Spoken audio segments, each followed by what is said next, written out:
break, always fight, never quit, do it right, play the game, win it life, have no shame, there's no time, feel the pain, live the grind, I could change, in my mind, pick a lane, commit and climb, the only way to win it life, I never miss that fact, taking big... I really think that there's been a sorely missed opportunity for developers to take a step back from competition and take a step forward with community. And if they do that, I think we all win, because community, I would argue, is the one thing that no one's trying to solve. We're trying to solve recruitment. We're trying to solve competition. Tell me, where's community? Honestly, any one of you, go ahead. Shout out what's the national community for Scholastic right now. Any title, tell me. Yeah. Where do I go? How do I meet and hang out? Of the storm. How does community zero? There's nothing. It doesn't exist anymore. And it doesn't exist statewide. It doesn't exist school-wide. It doesn't exist region-wide. It doesn't exist nationally. It doesn't exist digitally on Twitch. It doesn't exist digitally on Discord. It doesn't exist through any form of skill-based development. It doesn't exist on any form of, skill-based learning or just pure socialization and fandom. Huge missed opportunity. You want to take their time and make it more efficient, in my opinion, tell Riot Scholastic politely to stop what they're doing with competitive, and their integration with LCS should be, Twitch, symposiums and summits and conversations and learning and all sorts of wonderful things, and promoting camps and educational learning activities and RSSA sponsored curriculum. That will move the needle. I don't see any of that. So Chris, that was pretty much the last topic. You kind of wrapped it in a nice package called community. And I was kind of thinking more from an organizer and a broadcaster point of view around growing fandom. And how do we get fandom around collegiate esports to look more like traditional sports across the board? And, that helps us go out and sell sponsorships in the place, of which trickles down to all our member schools that we represent. But when we go to brands and we can't check that box of, 1 billion impressions and 1 million views, we still are challenged with selling those sponsorships. So my last and final is, do we have any secrets around how to grow fandom or grow community let's just start with on campus? I got the big one real quick. Okay. Best way to grow community: food nights. It has nothing to do with playing the game. I'll give you a real life example. We used to do dollar burger night at the University of Cincinnati. We'd just go out to Bar Louie. We used to have dollar burgers every Wednesday. We'd post in at this time it was Facebook groups, tell people where to show up. 6 people, 12 people showed up the first week. By the third month, we had 40 plus people coming. And it was the biggest revenue night of the week for Bar Louie every week, purely because of us. But we had friendships, we had relationships, we had roommates, we had all sorts of great, wonderful things come from that. And that translated to our LANs, our club meetings, and everything from that.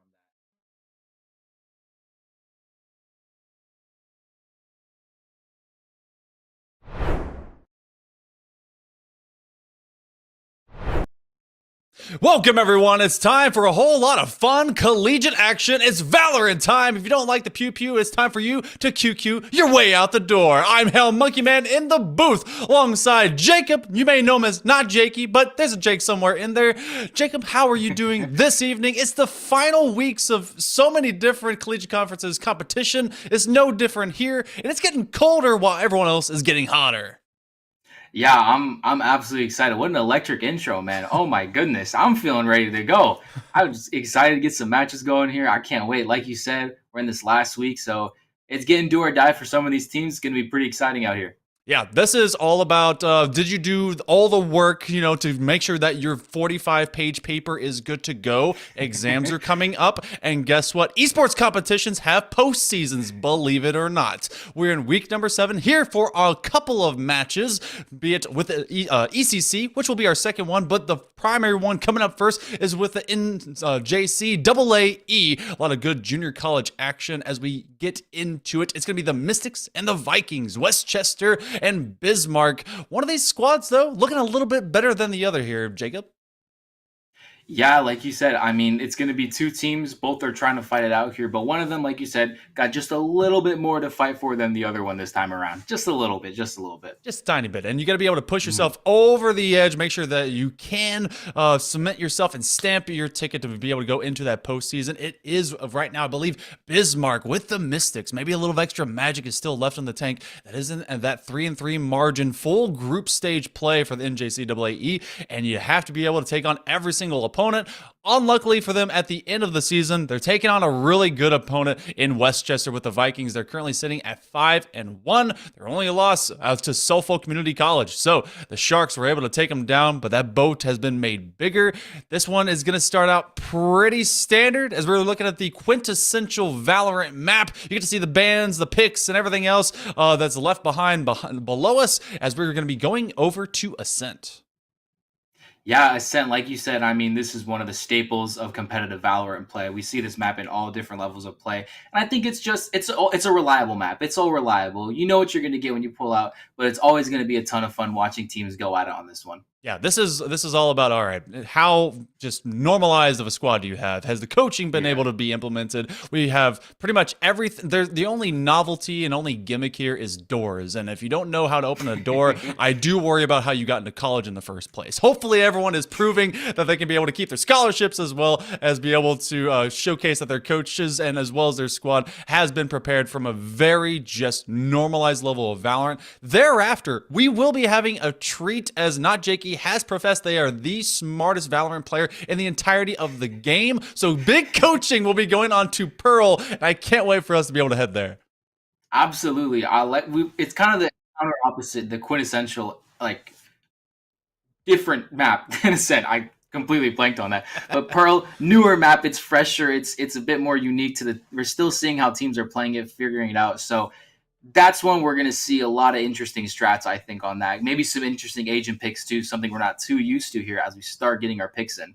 Yeah, and something that needs to be just kind of seen across the board, there was a 5.10 patch drop that did change just tiny bits of things. Fade was made a little bit weaker with some nerfs. Her Prowler was made just a little bit shorter, a little bit briefer, and the Nightfall was made more expensive with the Ult Orb increase. And you did see the Cypher pick coming from MDems. Yes, this is one of those. sir. This is one of those maps that you've been able to see a lot more cam play, and that he was in fact buffed, so you can be able to increase the distance on those trap wires as well as get a second ping 4 seconds later on your neural theft as well as your cam ping. So I need to know, you said you came from an R6 background, so when it comes to cam play, all that intel, it means a lot. Oh, absolutely. Like you said, from an R6 background, intel and gathering information is everything. And in my opinion, Cypher is one of the best at it. And he's also one of the trickiest. You can get really sneaky with him. I know when that patch dropped earlier that a bunch of Cypher mains like myself were super excited to get into some maps, start messing around, see what you could do with those new longer tripwires, maybe new cams. And like you said, that ult as well, it's got a little bit of a buff. I'm excited to see a little bit more Cypher meta get into here maybe. Yeah, look, our boy needed some love ever since beta. They kind of left him behind, and Phoenix got the love first. They realized, maybe when you do the run it back, you should get a shield back. In fact, that one will be seen here because Medic is bringing that to the field. We didn't really touch point too much of this total field of the agents, but it's because they're already bringing in some trades as the attackers are bringing in the shots. Positivity Paul is positively lethal. Yeah, and here comes the Cypher, like we were talking about, managing to hide in the cage, get a kill. But Bismarck already on site as Toasty Potato has bomb. And here's that cam again. Nice little mid cam. Not going to be able to catch anybody this time, though. as it looks like he's going to start to replace his tripwires here. And this is something very key. We were talking about tripwires, being able to get a little bit of extra info. The dark cover comes in late, though, so already free entry as they will put a hot hands down. Not able to do much from Marketplace as they will be able to take full site control. They had one just kind of hanging around, but then they all enter as just a 3-set. They walked straight in. Trapwire still can't outright deny anyone, but it did get the intel that they were moving in, but so did the footsteps. They were oh so loud. Yeah, they were. And that 0 point from KO, able to tell them that there was no one on site immediately, but still the guns are prevailing right now as it looks like Medic doesn't grab another one. Big kill from Cypher. They pull it back. What? Nice. Oh my goodness. Yeah, well played. That was a long ghost, and I honestly thought that the length of that silence pistol was gonna get them got, but instead they were the one that went getting as they just paraded their way through that main step, and then were able to just take them out. I'm wondering about the call out because I believe it was Toasty Potato that was on site looking upstairs, and you know, when your friends die, generally they say, hey man, this is where he's going, never look to his right. Yeah, maybe just the calls were a bit off. They might have got a little bit too relaxed, you know. It was a 4v2 at one point. You start feeling a little good. Hey, we got this one in the wraps, no need to worry about it. And then the Vikings managing to just make them pay for that as really well played coordination there from the team to get that going. Now again, remember, Westchester, they only have all the one loss, and so they're trying to be able to come up and just have a good, solid ending to the season. Postseason is in their future. For Bismarck, it is not guaranteed.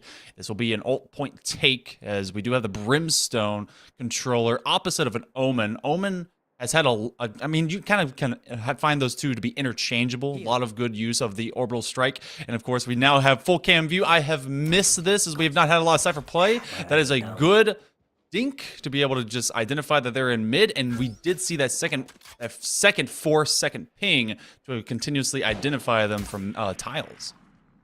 Yeah, and one of the things I love about that Cypher is it's going to keep tracking until you take it out. Managing to pick up a kill, though, there, positively, Paul, pretty good job there, given the situation he was in. And now, Bismarck's going to be able to take site because of that. Looks like Medic's going to try to flame, put that fire down, try to stop them from taking market, and Bomb's going back down. Yep, that's going to be another hot hands, and they've played that pretty well to just kind of slowly deny movement from out of Marketplace, but Wolf is actually going to go all the way to door as they're going to try and retake this one, but this tight angle as they are hanging out on B main. Wolf realizing there's at least one there, but do they understand that there's one just outside of house as well? That's going to be a spray down, get a nice headshot onto Medic. Becomes a 2-on-3. They're able to find another one, but that is where Wolf will fall, and Wolf's reign will be in pain. The first couple are split, and this is going to be Bismarck that finds round number 2. Yeah, better job there from Bismarck to kind of change up their post-plant play. Last time we saw they were all on site, kind of held a bit too hard, and the Vikings were able to make them pay for that. But now it looks like they kind of swapped it out, had a couple players on main this time instead of being inside of site, and it really helped pay off there. And Chamber with a pretty big round there, managing to grab a couple kills there, might have been the difference maker for the team there. Yeah, we haven't really seen some big movement since the first couple of rounds, but I want to see if Janik and Sopa, the initiators from Westchester, really start getting involved. It's been kind of reliance on a good play from their Cypher, and that's going to be a double spray down. It's Positivity. Paul, is able to get 3 in just about 5 seconds of play very early on here in round 3. The shorty in Sopa's hands. They're going to have to find big value on it. They turn away from the guiding light, and now they're going to press up. Oh, they nearly get a second one off the swing. Oh, and an ace will be taken away from Paul, but it's Toasty Potato that's going to roast them and toast them.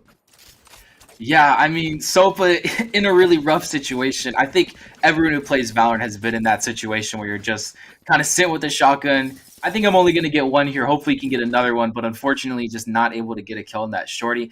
And Chamber, again, with the 4K, he started out the round just instantly taking 3 out of mid and giving his team control. So talk about creating some space for your team to play with.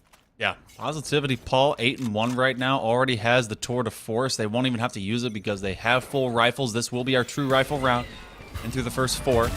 Guiding Light is able to identify that they're at least looking at him, and they're going to use a Shock Dart to try and clear this lane out as well. And that's Curveball. They're going to use the running back. They're able to get big value out of it. Medic is looking towards at least some extra damage to spread, but it's Wolf that will be able to get rid of the running back and then get a 3K as Toasty Potato, who was the hero of round number 3, will be able to keep themselves, well, I guess out of bounds now as it becomes a 4-on-2.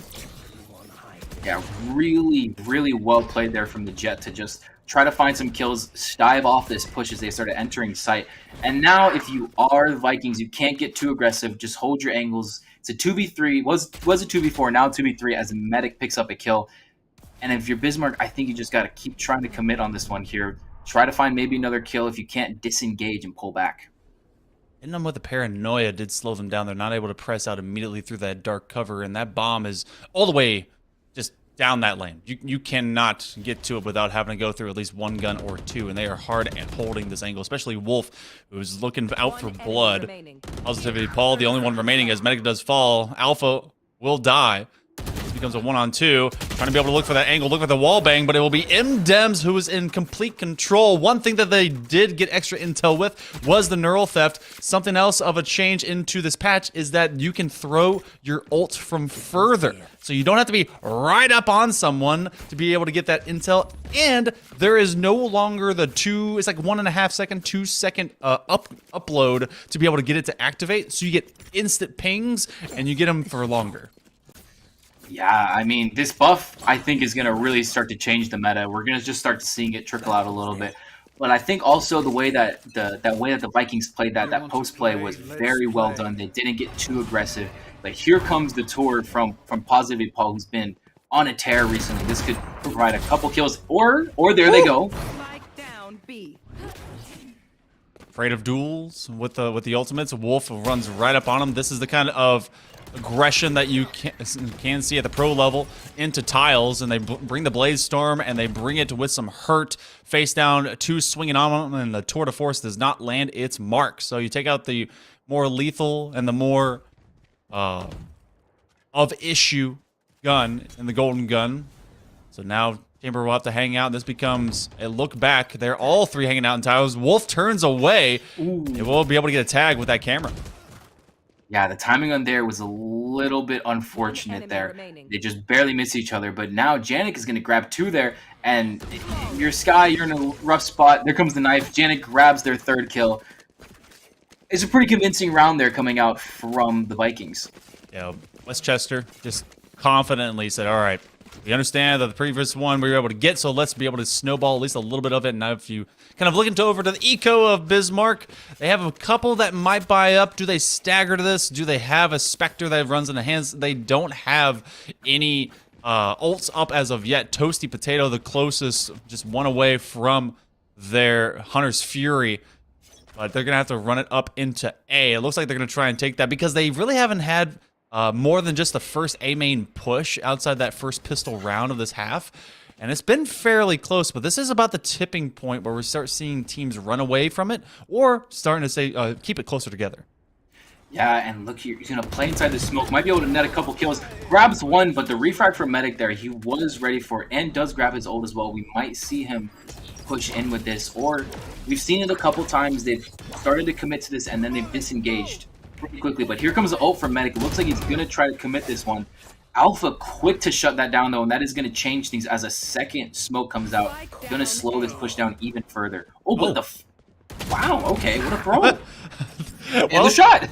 Yeah, closing down the door, a little bit of healing coming through. You get 2 kills and you get your hot hands back.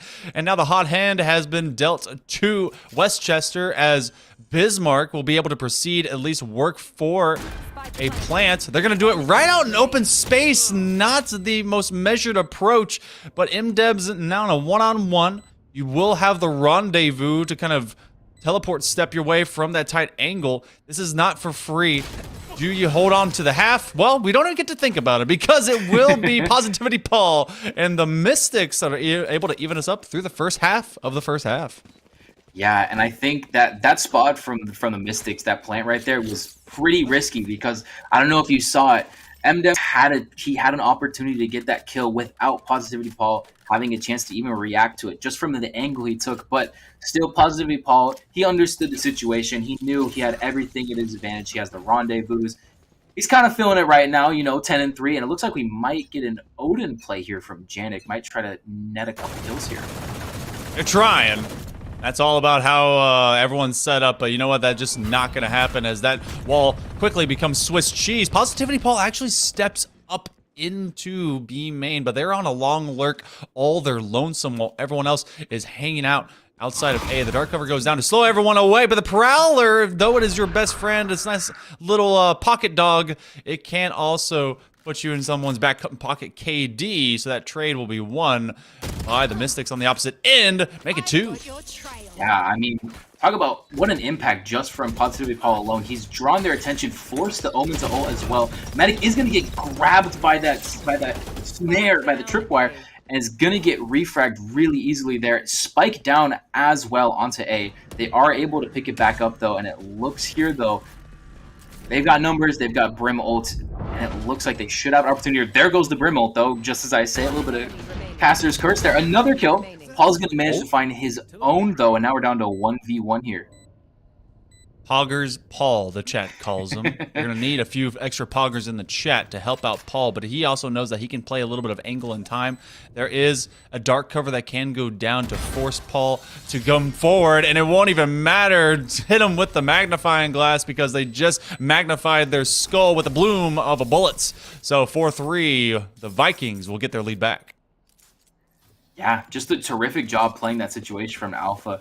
They managed to keep their cool. They knew they didn't need the smokes. There was no need for them if they just said, hey, if he peeks this, I got the better aim. I'm going to win this fight out. And that's exactly what they did. Did a great job there holding that post. And it was a great job there also for them to take that retake as well. It was a 2v3 and they managed to even it out. And so far, Westchester has looked very strong, but Bismark as well. They're putting up a fight. Yeah. This is no team that is less for wanting of the postseason. They definitely could use a big victory here. This is best of 3 times, so will it be found? Positivity Paul using that dark cover off that angle of the orb. They step right back into tiles and does so to get themselves a little bit of surface area defense. Medic can't quite get that opposite angle as everyone, I think it was Sopa, yes, running away back into Marketplace. So you get another big trade. I like the aggression, but you got to be able to kind of stagger that back and forth when it comes to pressing out from mid. Yeah, absolutely. And it looked like they had set that smoke there, and maybe there was no cover there, but it was just an awkward angle that Positivity Paul is holding. Gets caught again by another one of these tripwires. These tripwires have been extremely effective here, and from this angle, if he's not cleared out, which he's not, he manages to grab one, hits another one as well, another tripwire, and there's the kill, and there's the round. What a great job there from Cypher. Great utility use there to secure that round. It's been a while since people have had to play against tripwires, and it's been a while since I've been able to smile and see Cyphers do something great. This has been great play so far from Imdems, 10-4 right now for the Vikings. They find a 2-round lead, 14-5 opposite end. Positivity Paul is trying to keep his team positive and pressuring onto this defense, but it's been good utility combos, also playing off of your util. MDems doesn't just set it and forget it. They make sure that they are always in a position to be opportunistic if anyone gets caught on their trapwires, and then also is able to just punish anyone that along with his teammates. Hot Hands have been using combination with those snares too. Yeah, absolutely. I think both teams right now, both teams are kind of feeling themselves. We've definitely got ourselves quite the match here, as Janik knows they've got a couple players here. The Guided Eye, like you said, manages to catch a couple. But now we're kind of in this awkward game of waiting to see who blinks first. As I don't know if you can see, Alpha has kind of an awkward angle here. He might be able to pick one out if they do decide to peek out with that teleport. But Janik's still just trying to dump a couple rounds. Maybe somebody forgot about the Odin that was blasting them. But looks like the Brim Smoke's going to come out, and they're just going to hop right onto site. But Janik grabs one. Grabs another one. Look at this Odin just go. I It's the go button. Janik gets 4 kills as they just walk it in. Somehow, you know, you hear a sound for so long, and you're like, oh, it just becomes white noise, right? Like, oh, that's just my refrigerator just acting up. No big deal. Well, no, that's everyone's skulls getting obliterated. So Janik picked a wonderful weapon. They're gonna keep it. They have that Nightfall, and we do have another neural theft on the field. But Medic again has that quick running back. Toasty Potato hasn't really been able to utilize their Hunter's Fury, and I want to see if we get that utilization of the Orbital Strike as well. There's so much good pre and post plant ults for Bismarck to really make use of. Yeah, absolutely. They have all of the post plant utility here, but what? Oh. What? Just a ridiculous shot there from Toasty Potato managing to take out Janik. They've had enough of the Odin spray. It's getting too much, getting a little too annoying for them. And now Medic is gonna pull his ult out, combo it with Sky's dog, and they're all just gonna walk onto site. I wonder if there's gonna be any real counter here from them, but Wolf manages to pick one up here, and Butter's just kind of taking a little merry stroll on to short. Yeah, they, you know, the stroll ends in a, hey, how you doing from Sopa? Let me just squeeze by you and shoot you. So 3-on-3 it goes. They do obtain sight. The running back is able to at least give a full HP bar back to Medic. Basically, being their own Medic, they did incur a little bit of extra damage, so they will be hanging out on B main. The big recon bolt ping will be finding at least people pressing into Stairwell. They're going to use their Hunter's Fury, be watching out for the tight side angle because MDems does get them, and that is going to be a defuse. I like the commits. I like the expenditure, but if you get a late ping on that, they're just going to walk through it, disappear, split where everyone was hanging out together, and then if you're not protected on your exposed angle, you're basically a dead man. Absolutely. It's one of the side effects of that Hunter's Fury to keep it in balance is you are extremely slow when you pull it out, and putting it away and pulling your gun back is it's incredibly time consuming. And I think that might be the play if the cover is just a little bit better there, but unfortunately they just weren't able to stick that. And another great retake from Westchester, and that Cypher, like we said, the double pings really came through to help them out there. It did. Just having so much extra intel. Wolf may actually want to play with it as well if they do see anything on camera, but they're going to renegotiate where that op is and go back over to the top side marketplace. Actually, no, they're going to go over to Heaven as they will make sure to hang on to this A, but it's kind of a forward-leaning default. The bomb is actually going straight up into mid, and the guiding light's going to see if anyone is hanging out near side Cubby. The op is dropped as the Blaze Storm is put into action, so they want a little bit more activity, but instead of optivity, but it's positivity as Sopa finds 2. Yeah, these KO flashes are normally good. Oh no, fully blinds himself. Unlucky there. I think that's such a sneaky sky flash there from KO if they can pull that off. Unfortunately, it looks like they might have just hit some debris there. It does happen with those flashes, but it looks like they're just gonna try to hit this through connector, maybe go to market. But as of right now, Westchester's kind of got these players trapped in a box here. Yeah, rocking a hard place, but no one's really behind him, just at every single flank. There is a ton of bullets, though, as Janik is a monster with an Odin. Right-click beast, you bet! Can they swing the last one? Yes, they can! Able to send him straight to the grave. If it's not an Odin for the BM, it's a right-click just savant to be able to send them with the rest. So, Janik, they still have that Nightfall, good retake capability. You do have Seekers and the Orbital Strike that can be utilized between Short and Butter, but let's check out that replay. Yeah, I mean, Janik has been just an absolute menace with this Odin, managing to just eat that smoke, eat the flash, excuse me. These right clicks are just absolutely ridiculous. The classic is, it's such a finicky gun. Sometimes you get those perfect right clicks, other times it does nothing, and Janik, they're feeling themselves a little bit. They're going to get those hits. And this is an even bigger hit as Wolf brings the pack of the gun, but will they be able to get another one? No. The operator is basically null and void as it's so close in proximity to everyone else. As the return to force from the defense of Westchester will be nearest to Heaven. Now, if they do pick that up and get to long sight, it could be big. Curveball, set, ready, go. Got a blind, bye. Your MDems, you're on top of a box, and now you're basically just an ornament on the ground. Positivity Paul is going to hang out from nearby, and actually no, they're all the way in arches. They'll be hanging out with 2 No, just one. Alpha, oh my goodness, they're done. Less HP to be able to make this one happen, and now they are short-sighted and suppressed. Yeah, I mean, this has been so excellently played. We knew that ult was going to come in. And here comes the Odin spray again. They just can't do anything about it. Oh! Almost manages to pick. He picks one off. Could have gotten it, but it doesn't look like they're going to get this. Manages to pick up the kill. At least boost that KD up a little bit. But another convincing retake from Westchester, which I think might have been the story of that entire defensive half from them. Yeah, just confidence to be able to work it up from heaven. This has been a great controller, just kind of expose. You get Alpha, who has 12 assists, by the way. They are nearly able to get that double-double if they can be able to get to 10 kills, but they have had great response coming up from top side of A.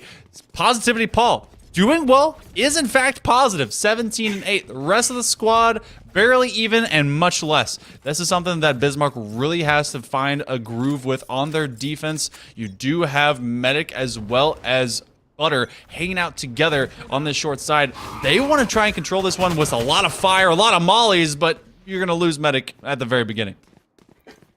Yeah, I like the aggression to come out there to try to take A, but it looks like Westchester might just have full access to A. They trying with that molly here. Butter's not going to be able to get the kill, and all 5 players still alive. Site's completely taken. Get a new ghost for you, why don't you? And just a very convincing start here from Westchester. I'm curious to see how Bismarck is going to respond to this. Well, they may respond by going back to the respawn lobby here pretty soon. 10 rounds about to be taken by the Vikings as Positivity Paul has a lot of hurt players in front of him, so it's not exactly like it can't happen. There's one. Can they find it from distance? Not quite. That's going to be a great headshot. Alpha does, in fact, find the double-double as they are toiling with some trouble, sending it over to Bismarck. It is going to be Westchester and the Vikings. They now just got to run it down. They get the pistol round. We saw the pistol round get split in half between the Vikings and the Mystics, but it feels like Westchester is on a different level at this point and on ascent. Yeah, absolutely. And if you can see from the scoreboard, it's been very, very one-sided on the scoreboard since basically round 5. I mean, Westchester has been having their way for the most part. There's been some close matches. Bismarck has been able to keep it competitive, but at this point, being this far in a hole is going to really hurt you. As Bismarck manages to get the scan here, they're going to know there's at least 3 here. Flash comes out, not going to fully blind. Nice darts here as well from their Soba. Maybe going to be able to get some time here. Oh, the fly cam bringing us to the limit as you do have great stinger play. Janik and the gang are just able to put Toasty Potato into a roasted situation. They will be watching from the sidelines for the remainder as Butter is trying to be able to play a duel with players that have much bigger, badder weapons than they. They're buttering up. They will put a Sky Smoke down. Be able to get them onto site, but that's Medic who has dropped another as Positivity Paul is done, and that's going to be Alpha that gets a 3K here in round number 14. 2 to go before the Vikings are able to take this first map. Yeah, and on this defensive half, I know it's only been 2 rounds for Bismarck, but they've been pretty rough. As of right now, Westchester just kind of able to force their way into site. They haven't had too much resistance on that initial push. They're just able to kind of rush into site. They were scanned. They had the Sova darts, the pretty good shock darts as well that came out to get a little bit of damage, but still, they just kind of held W, just walked through the entire way and managed to take their site. And you got to put up a little bit more resistance if you are Bismarck and just, at this point, try to salvage a couple rounds out of here.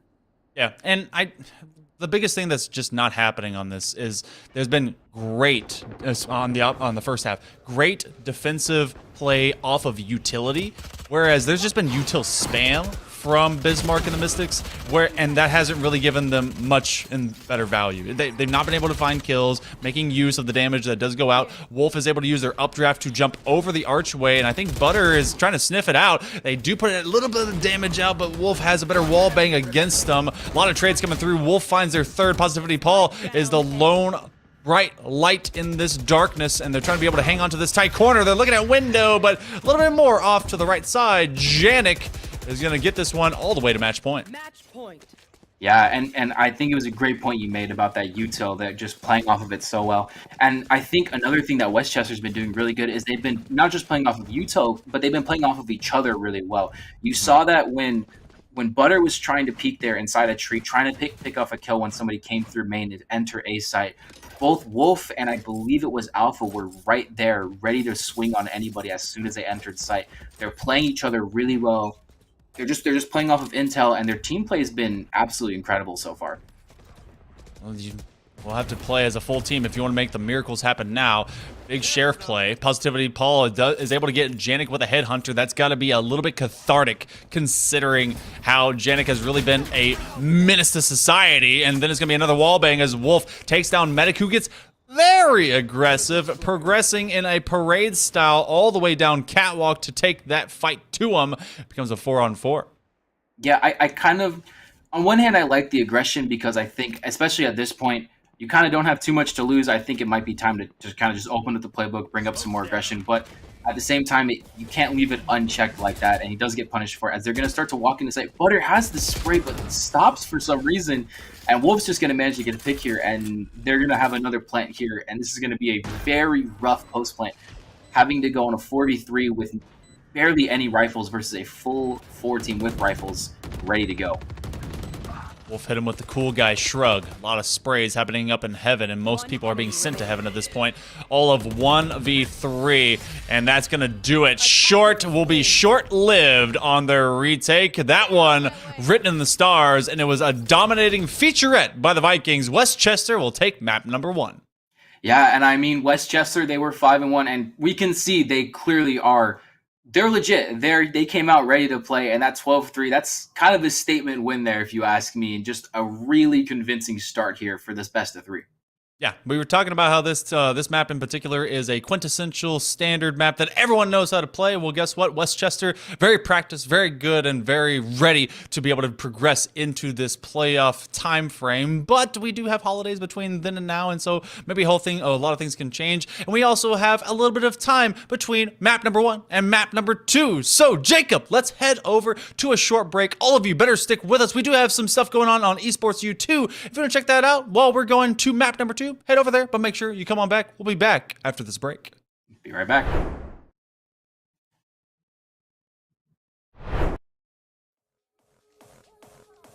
Hey guys, KTAD here, and just like that, another season of ECAAE Esports regular season play has come to a close. Over the last 8 weeks, we saw a crazy amount of hype competition from some of the best collegiate esports has to offer, and as usual, you guys have me one last time to break it all down and to show you guys what we thought were some of the top plays this week. And honestly guys, I don't have much more to say. Just check it out because I think we've got some really incredible clips here. Let's take a look.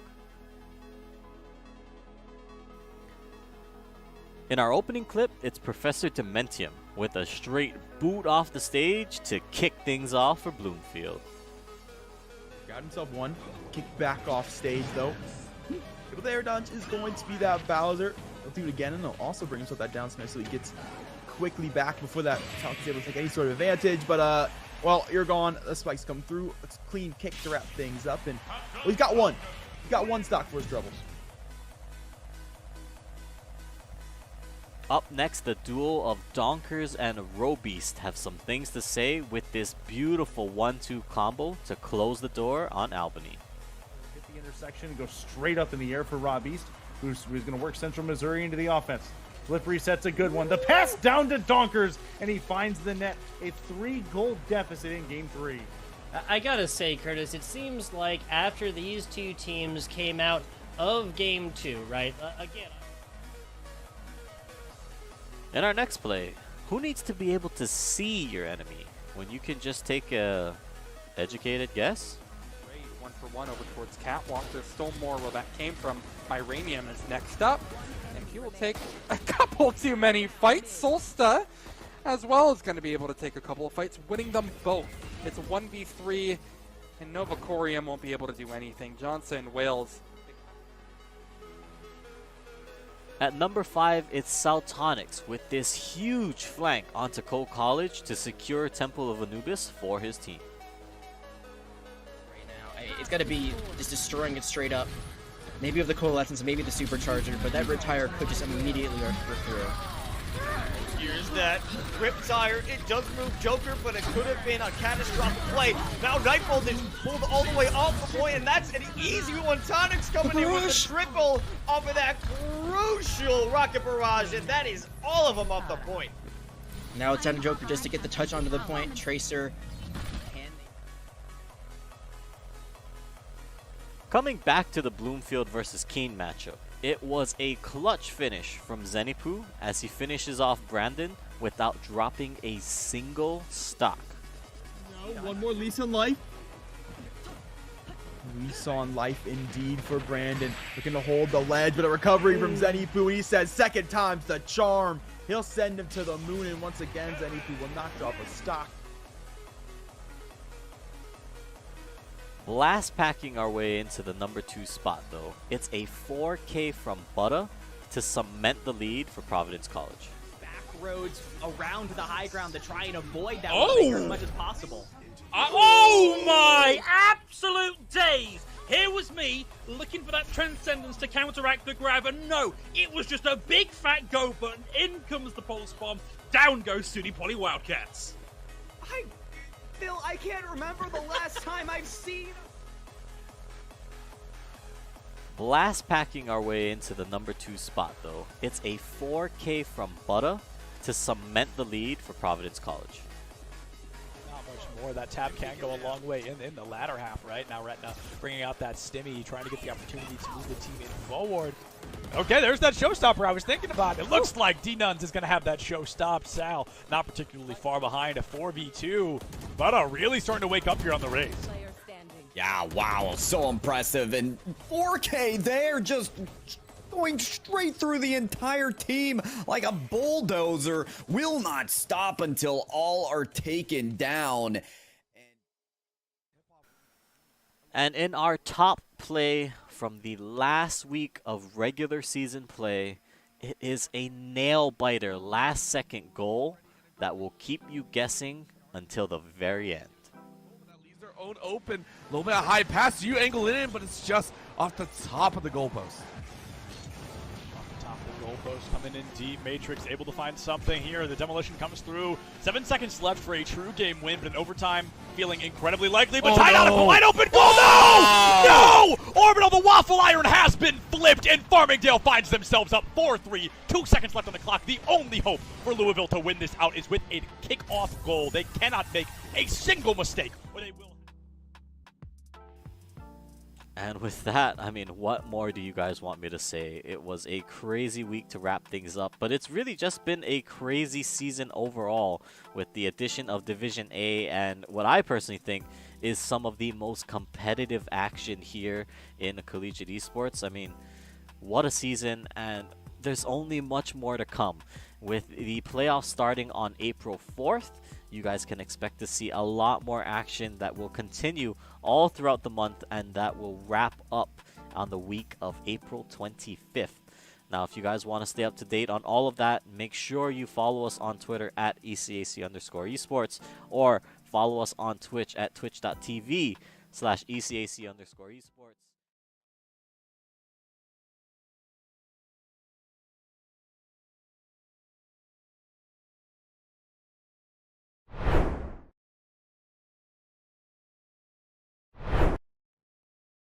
Welcome back, everyone. We hope that you got your potassium up, and maybe, if you can't, eat a banana to be able to stay with us. Make sure that you know that I'm Hell Monkey Man in the booth alongside not Jakey. I need to know, Jakey, before we sit in these chairs for long points of time, do you eat a little bit of fruit, maybe do some stretching, or is there just a lot of stretching and groaning and complaining thereafter? No, I try to get like a little loose, get ready before I go, you know, maybe do a little bit of stretching before I get in here, because who knows, you can be here for, it could be like a really quick match, or you could be here for like 2.5 hours with some crazy games. So, you know, you got to be ready for everything. I always do a little bit of stretching, maybe eat a little bit of fruit as well before, just trying to get in that peak shape before we get into this, you know? Well, we do appreciate that because this right now has been a showcase of some peak physical fitness and physique by the likes of Westchester. They're currently 1-0 in this series, and they're trying to turn what could be a BO3 marathon into a flat-out sprint, 13-3 on Ascent. But we go to what is still an educational and learning map for many as we go to Pearl. Now, I've seen a lot of different makeups. This has been the return to form, I believe, for Astra. A lot of great concepts around Astra and Breach. Oh, not Breach. Breach would be weird on this map. That would be kind of cool. Chamber on this map in particular. But hey, we're gonna get a Viper pickup by Toasty Potato. So I kind of like that as a controller as well. Yeah, I do. I think Viper still gets a little bit of runtime on here. It is a kind of big map, so I think Viper does kind of thrive in those situations where you can throw like a wall from one side of the map almost entirely to the other. It's really where they thrive. But also on this map, there's a lot of really interesting Viper's pits and stuff you can do, especially with that B main. It's so kind of like weird and it's obtuse to push. It's a little uncomfortable, especially that first time when you play it, because it's just a straight line going down. And if you can't hit your shots on that, well, you're kind of going to get punished for it. Yeah, that's when mom even says, hey, did you clutch up, son? Nope, time for 4 hours of aim labs. So this time around, MDems will be, again, still on the Cypher. We will see Alpha trading over, actually, in terms of total actually they weren't on the Jet, they were on the Omens. Yeah, I was like this isn't a role change. For some reason I got Wolf and Alpha. They were doing so well, I got them confused. But Wolf is on the Neon, so they're going to try and cut down these wide open spaces into basically Apex Legends angles and slide right up on you. Yeah, no, I like what you were saying with Neon. This is kind of a big map, a lot of open spaces. If you can manage to sprint in, maybe do a little bit of B-hopping on your way in there, you can create a lot of space for your team. And also, just in general, her kit allows for a lot of really aggressive plays, which Westchester does like. I remember on those attacks, they were just sending it down. It was only a couple we saw, but they just bum rush straight in the site. A little hard on these, but we're going to get a full set of ghosts here from Westchester as well. They're looking to bring the aggression immediately starting this map. And a lot of dictation of how map control works, especially on Pearl, is often through mid. You can see it on Ascent, but especially here in Mid Plaza.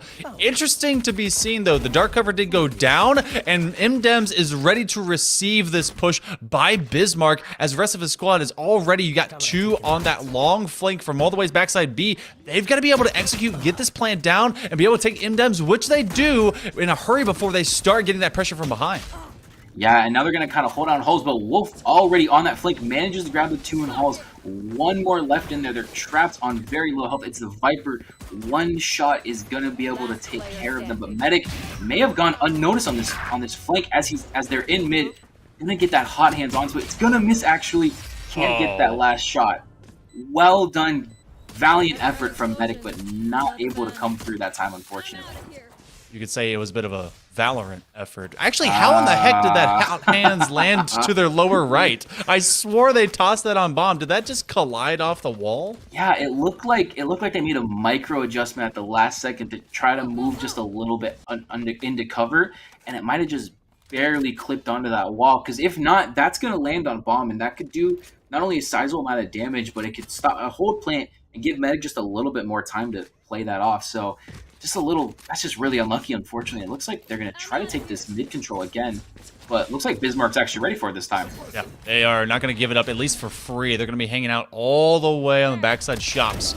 So trying to be able to take that trade, well, they'll be traded out as Positivity Paul, who was the only 20 bomb and positive player on their squad in the last game, is in fact deleted on the early outset, but a lot of trades turning the upper right of your screen into a holiday candy cane. I haven't seen a green and red one myself. I'm sure it exists. And now eating the Prowler and some more bullets. Doppelganger Syndrome will be ended as Janik deletes Butter from the equation. It'll be 2 rounds for Westchester. Yeah, and right now you can just tell from the way that they're playing, they're feeling really hot right now. They're just sending it down mid, no fear at all of them, because they feel like they can win all of these fights against the Mystics. And so far this game they have is, it looks like, oh my goodness, that buff really has come through for Cypher there. That is a huge tripwire for them. That is definitely something you could not do pre-patch. So MDem, excuse me, they're just kind of having a field day right now. Look at this whole setup they've got. Oh my goodness. This is ridiculous. Yeah, I am in love. I have not been able to play as a Cypher as of yet, going back into comp, and I will now start just straight up doing that, because you can't just get me excited, but I will be electric with Wolf, who is getting electric. They're able to find 2 big shocks coming in. They put the fast lane up as well, but hiding in the corner in their lonesome butter is just waiting for their time to shine. Well, their time to shine will be reflected of a lightning bolt to the skull. Sopa's actually able to find them as Medic is ran down, and Janik finds Positivity Paul waiting in the corner, seeing his friends die one after another. Oh my goodness, that's got to be terrifying for them, just sitting there, just hoping, make that wall please stay up just a little bit longer, but it falls right as all 3 round the corner, and they're just staring at him like, hey, look what we found over here. So it's a free kill, but still, Wolf is they're just running it down. That time they went down A main, and there was no aggression. There was no one there to stop them as they just ripped that Neon ult and managed to grab a couple kills there. And if you're Bismarck, you've really got to figure things out in a hurry before things get too out of hand. And right now it's, you do feel the pressure because you did lose that first map in a 13-3, and you feel like you have to execute something soon. 3 in a row. Bonus round, no longer a bonus. The little half flash actually will flash themselves. That's a lot of bullets to not really get a kill, but eventually they do find 2. Sopa then finds a 3rd as Medic seemingly steps up into a very blind battle bot. The under flash, the underhand. You would think I would know something about sports and throwing things, but apparently 10 years in baseball just did not treat me well. No, I guess not. But still, this cam is ridiculous. Managing to just barely misses, but he gets the intel onto, picks one up. Good wall bang from Positivity. He might be able to get a rifle as well. He does. And now does he have the drop on Sopa here? Sopa managing to swing, and he does win this one out. Sopa with a 4K, and everyone right now on the Vikings are stepping up and delivering for the team. Wow.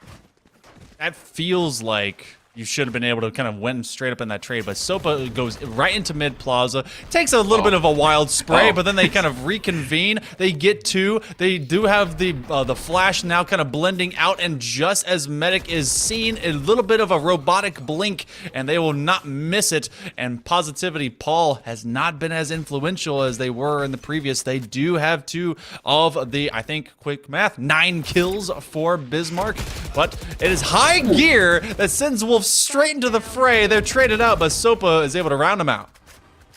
Wow, I mean, just the confidence they have right now is at an all-time high for Wolf to just kind of run and slide in there like they're playing Apex, like you said. I mean, this kind of aggression is absurd. But right now, Sopa unblocks and manages to dodge that blinding light. Not going to be able to dodge the second one, though, as they do retrieve bomb, hoping to maybe grab a kill here before they rotate out. That is exactly what he gets. And if, in my opinion, this needs to be your cue to rotate. As you can see, the Vikings are already starting to slowly make their way towards A. They know that they're in main, and they're going to try to see if they can maybe get one more kill here. This is the mental battle, because if you stay here for just long enough, maybe you'll get Westchester to bite on the tendency to roll over to B, because there has been all this trading and pressure here on A, but you're just waiting. This is the slightest, tiniest angle for Alpha to recognize if they see a leg, a gun, anything, and boop, there it is. All right, they could be able to get a wall bang. It's not going to happen with 30 seconds to go. Hanging around, good discipline to just keep this one from happening. And M-Dems from that tight angle, they had to walk wide of the well. And well, Westchester is able to get 5. Man, you're on a roll right now with these puns. Oh my goodness. What could be? Look. I could tell. You've been putting in the work for these. You've been putting in the work. Appreciate it. Thank you. Right. Yeah, but right now, like you said, there's kind of that awkward waiting game of deciding whether you should rotate or not. And the Vikings did not bite for a second. I don't know if it was too obvious on the mini map, but Alpha literally did not move from their position at any point during that. They were ready to hold that angle for all 40 seconds of that game. As we do get the tour here, gonna try to hold mid there, maybe see if he could get anybody coming out of those doors from B side, but it doesn't look like it, as they're going to slowly start to take main. Only 2 on site right now as the Astra smokes do come out. Yeah, you have like great use to be able to. I mean, it's an even better defensive ult for that Tour de Force. But when it comes to those tight angles, this has really kind of been made close quarters combat. Whether you're playing Apex, whether you're playing a bit of Titanfall 2, shout out Gang OGs that made that game possible in the first place. I'm gonna die on that hill. It is the squad that has really kind of taking control of this map, especially on sightlines. Wolf is going to be able to pop out. Peekaboo, I see you! Now 2 are gone. Wolf is basically a one-man wolf pack. Yeah, and the thing about Neon that's so much fun too is they grab those kills and they're, all right, see ya. They just dash right on out of there. No chance you're going to be able to grab that. Alpha grabs one more, grabs the second one, and Spike as well, and it is all down to positivity with this tour. Might be able to grab a couple kills here, hopefully. Trying to find it, but they are surrounded on all fronts. MDem's gonna swing, almost gets them. Gonna grab 1, 2, okay. Not the third though. You know, it's a bad time when you are a chamber main and you don't get to shoot your gun, and I thought that was what was about to happen because they were slowly getting surrounded, but they did get two kills. At least made it slightly more expensive than what it could have been if they had gotten none. So I love seeing the placements that MDem sets up with. You were talking about how, especially that we have the stretch of those trap wires, it is now even more frustrating because you're going to have to re-examine and slow down your progressions, and that's just something that can't be afforded by Bismark. They do have 4 ults. They could be able to burst onto the scene. Nightfall and Seekers could be combined together with good cabbages and evil cabbages, but through the first half of the first half, it has been all Westchester all the time. Yeah, and it looks like maybe Medic is going to try to go for this ult play here on the Phoenix, maybe try to grab a kill, at the very least help his team get into sight.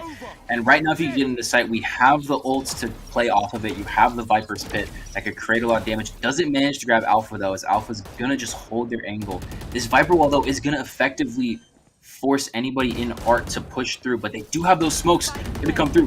Great blinds as well, and what an incredible play. What a great retake from the two. It's just clinical. Positivity Paul stuck out in Plaza. They get tagged by the neural theft, and now everyone wants to ruin them. MDem says, I don't even need a full wall. These things are made of paper mache, and my bullets can be able to see you from a mile away. So 7-0. I need to know. We were talking about having great physiques, being able to last for the long term. This squad for Westchester, they're trying to look like they're the gym rats, and that Bismarck has not even figured out how to lift. Do we see a 12-0? I need to know how confident you are in that.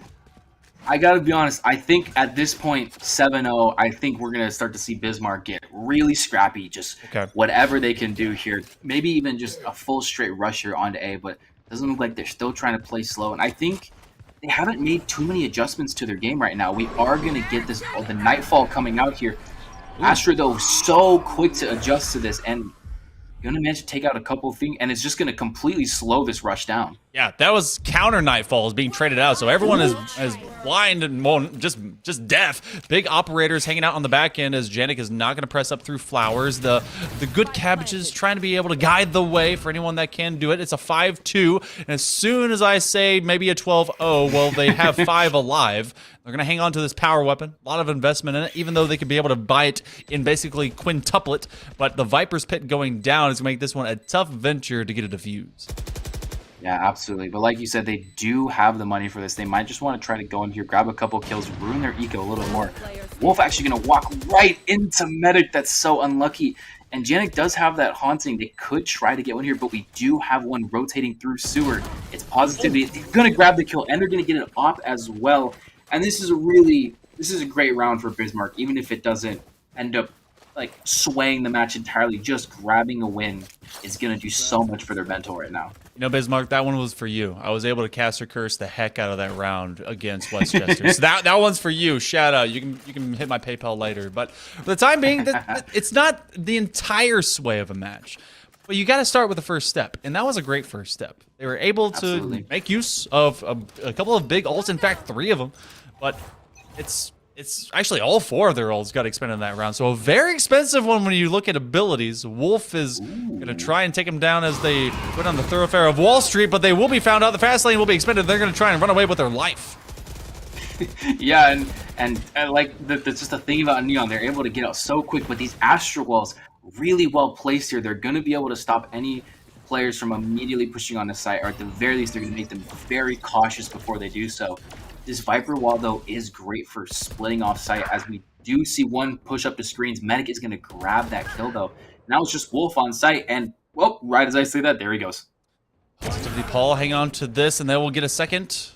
As they're able to make the swing, and aggression and hubris is being punished against Westchester, as you again have another 5-player hold. Alpha, they pretty much know where they are. They're either behind that box or next to this wall. You have a double swing, couple angles, able to win the second one. Can they be able to win the third? Not quite, too much damage.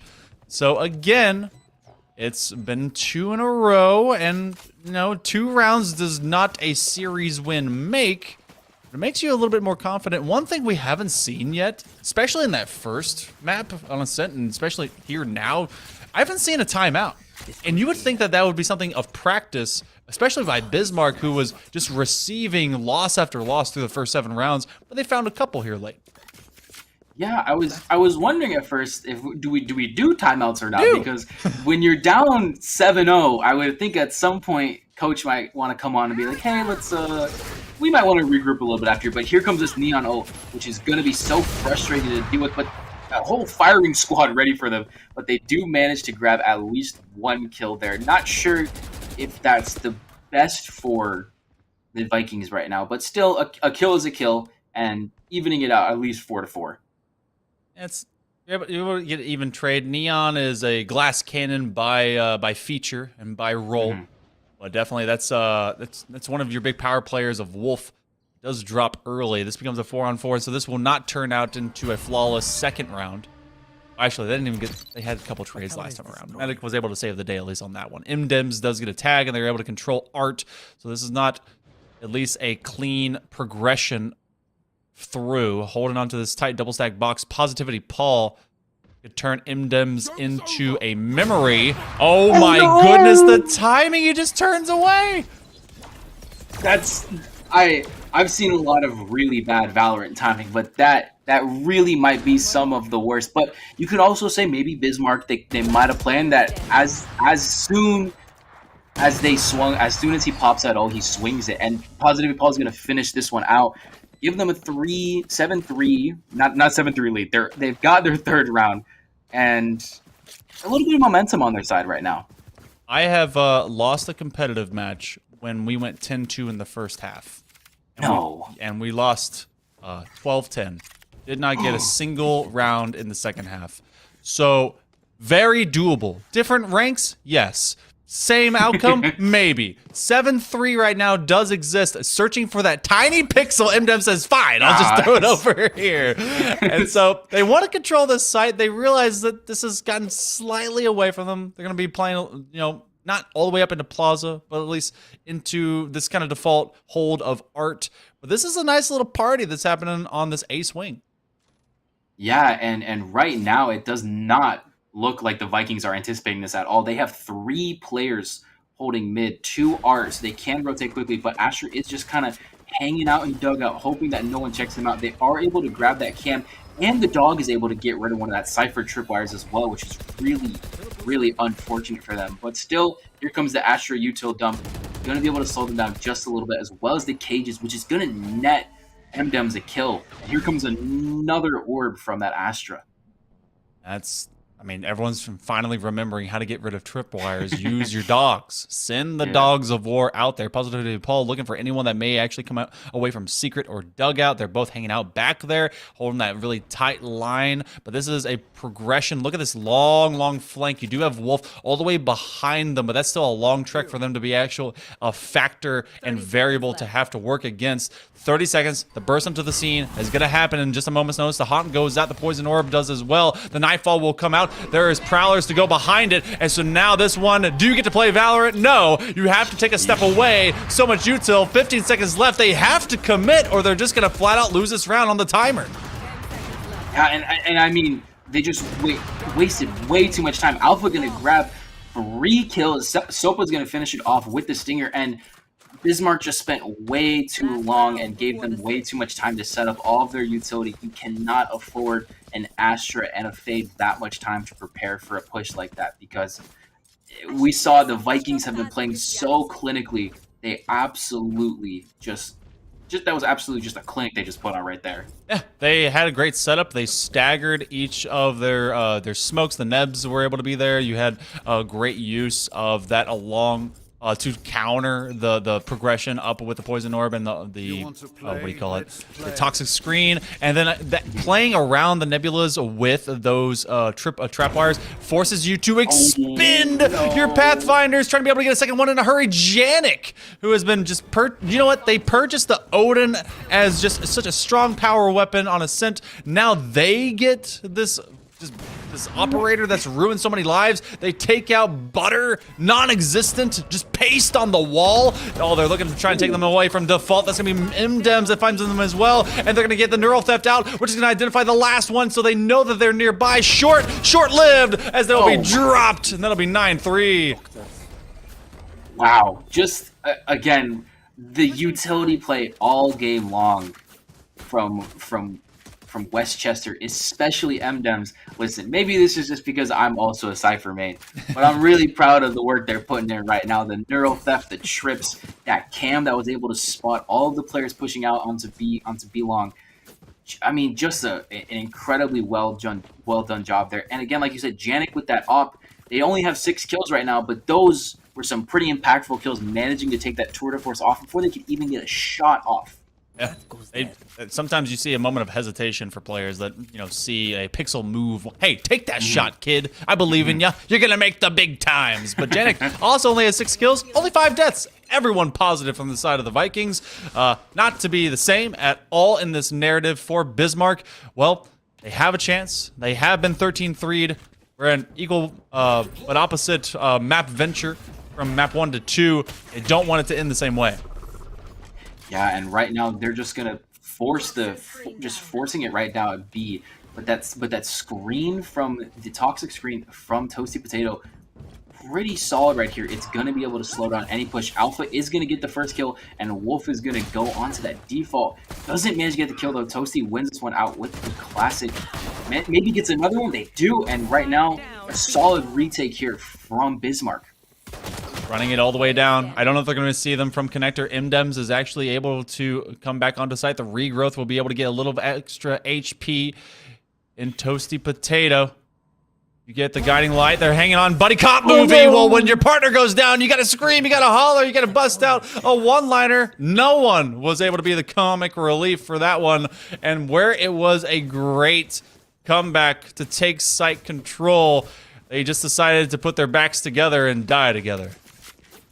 Yeah, I don't mean to be too critical, but I'm just curious what the play there was from Short. I mean, poor Toasty got shot, and Short was still fully confident that he's gonna come from this side. He's not gonna come from behind, and he ends up just getting drilled in the back of the head by MDems, and they're just gonna force it straight through Art. This is a really aggressive take here. Yeah. Hey, look, it's Mohawk. MDem's trying to be able to get maybe a little bit of a 360 slide if he can on his deck, but he will be put down to the deck, so making good use of it. No, MDems is actually alive for the moment. This is a bunch of stinger trades. Alpha will be able to get a plan on site. They take care of Short, who is hanging out on a long. Big flash. Sopa says, sorry, gang. They will look at each other. Janik says, why, man? Why? Hey, man, you gotta know who's on your side. You can never be too sure. And right now, I don't think I've ever seen this many stingers in my entire life. That's ridiculous. But again, Westchester takes another round, and it just hasn't gotten much better for Bismarck, unfortunately. For Bismarck. Yep. It's and look, Stinger Gang represent. Hashtag Stinger in the chat if you too are Stinger main. I've slowly been part of that group from the beginning. I say that they just recently got buffed, so now I'm a believer. Look, I'm here for it. I pay my Scientology dues, and I think the Stinger is the weapon of choice for that following. So these guys, they're doing great. 11-3. Westchester trying to be able to put this one away. The flash doesn't make it through the wall. That's the second time walls have kept Sopa from blinding anyone. We had it on the fancy cam too, so everyone could see it. But they're just, oh my goodness, they're just running it down. They want to get out of here. The Stingers are still out. They have not. I don't think they decided upgrading. They said forget it. These Stingers, they're cooking right now. Wolf is going to manage to create a lot of room onto site as Sopa's just having a little vacation of their own as they're going to go straight into Soups and managing to grab a kill as well. And I mean, wow, what a just another ridiculous round here from Westchester as they're clearly looking to close this one out. Sopa bought the Prelude to Chaos Stinger. That was the one that sends you straight to hell in a handbasket in a hurry. And they sent that one with a 3K. After missing the early flash, cool. Utility is for fools. Have you ever had a stinger in your hands? This is how you get the cool guy shades. So 12-3. Match point. They're trying to win it on a sprint with stingers. They've got the Cosmic Divide. There is a run it back in hand, an Odin as well, and a bunch of ARs for Bismark. How does it all end? I think we might know how this one goes. We've seen this one a couple times already, but they're already going to get the wall on here, trying to divide up site for them. And here comes the KO as well. They're just fully sending it, but they do have the Odin. They're not going to be able to get a kill. Nope. These stickers are hitting right now. This is ridiculous. And now in the post plant, all of these players from Bismarck are just completely scattered. And it's already looking rough. They have the weapon upgrades, but the stingers, no! Oh my goodness, they're cooking. Oh, they're just running it down. Stinger's OP. What? They're able to get one with the Guardian. Sure, the slowest gun versus the fastest gun. They lose the battle in the West, and they're going to be part of the rest. As the best tonight will be Westchester takes map number 2, 13-3. It's map number 2, Electric Boogaloo. In total, they go 26-6 over Bismarck. And the Mystics, they may have a little bit of magic in there, but they're going to need to step up their arcane level before they're able to take on the Vikings again. Yeah, absolutely. Did the Stinger get like a buff or something recently? Yeah. Did I miss that? Oh yeah, like a tiny one. Going crazy. Yeah. That thing went crazy right there. Those last few rounds, but I think just in that round as well, they looked completely in control that entire map. It looked like Bismarck was completely lost. Maybe it is that kind of new map kind of feel for them. They weren't exactly sure. Maybe they don't have too many strats deep in that playbook for Bismarck, but still. Westchester, they had their way all game. They even got to do a little bit of trolling at the end there, and just a dominant performance from them all game, in my opinion. Yeah, that's a team that has really been studious of a new map, and Pearl now has been with us for long enough, especially because an agent release did happen with Harbor, that you got to feel, hey, you know what? It's time to know the map. Split is gone. Pearl is here. I want your opinion, Jacob. What do you think is going to be the map that falls out of rotation into the next competitive role? Because we did lose Split to get Pearl. This is something that I've been kind of trying to think about. Like, what one will fall away, and which one do you think is at its weakest for that to happen? That's a really tough question, because looking at the maps we have right now, they're all pretty solid from a from a competitive perspective.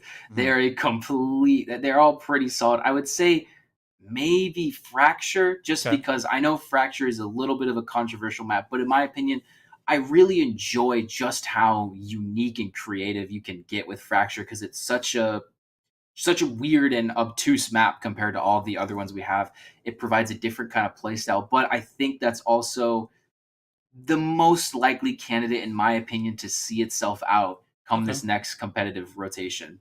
What about you? What do you think? So I can see that happening. I think Fracture does kind of fit that mold of maybe the least liked or like the most variant. But I kind of want to lean into some of the ones that are more into that default space. I think Bind may actually see its way out for like a little bit. Bind is both good, but also kind of like, all right, it's very, very tight. You either win this one from the opposite end, or they basically crash mid. It has been adjusted. Actually, it hasn't really been adjusted much. We have seen those adjustments onto Fracture to kind of make more balance of space. That's why I think it will stay for longer. But it's something I'm starting to flirt with, because we are in that off-season mode before Champions and everyone else is starting to really kind of get that franchising and everything when it comes to the pros. And that's what some of these players are really looking at when it comes to stepping up their game in the collegiate space. So gotta keep them on their toes and see what's coming next. But Talk about coming up next. Long intro, long rollover. That's what we do as casters. We will be having an East Coast Conference showdown. It's going to be a fun one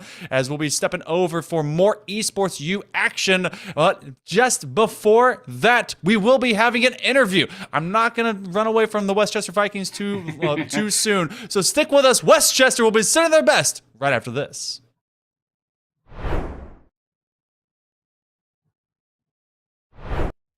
Rest of the crew behind the scenes that works on not only just the production but these highlight videos for you guys. We just want to say thank you for joining us for what has been another incredible season, and we look forward to so much more that we're going to bring you guys in the next school year, in the fall and the spring and beyond.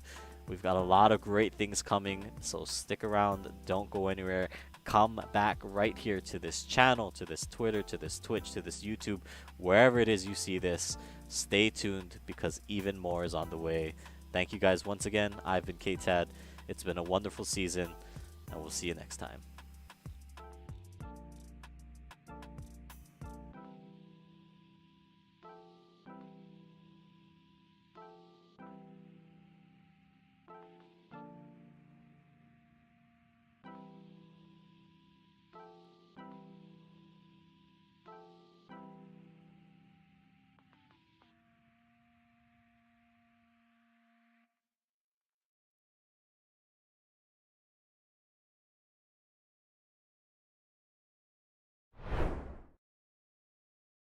First, can you just tell me a little bit about yourself? Hi, so my name is Caitlin. I'm a part of Farmingdale State College's Esports Club. I am captain of the Valorant Green Team. I am a second semester sophomore at Farmingdale State College, and I'm 19 years old. Okay. Do you like Farmingdale so far? Yeah, it's really great. The program I'm in is very specialized, and it's not offered that often in the East Coast, so it's pretty nice. I enjoy it. And what's your major? My major is aerospace professional pilot degree. Oh, wow. That's really cool. Thank you. So, is this your first time on an esports team? No, so I've been a part of the Valorant team for 2 semesters, and this is my third semester, and it's my first time ever being a captain. Okay. Oh, that's awesome. Can you tell me a little bit about what it's like being a captain? So a lot of times I'm organizing the team, making sure everyone is properly set for upcoming games, um, getting scrims for our team, and kind of just making sure everyone is there, present, and possible, and able to play the games that we're gonna, you know, be participating in. We're participating in 2 leagues this semester, so it's kind of hectic. Oh, gosh. Yeah, definitely. I can see that.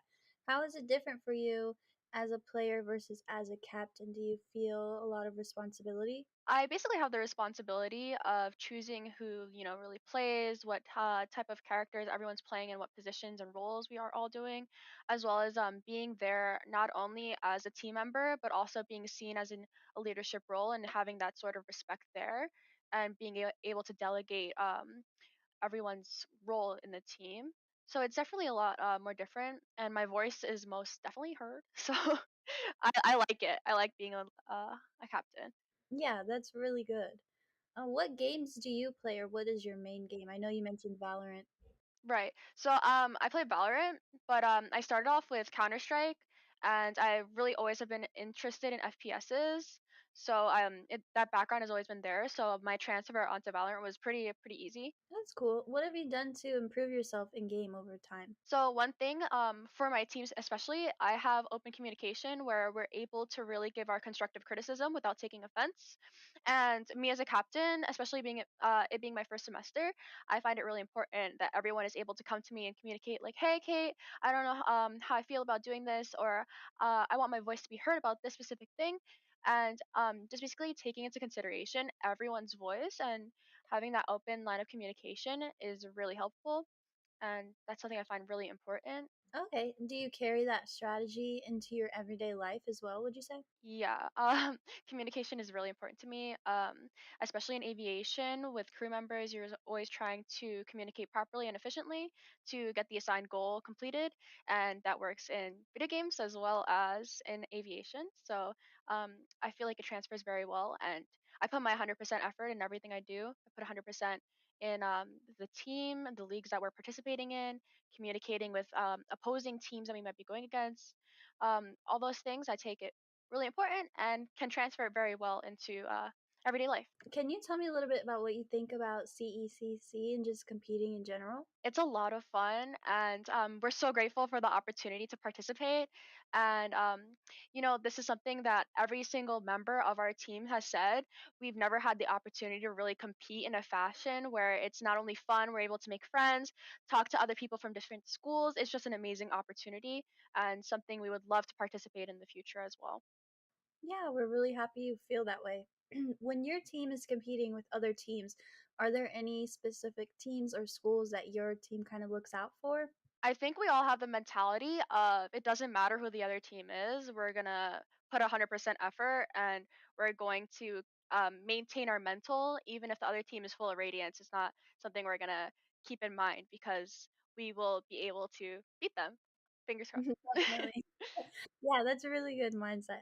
As you probably know, March is Women's History Month, and you being a woman in esports, how do you think that has an effect on esports? What does it mean to you to be a woman in esports and as a captain? Just could you talk about that for a little bit? Coming into being a woman in aviation, which is already really a niche type of thing, especially women in video games, things like that. It's just we're kind of the minority, and keeping that in mind, a lot of times you have to represent yourself properly because you are representing such a small community.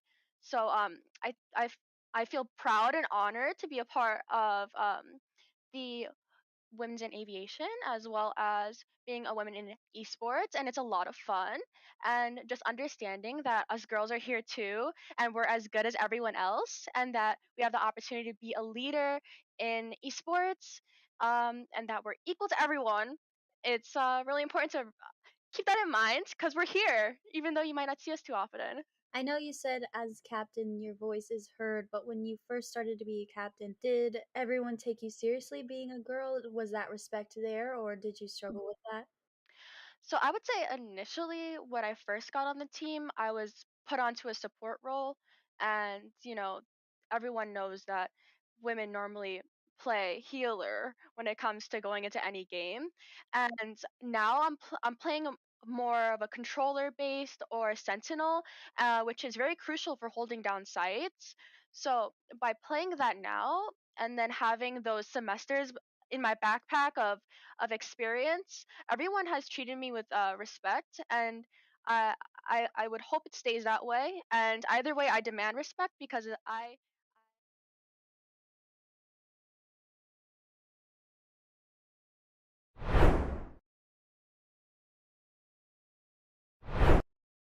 Welcome back, everyone, to Esports U. You got to see an awesome showcase of some NJCAAE action. I'm Hail Monkey Man in the booth alongside not Jakey, though he's in fact Jacob. You can call him whatever you feel like. It is true.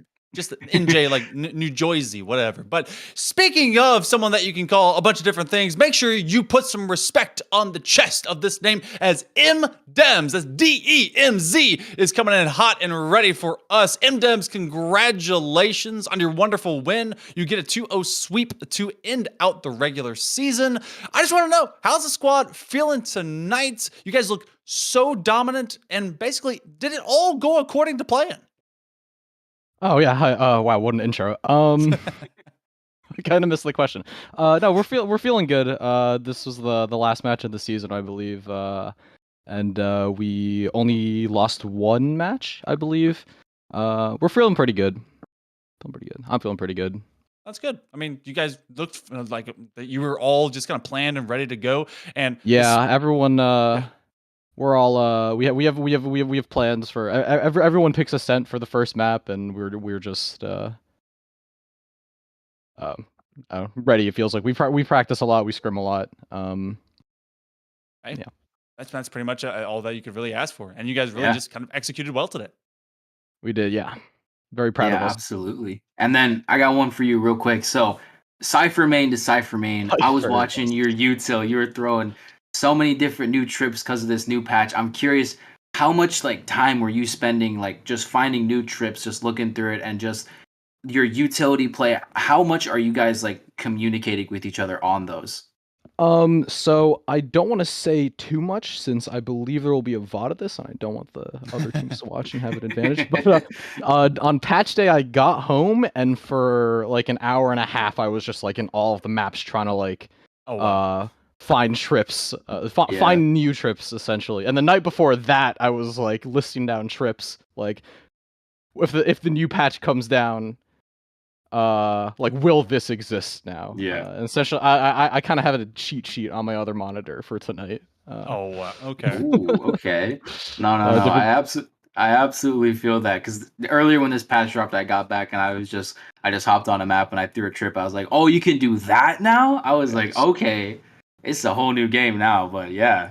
Do you think that there's enough changes and enough buff to this to bring Cypher back into the mainstay? Because he was kind of tricky to work with, especially he's not received any love since beta and now is, getting at least what you can do tonight. Do you think there's enough of this to have more people, maybe Sentinel mains, be able to go back to Cypher?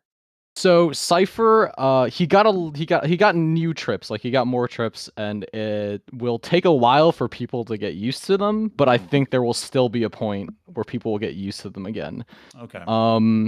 The ultimate is really good, surprisingly very good, like the double ping and not there being such a restriction on his ult is very liberating. But unfortunately, those two changes are just not going to be as good as a free op every 7 rounds. So that's true. Yeah,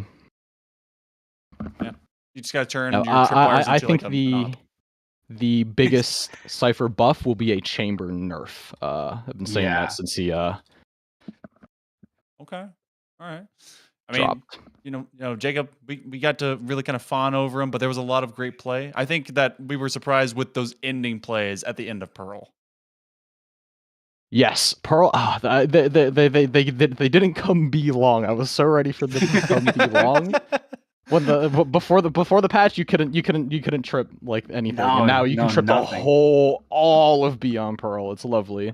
Yeah. You guys were able to really just kind of come in. You've been able to improve to 6-1, and obviously there's a lot of things that have to be learned. You don't want to, give everyone the special sauce, but I need to know before we go away, are you ready for that postseason? And who are some of the big big players and big people that have been able to kind of support you to this entire season? Yes, I got to shout out the entire team. Alpha, Wolf, Sopa, Ryan, Jenique. Love him. Bulk Boy, our coach, has been super good. Like, he keeps us all in game, keeps us all cohesive, I want to say. So huge shout out to them. Hey, you know what? Do you guys have like a big esports group, like maybe even like a little fan club, like a We have an esports program. It's treated as like one of the athletics programs. Okay. We don't have like a physical esports lab like I know some of the other schools do. Gotcha. Okay. Well, hey, you guys have been able to prove that you've maybe stumbled all of once. You guys have the chance to be able to get some revenge going into that postseason. Yes. And we do appreciate you showing us how to properly play Cypher. Cypher's back. You heard it from MDems, back in the meta, here forever, never going anywhere. And of course, we appreciate you, MDems, for being with us in the booth tonight. Congratulations on your 2-0 sweep, man. All I'm saying is, Suffolk, we're coming for you. We're coming for you. Coming straight for you. Well, thank you so much for being with us, man. We hope that you are victorious in the future. Good luck. Thank you so much. Well, Jacob, it's a great squad. They're able to do a lot of damage. Cypher mains unite, link up. I don't know if there's like a cool catchphrase. I don't know. Jacob, make up one. You have 3 seconds. Cool catchphrase for Cyphers. Cypher Gang Go. Cypher Gang Go. That's Cypher what we Gang do Go. Cypher Gang Go. You know what? You You can see Cypher Gang on the other side of this Cypher Gang Go. MDems and Jacob, you guys were fantastic. But Jacob, I think that we only got to have this one match. It was very, very fun to be able to cast alongside you, man. Absolutely, man. You're coming out with the puns. You came loaded. You came ready to go. You did your homework. But I was loving it. I had a great time. Thank you so much for having me. This has been an absolute blast. Of course. Well, if you guys want to be able to stick with us, you better stick with us. Grab a snack, grab a water, kick up your feet, and stick around for more Esports U action. It's going to be some East Coast Conference time, and I'm going to be in the booth alongside Orbital. Stick around. We'll be back right after this. Oh.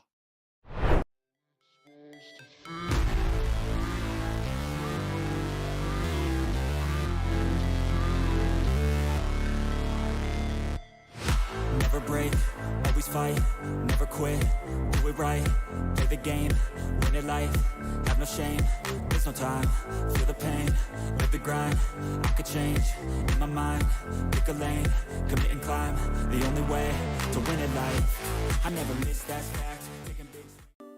That's so cute.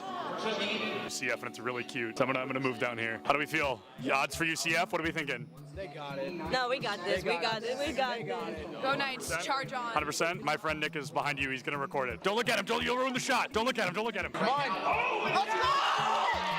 Let's go!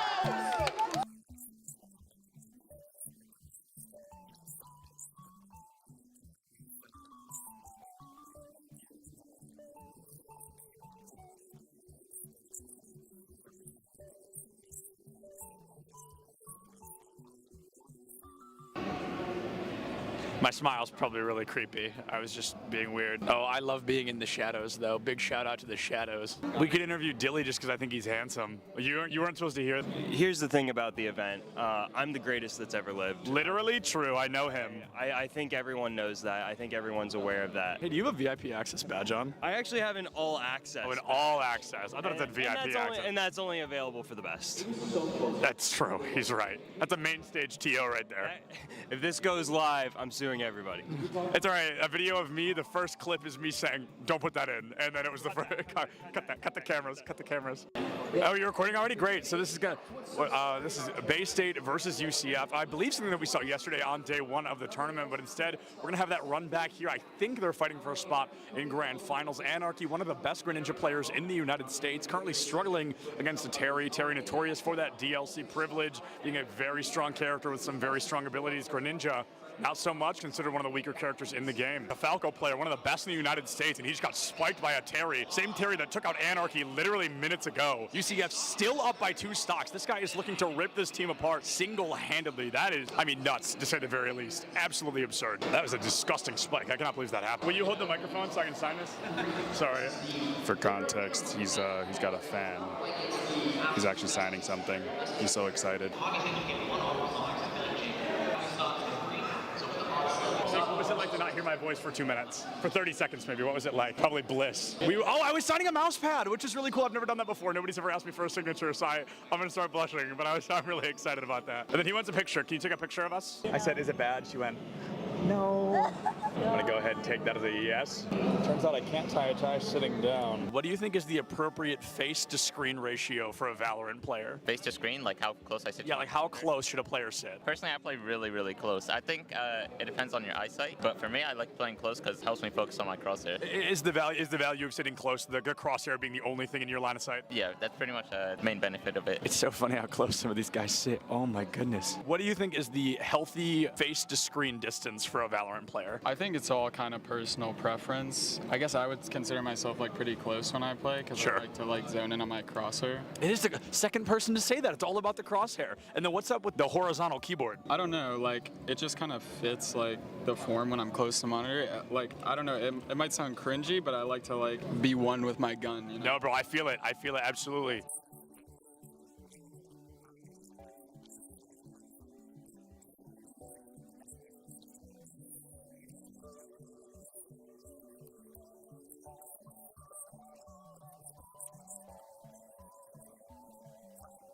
What is going on, everybody? I am here with some UCF fans. How are we feeling about UCF? Let's go! Let's go! We've got a bunch of UCF fans in the crowd right now. UCF, they are up by a single game. They're looking to find their third and possibly final, secure a spot moving forward. Things looking great for them against Northwood here today. This guy's playing Minecraft right now. He keeps double building instead of placing the dirt. Pressure's on, man. Everybody's watching. Just kidding. Just me. Cameraman's not over here. Just kidding. He's behind you. There's actually always cameras on you if I'm around. Do you double build all of those? No excuses, bro. I can't play Minecraft. Your college esports Minecraft team absolutely rolled. L after L here. Let's hope UCF has a little better luck on stage, huh? What is going on, everybody? I am Septilins. I have the honor of welcoming you to the Collegiate Esport Commissioners Cup here in Atlanta, Georgia. All right, that was good. That was good. Good content, good content.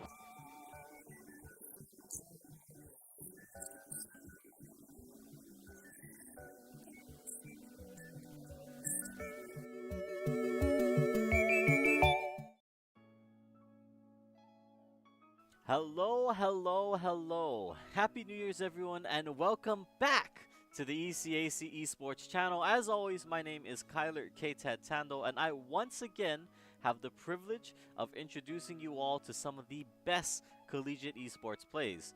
Now, I know when we left off last year, I teased a little bit about some big news on the horizon, but that news is finally ready to break. Now, this year, in partnership with CSMG and their newly launched Esports U network, we will now be able to bring you guys double the amount of ECAC matches. So, with double the matches comes double the highlights. And with that said, I mean, obviously, right, do the math here. It means that we get to take this series of videos to a weekly top 8 instead of just the top 4 like we did in the past. But anyways, that's enough out of me. I'm sure you guys are ready for some hype plays and crazy moments.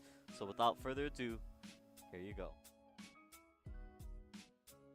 In our season opening clip, we have Ghost and Ox with a devastating 1-2 combo that just breaks SLU at the knees. Or is it boosters? Can't fall through. Nice bounce, but a nice goal! Right past the defender. Ox makes it look easy. I'm so surprised because I couldn't.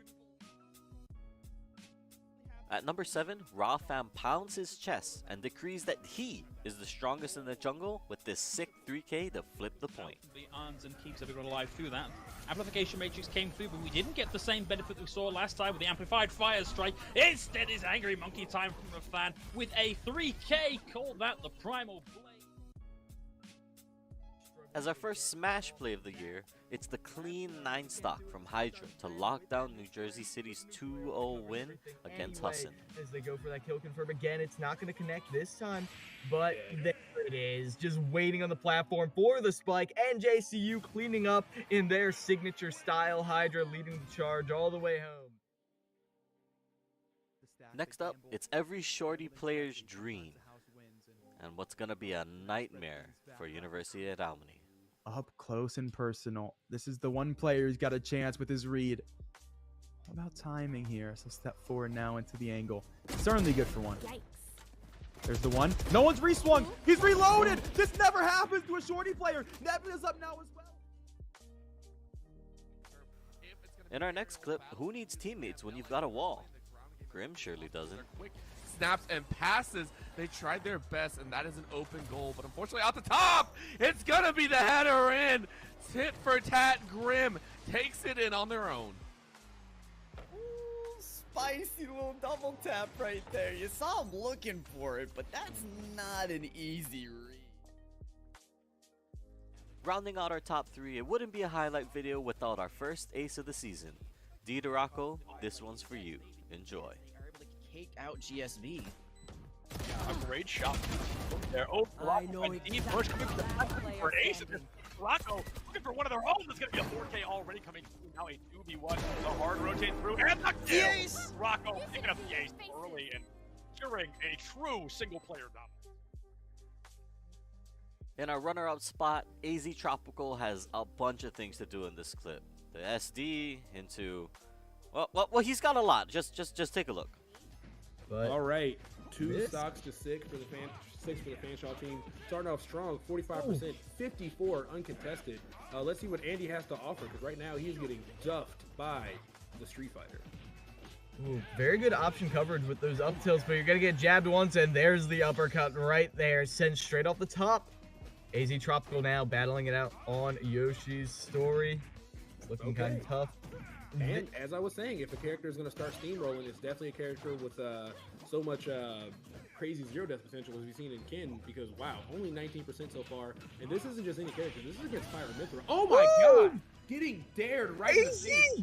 AZ Tropical only 2 stocks away from tying this entire And in our #1 spot in the you hate to see it category, what's higher than a high noon?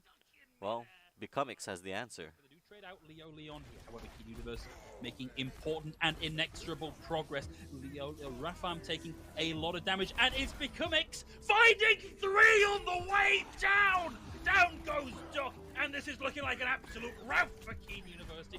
Muskingum University just found lacking in points. Man, after seeing all of that, doesn't that just make you want to say, wow? I mean, for me, I'm definitely speechless and so excited to continue bringing you guys these plays and all of this collegiate esports content. Now, if you want to check out more of the buzz on social media, definitely give us a follow on Twitter at ECAC_esports. Or, if you just want to check out the action live, be sure to tune in on our Twitch channel at ECAC_esports.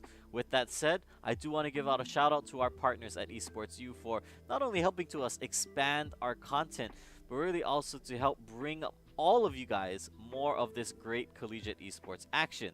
Now, thank you all so much for watching, and feel free to let me know, what types of matchups or moments you'd like to see next. As always, I've been KTAD, and I'll see you all later. Have a good one.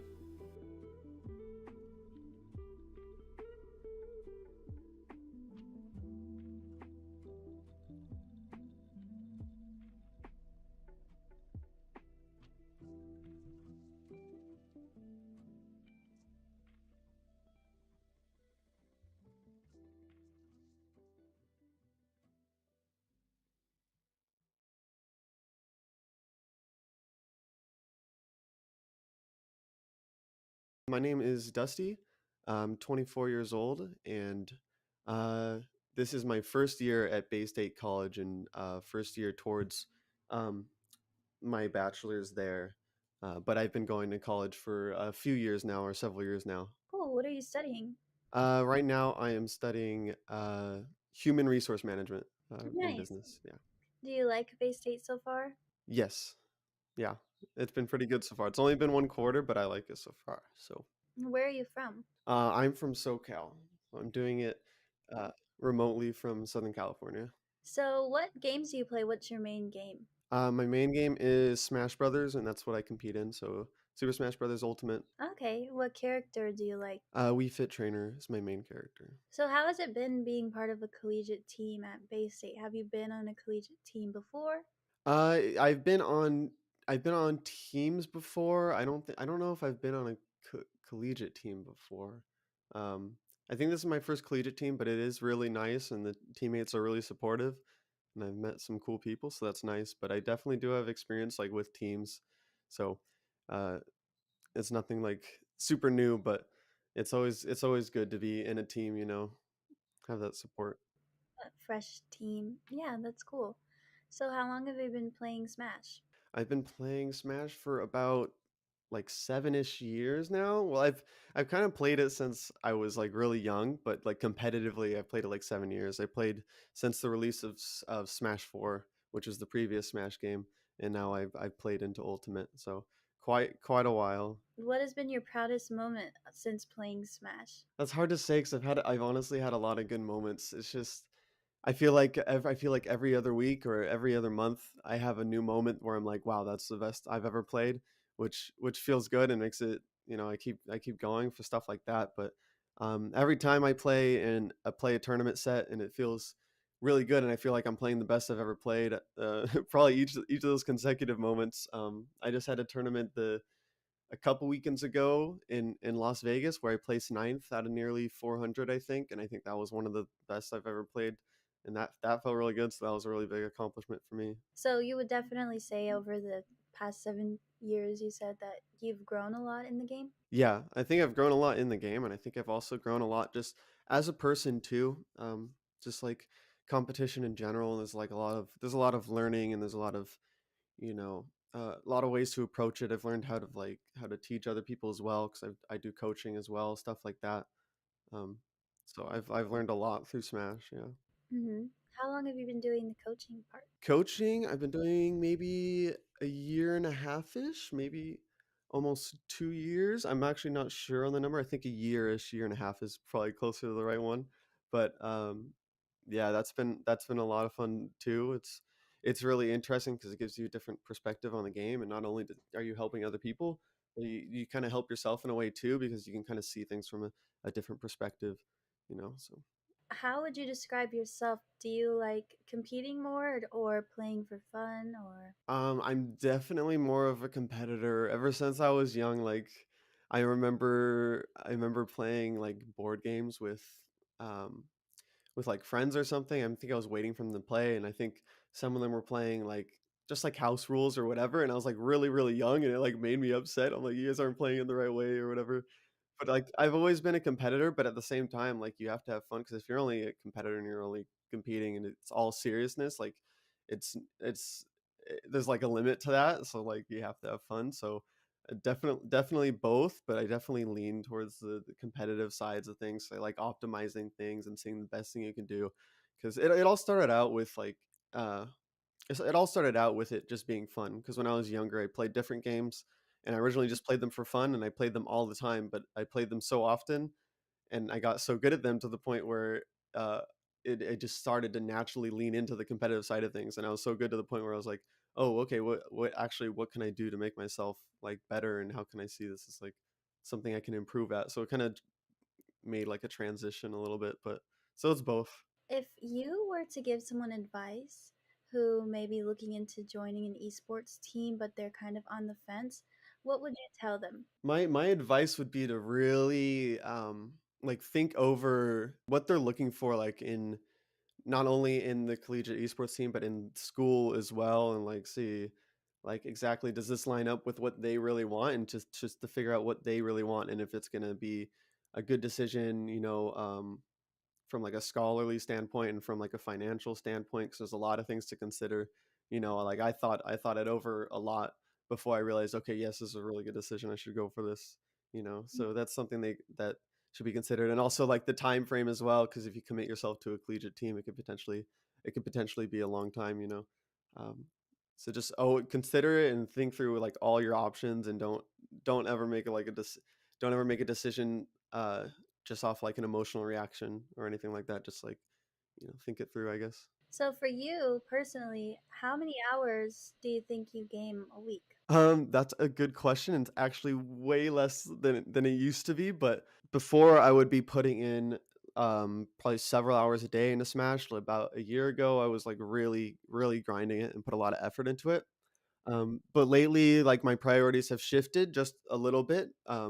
Just because there's other things I need to focus on. Like I started working again recently and stuff like that. So it's taken a little bit of a backseat, but it's always something I focus on. So like even though I'm not necessarily playing all the time right now, I still try to get at least 30 to 60 minutes in a day. But I've been really busy lately, so it hasn't been looking like that lately. But if I'm not doing that, then there's still other stuff that kind of goes into it. Like I do a lot of research on mentality stuff and like stuff like meditation and stuff. So if I'm not gaming or whatever, there's still other things that I feel like is going towards my improvement at the game. Could you expand a little bit on like meditating and how that helps you? Yeah, so with a game like Smash, it can be like really volatile, and one of the reasons why I pursued Smash is because, well, I've always liked it since a young age, but also it's always been like really challenging. Like Smash 4 came out, I'm like, okay, I'm gonna start competing with Smash 4, and I started playing it. For whatever reason, when I started playing it, like I realized that I was getting like frustrated, like I was like kind of getting a little bit angry, and like anger is something I don't really feel very often. So it was kind of like a challenge for me. I'm like, okay, this is really challenging. This game is really hard. I want to figure out how to do this. Like I want to challenge myself. And that was a lot of reason why I did that in Smash. Just like some other things, like it can be comparable to kind of like chess and tennis in a way, with like mentality aspects. And I used to play tennis in high school, and I was never really like super good at it, but I was really into it whenever I was playing for some reason. And there was a lot of frustration in that too back in high school when I played. So it was figuring out how to manage that frustration, and how to like get it under control and actually channel it into something useful. Because one of my goals is always to be like, I want to be like a calm and collected person when I play. I like, even though I'm an emotional person, I can be an emotional person because I'm passionate and I care a lot about it. But that's kind of where the meditation comes in, because it lets you kind of be more like at one with yourself and your emotions and how you feel, and stuff like that, and also just kind of eases your mind a bit, and it can really help in those situations. Like if you practice meditation and then you're in game and you're playing, and there's a situation where it's like super high tense situation, it can kind of give yourself the advantage, because you might be a lot more calm than your opponent if you do practice stuff like meditation. And it just has a bunch of other benefits as well, because with something like Smash, I try to be like the best I can be in game and like out of game. I think there's a lot of factors that go into it, and I feel like if I improve everything that I can to the best of my ability, then it gives me like the highest chances to win, like in the game. I know you speak about frustration and anger, but what about nerves? Like, do you get nervous? Every now and then I definitely do get a little bit nervous. A lot of the things, like my nerves I kind of quell at this point, because I've been playing for like so long, where it's like if I go to a tournament and I sit down, it's just like it's just me in the game, like it's just me in the match, and that's the goal, and it's just trying to learn and just play what's in front of me, you know. But sometimes there are a little bit of nerves, like for example in Vegas, because I'm not very often playing on like big stages. Sometimes it's smaller tournaments, and at Vegas it was a bigger stage and there was a lot more people watching, so it was a bit more of a unique situation that I wasn't always in, and there was a little bit of nerves there, although it was a bit under control. But I think I definitely have the nerves mostly under control. And if there's a new situation like the stage one, I feel like just having more experience with that kind of stuff kind of help quells it. And also it's just because there's also other methods too, like telling yourself like, uh, like self-affirming stuff, I'm this is what I do. I'm just gonna go up there and play the game and do my best. And telling yourself that kind of stuff helps with nerves a lot too. So.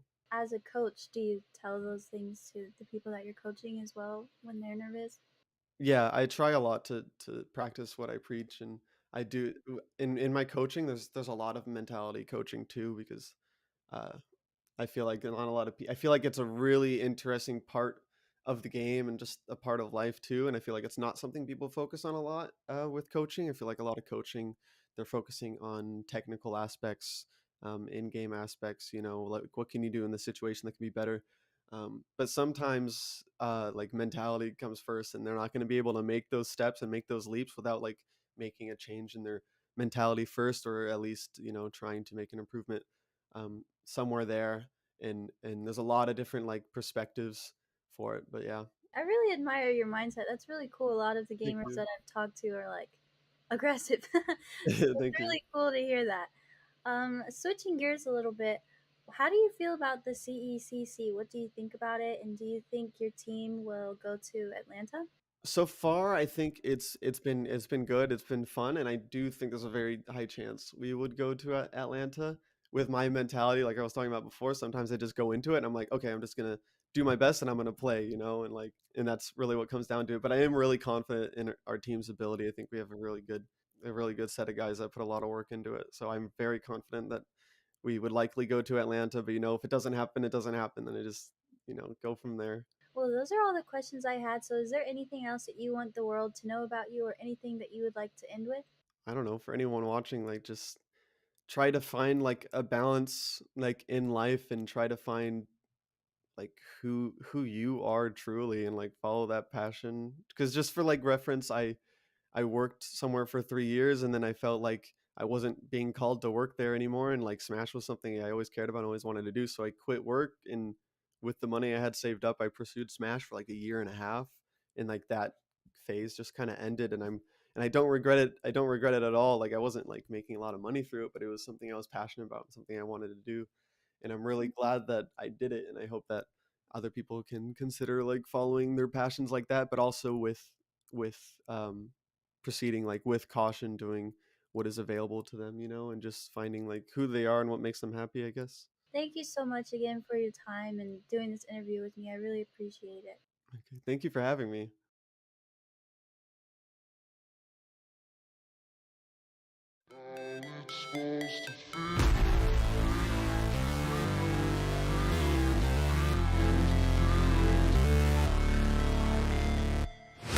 Never break, always always fight, never quit, do it right, play the game, win it life, have no shame, there's no time, feel the pain, live the grind, I could change, in my mind, pick a lane, commit and climb, the only way to win it life, I never miss that fact, taking big is that we don't have these preconceived notions, and we're willing to listen to our membership and read the room, read college athletics and how it's connected and how it's not, and take what we have expertise in championships, but also throw out some of the other stuff. I remember when we first started, there were some conferences were applying their amateurism rules to all of their esports competitors, and I think we knew enough to know that no, that's not going to work in an esports culture. It's got to be very different. And by the way, the NCAA was going in a different direction. You could see that Train had already left the station on that, and so it's an incredibly dynamic area and ever changing, and will continue to change. And just as we didn't know when we started what it's going to be looking like, I think similarly we still don't know what it's going to be in another 5 years. I know enough to know that all of us are still going to have a thriving esports program that's doing a real good service for our members and for our competitors. But we still don't know necessarily what some of that is going to look like, and that's pretty cool about it all. Let me ask you this, because you all are used to dealing with your athletic directors, and each of them are dealing with what's in front of them in their athletic departments. My guess is at least some of your schools are that this is not necessarily operating within the athletic department. And can you talk about how you navigate that in a conference office, and maybe the best way to handle that, or do you have preferences? Do you try to steer them one way or the other? And just talk a little bit about that, if you don't mind. Sure. The majority of our schools are not under the athletics umbrella. We have one institution that perhaps by next year will be under the auspices of athletics, but most of them are in other departments across campus. Right. One of the things that has helped us is that we have support from the president's office. And so in order to participate in Mountain West events, you have to have an adult non-student administrator that oversees that, the eSport program. And that's where we get assistance with, eligibility checks and, please complete your roster, things like that.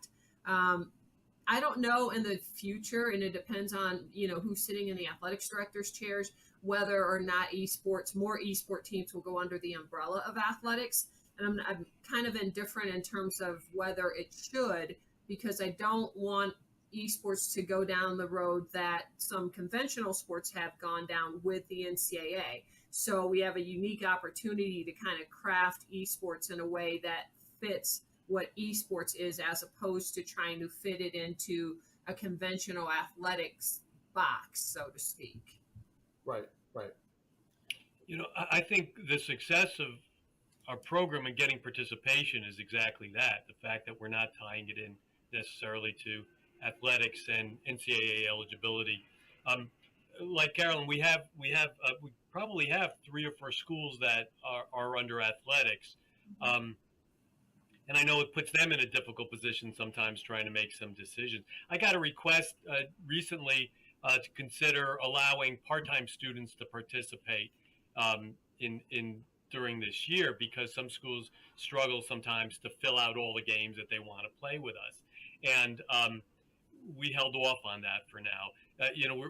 We defer to the institution and say, what's your policy for those that are under student development or activities? What's your policy for allowing students to participate? And if you certify that they're eligible under your current policies, then that's good for us. I also think, and I was part of some of the conversations early on with the NCAA years ago about the NCAA getting involved as a Division II representative, and I was crossing my fingers that wouldn't happen, just because I think this needs time to grow, and expand. Can I ask a question, because you mentioned part-time enrollment, and one of the things that we've done here is that as a conference, we've just set eligibility standards, full-time enrollment, making progress towards your degree as the institution defines it. Are you guys doing something like that as well? Because we've gotten that part-time enrollment question and we've said no. Yeah, no, I don't think we've gotten that far down the line, Carolyn, to ask for that. I think we kind of put it on the institution, but we do say that the student has to be a full-time. Now, they could be a full-time grad student, but they have to be full-time as from what the institution decides. Yeah, our eligibility requirements are just as simple as can be. You have to be a full-time student in good standing. Yes. And after that, and that's about it. Now I think we wanted as few impediments to getting this thing rolling as possible in the outset. I do think as schools get more competitive, they will start to distrust one another. And that's why we have this 500-page NCAA manual, because schools distrust one another. But we're not there yet. Right now there's still a collective, let's move this forward. And the fact that the NCAA is not administering it, I think, is really helpful to the growth of it all. And yes, we allow grad students. We don't even have a 4 or 5 year clock. If you are full-time enrolled for 10 years in good standing, you can do. And why not? Why would we not say that that's okay? Now, eventually, like I said, we may change our minds if the schools require it. They say, no, this is crazy. Look what they're doing over there. We don't like, but I think we're still a long way from that. Alex, do you have anything? Yeah, I mean, I echo everything that really Carolyn has said. You're gonna have to forgive me. What was the original question? It's been a minute. I know. I'm sorry. Well, just kind of what you set out to do, and then what maybe the realities of it all. Hey guys, KTAD here. Now, I've been told I need to step in to create like a buffer zone between some of the other hosts so that the Valorant v Overwatch conflict may finally come to an end. But between you and me, guys, I don't think they both realize that League's kind of already won that war. So don't tell them anything. But anyways, you guys already know why we're here, and if not, well, then you're in luck, because we've got some of the best collegiate esports moments right here. Don't believe me? Well, that's okay, but here's your proof. Let's get into it. To start us off, we have the combo of Matt and Festive as they execute a brilliant mid-air handoff to close out Game 2 and tie up the series. Here in regulation, can Festive and Matt do it? Matt's there, puts it in, and we do get the go-ahead goal. Is it going to be enough to end it here in reg? 25 seconds left right here. About 2 minutes since our last goal. 5th total in this one. Is this looking like moderately? Feeling thirsty? Well, if you are, then Crollo's got what you need with these sick plays on Pac-Man. Not always guaranteed the stock goes for the side special into that. That would have been an insane way to end it. And now Crollo looking for the fire hydrant edge guard. Slam dunk right there. Is there able to finish them off? At number 6, see if you can count the ultimates here, because when the dust settles, there can be only one survivor. For Thomas College, but I don't know what Keene University are thinking. Well, okay, they're thinking it. What is going on in this fight? My days! 2 to the bomb, 3 to the tile, 1 to the self-destruct, and it's we just get the a team. lone It's diva. It's a lone what baby is diva. happening? No, okay. Hip is back there. You know what number play this is, right?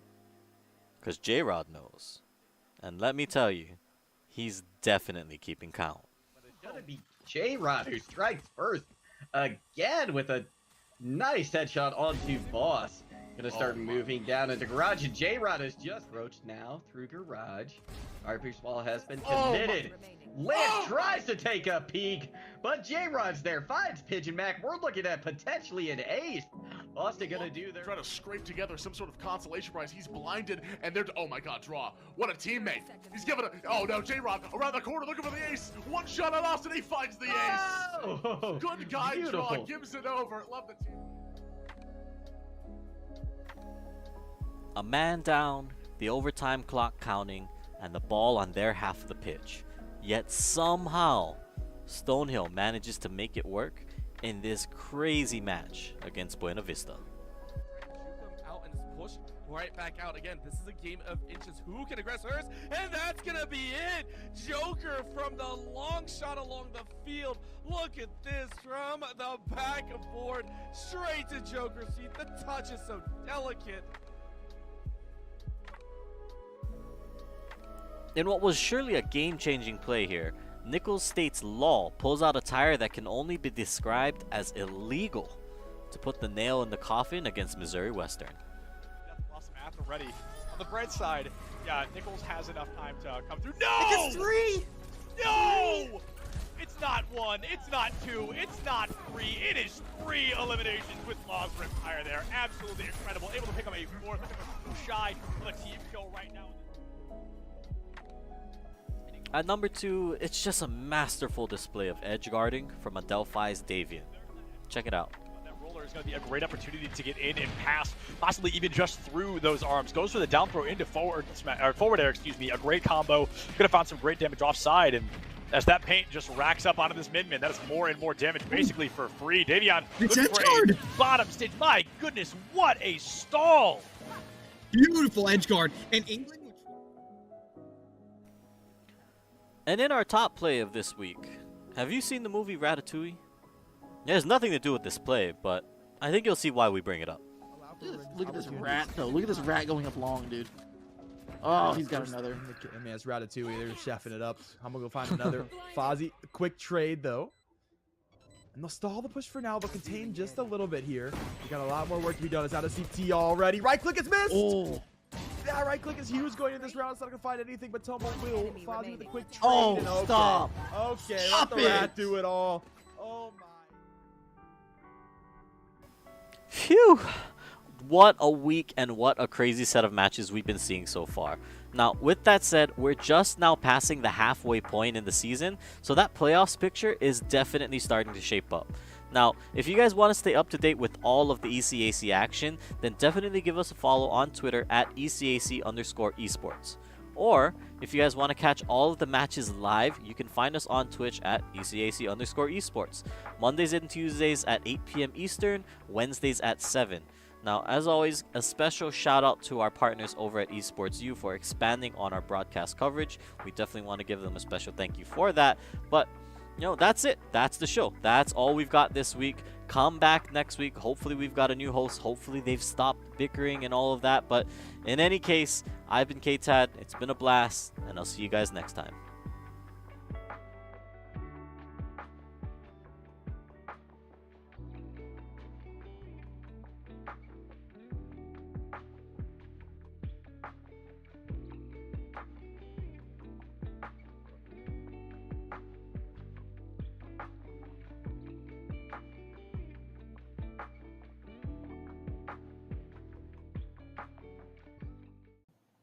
And there's so many other jobs as well that can translate out of this experience in esports. The only path is not just as a player.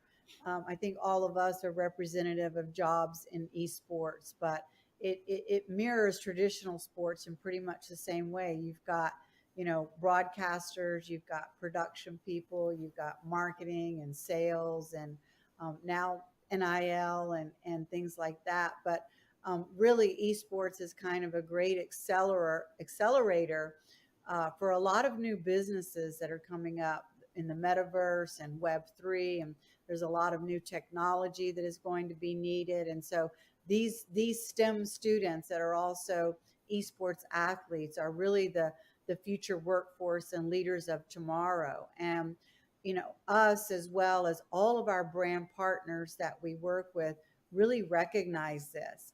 And I think that's really, you know, a key driver of why brands are in this space.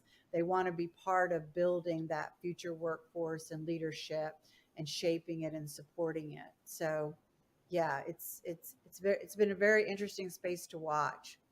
And we offer such a big, we offer such a big counterpart to traditional sports also, because it's a counterpart, but it's also the same, is what I'm trying to say. Because when you're traditional sports and they're done after their 2-a-day workout and they're done after their practice scrim, they're coming home to play Call of Duty and relax and put their feet up and get a drink and play video games. It grows their brain, problem-solving skills, and their hand-eye coordination while they're home. Hand-eye coordination, if you're a football player, massive skill.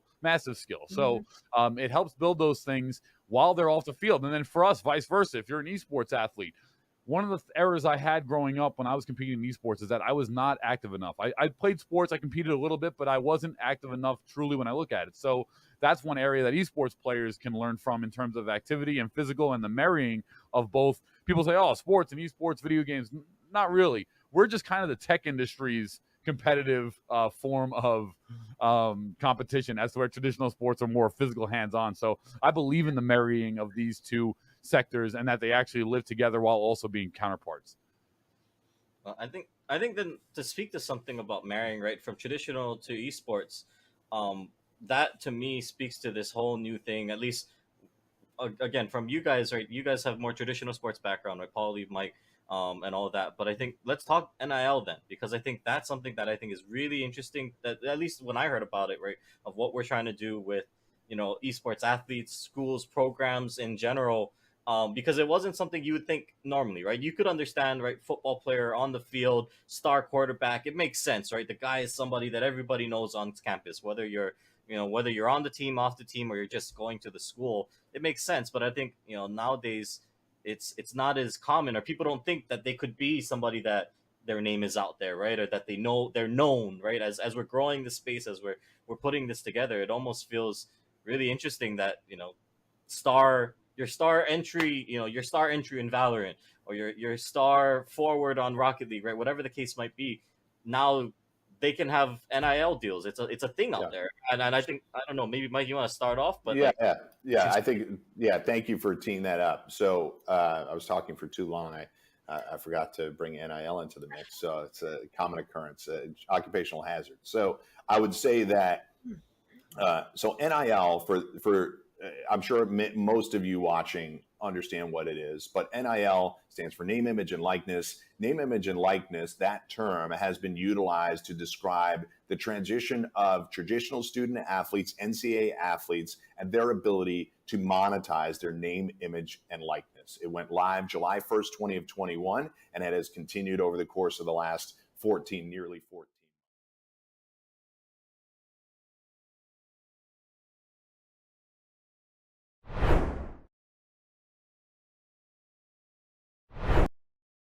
Welcome back, everyone, to some Esports U2 Electric Boogaloo. It's actually the primary one. I'm just making jokes. I'm Hail Monkey Man back, but it's Orbital that's able to join me on the Smack Attack. We get into our second match of the evening. We go from NJCAAE over to some ECC.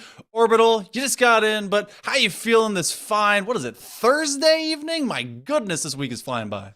Yeah, I mean, there's a big reason it's flying by. Number one, the birds are leaving the nest here. Number two, there's a very, very fun game coming out this weekend, and I think all of it's going to go crazy. So I'm very, very excited to be here and very excited to try and share my knowledge again as this season winds down.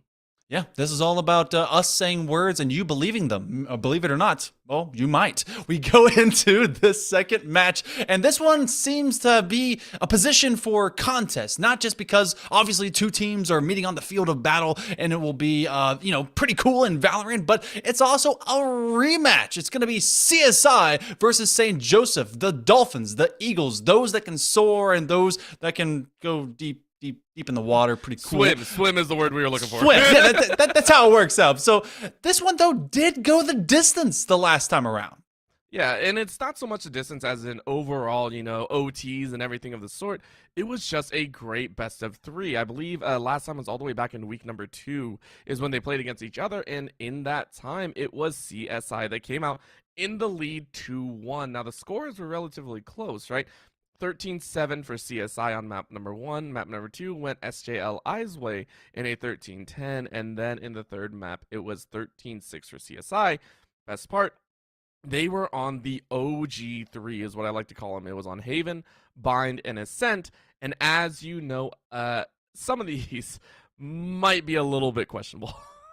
just a little bit. I mean, Ascent actually was the first one gotten rid of. They decided that decider in particular was not fun. I gotta think that particular ban, it did come from St. Joseph's. They didn't like the 13-6 that was rendered to them by the Dolphins. So instead, we are starting equal but opposite of how Bind and Haven started the last time these two teams matched up. We will be going to Bind first. I was actually having a conversation with Not Jakey just on the previous matchup for the NJCAAE, and I was talking about maps that could end up being voted out of the map pool, much like Split was to bring in Pearl, and I brought up Bind. What say you about Bind maybe making its way out whenever the next map does come around? So I would actually go back and forth on this. I actually really like Bind in terms of the originality as well as one of just the OG horizontal maps, right?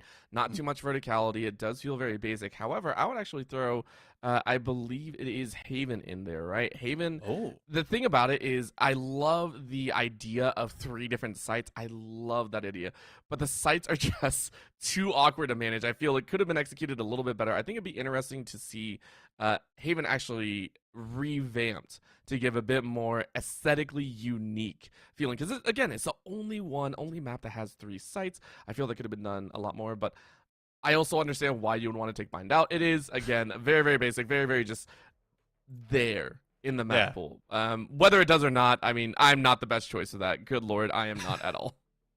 I know that there's a lot of people who say, get rid of Fracture. Who likes Fracture? I like Fracture, okay? That's look, at least one boomer does. Maybe some others do as well. But for our first map, we will be going over to Bind. We've seen a lot of Ray's execution play. Obviously, Viper has been kind of that main controller. Maybe a little bit of Wombo combo and a double controller aspect with the Brim stem working along with Vipers. Right now, there is not a Viper even floated between one of these two squads. Fade still getting picked up. Well, not confirmed as of yet. They're actually deciding who's going to be taking that role. But Chamber is there's a lot that's still left to guess for this current map. Look, they're trying to throw me off my game. Okay. They're just like, don't actually guess until later. But what we can see is College of Staten Island already locking in a pretty rounded composition, right? You're taking a look. One is the Brimstone, one is the Raze, one is the Sky, and one is the Sova. These are all very well-rounded styles of composition. You have your Util, you have your Scouter, you have your Entry, and then you have your Duelist, right? These are all just like the bare basics, and then you can follow it up with whatever you want, which of course will be that Chamber, right? If you're not running Chamber right now, it does call into question a lot of what's going on. Chamber is just that strong, even with the current changes, right? Even with some of the changes that came in. However, I didn't really get a peek on St. Joseph's side about what was actually locked in, so we'll see it once we get on screen. I assume it is going to be more of the same, though, right? Again, it's a very all-around aspect is what you're hoping to see. They did pick up the Sage, which is kind of your direct denial Sentinel, trying to be able to slow things down, but they're going to be starting off on the attack, so I wonder how they really kind of set up with that long wall. Actually, I guess at this point, everyone else has a wall that's much longer, so we're going to call it short wall, but it's a powerful one because it has an actual surface in lieu of just me getting sprayed through colorful green gases and more. But they also have the Fade, so difference of your initiator, the double initiator concept working around the Raze as kind of your entry to create space. That's going to be more in CSI's corner. You will have post plant as well if you want to work on that orbital strike, as well as the Hunter's Fury. But you know I want to see how this Chamber duel ultimately turns out, because often that turns the momentum in much of these matches. It can be just that one make or break moment, and of course, we are getting underway. So St. Joseph, of course, opting for this A side push, and this is what we do see from teams, right? The very standard, take a little peek, decide which side you want to go for, and test the limits of your opponent. But right now, Seraphic saying, listen, just give me single moment. You go ahead, throw down a little bit of a smoke, run backwards, get to the rest of your team, and you give a tiny bit of information over, or CSI, I'm so sorry. My bad. It's all good. A little bit slow on the uptake there. I'm a little bit wonky right now. I'm sure that they will forgive, and you know, that you get some extra paint shells to be able to create that space just outside the round of U-turn, as well as that lamp. And now Shub is going in for the doppelganger duel, but it will be Sano that will be well alive after it. So the plant does occur, and it's a 2v4 hold. A couple of players hurt. The regrowth might be able to promote some more healthy HP bars, but the re-engage is Oblivion sends Big Fat Kev to the bench. brutal showing. And I mean, yeah, you can't do too much about that. So very nicely done by the side of CSI. And we are seeing that team coordination that led them to, even though it was a 3-game series, very stock standard wins on their end. I like the re-entry position, and that is one of the most important aspects, right? Having a clear re-entry position and having clear executes for getting back into sight. And wow. Bathroom time? Bathroom break? Maybe? They didn't get to go to the I feel like this is the first time we've ever had it like off the rip, right? This is the first time we've seen it after like a round 1, and from a team that won the round. Am I crazy, right? Like that? I don't think I've ever seen that before. Maybe there's just pure confidence. Maybe, I mean, this is a couple of islands that exist right next to each other, so maybe they're just throwing stones across the Hudson and seeing like what sticks over there. Someone's running over to try and unplug someone's Ethernet cable right now. You hear, big brain. You hear on someone else's side, they're just like, bruh, he just knocked on my window and ripped my Ethernet out. I have to go plug it in real quick. Just give me a second. Oh my god, that would be so funny. Just sawing through someone's Ethernet, plugged like straight through the wall. And, hey, they took away Twitter in a hurry. You know, they just said, you know what? You don't get to post about this one. That one's done. Oh my gosh. I make one joke. I tried my hardest, and then you just blatantly go for it. You know Gosh, what? We are name dropping. I love the look. I am not as clever as thou. That is why they put us together. It is the Pinky and the brain, and I will be Pinky all day that I can. So we are going to have actually a look into exactly what the situation is, because getting a timeout that early definitely means maybe something happened. So we're going to take a short break. We'll be right back with this ECC matchup here in a moment.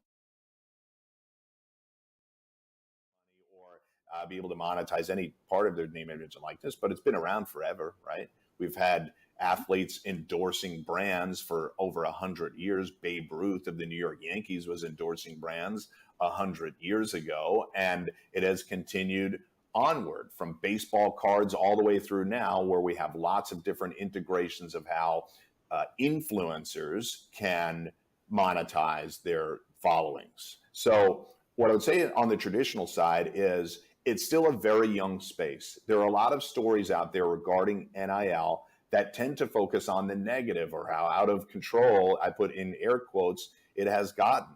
But there is still a burgeoning marketplace for many more student athletes that are involved. About 17% of NCAA athletes are currently involved in NIL, but 65% more than that want to get involved and are curious how to get started.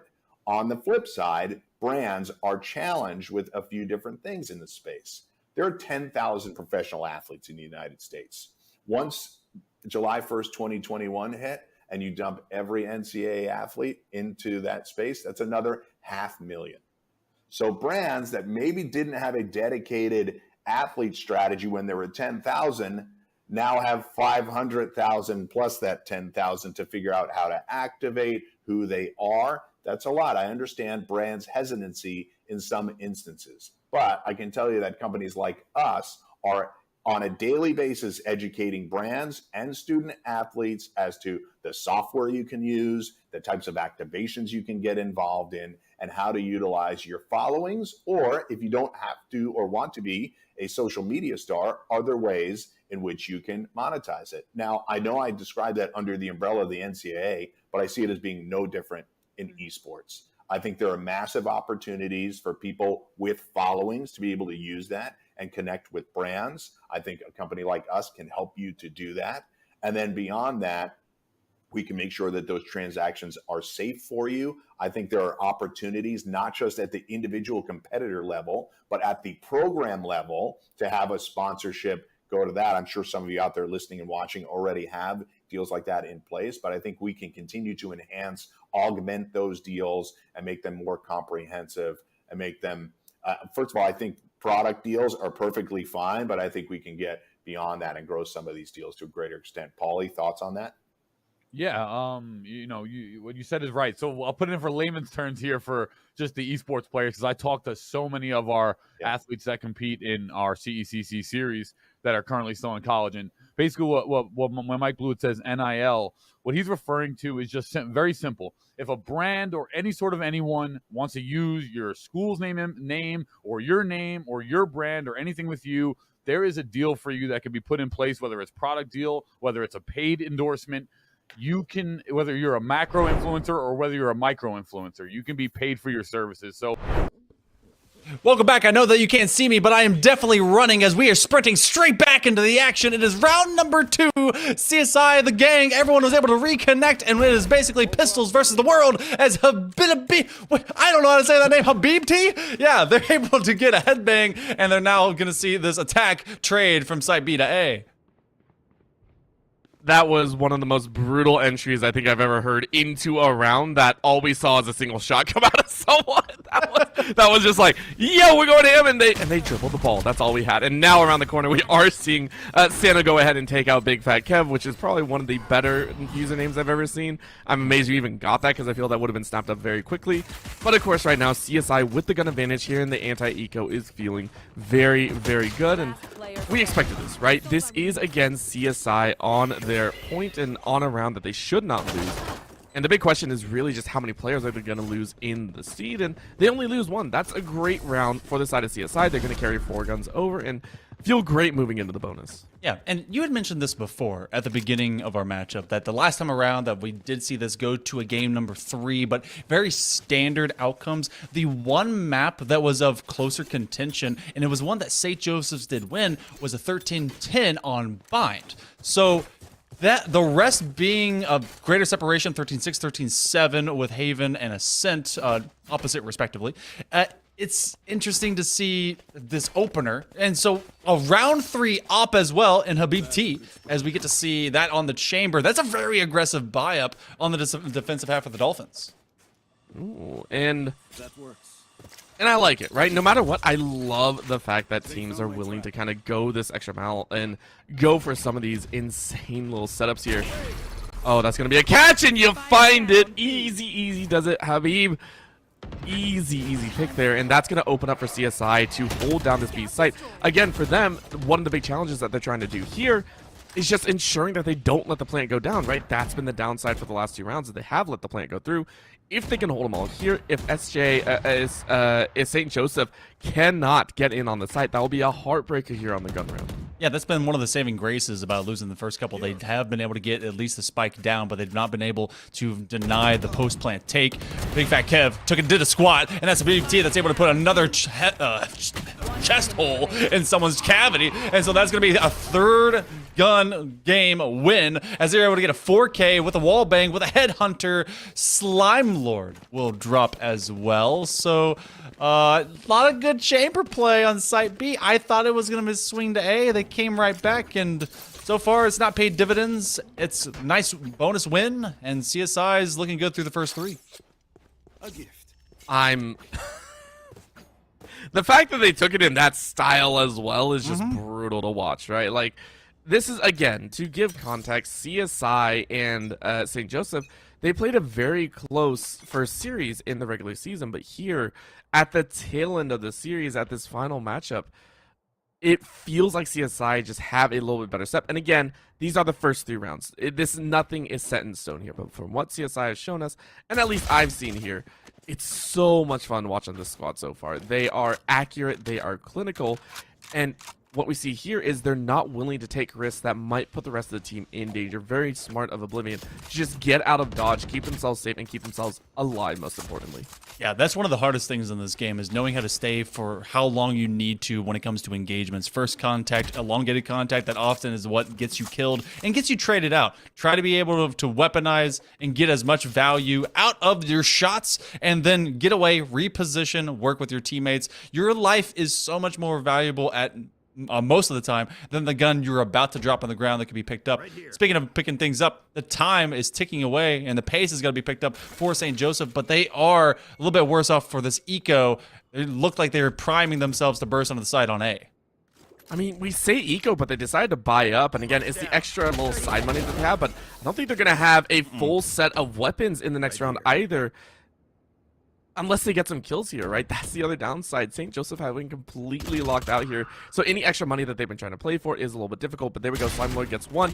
You don't swing for the second, though, and Sano is going to get picked off, so Table is going to charter a course for that site, but are they actually going to get the plant? You're trying to chase it as quickly as possible.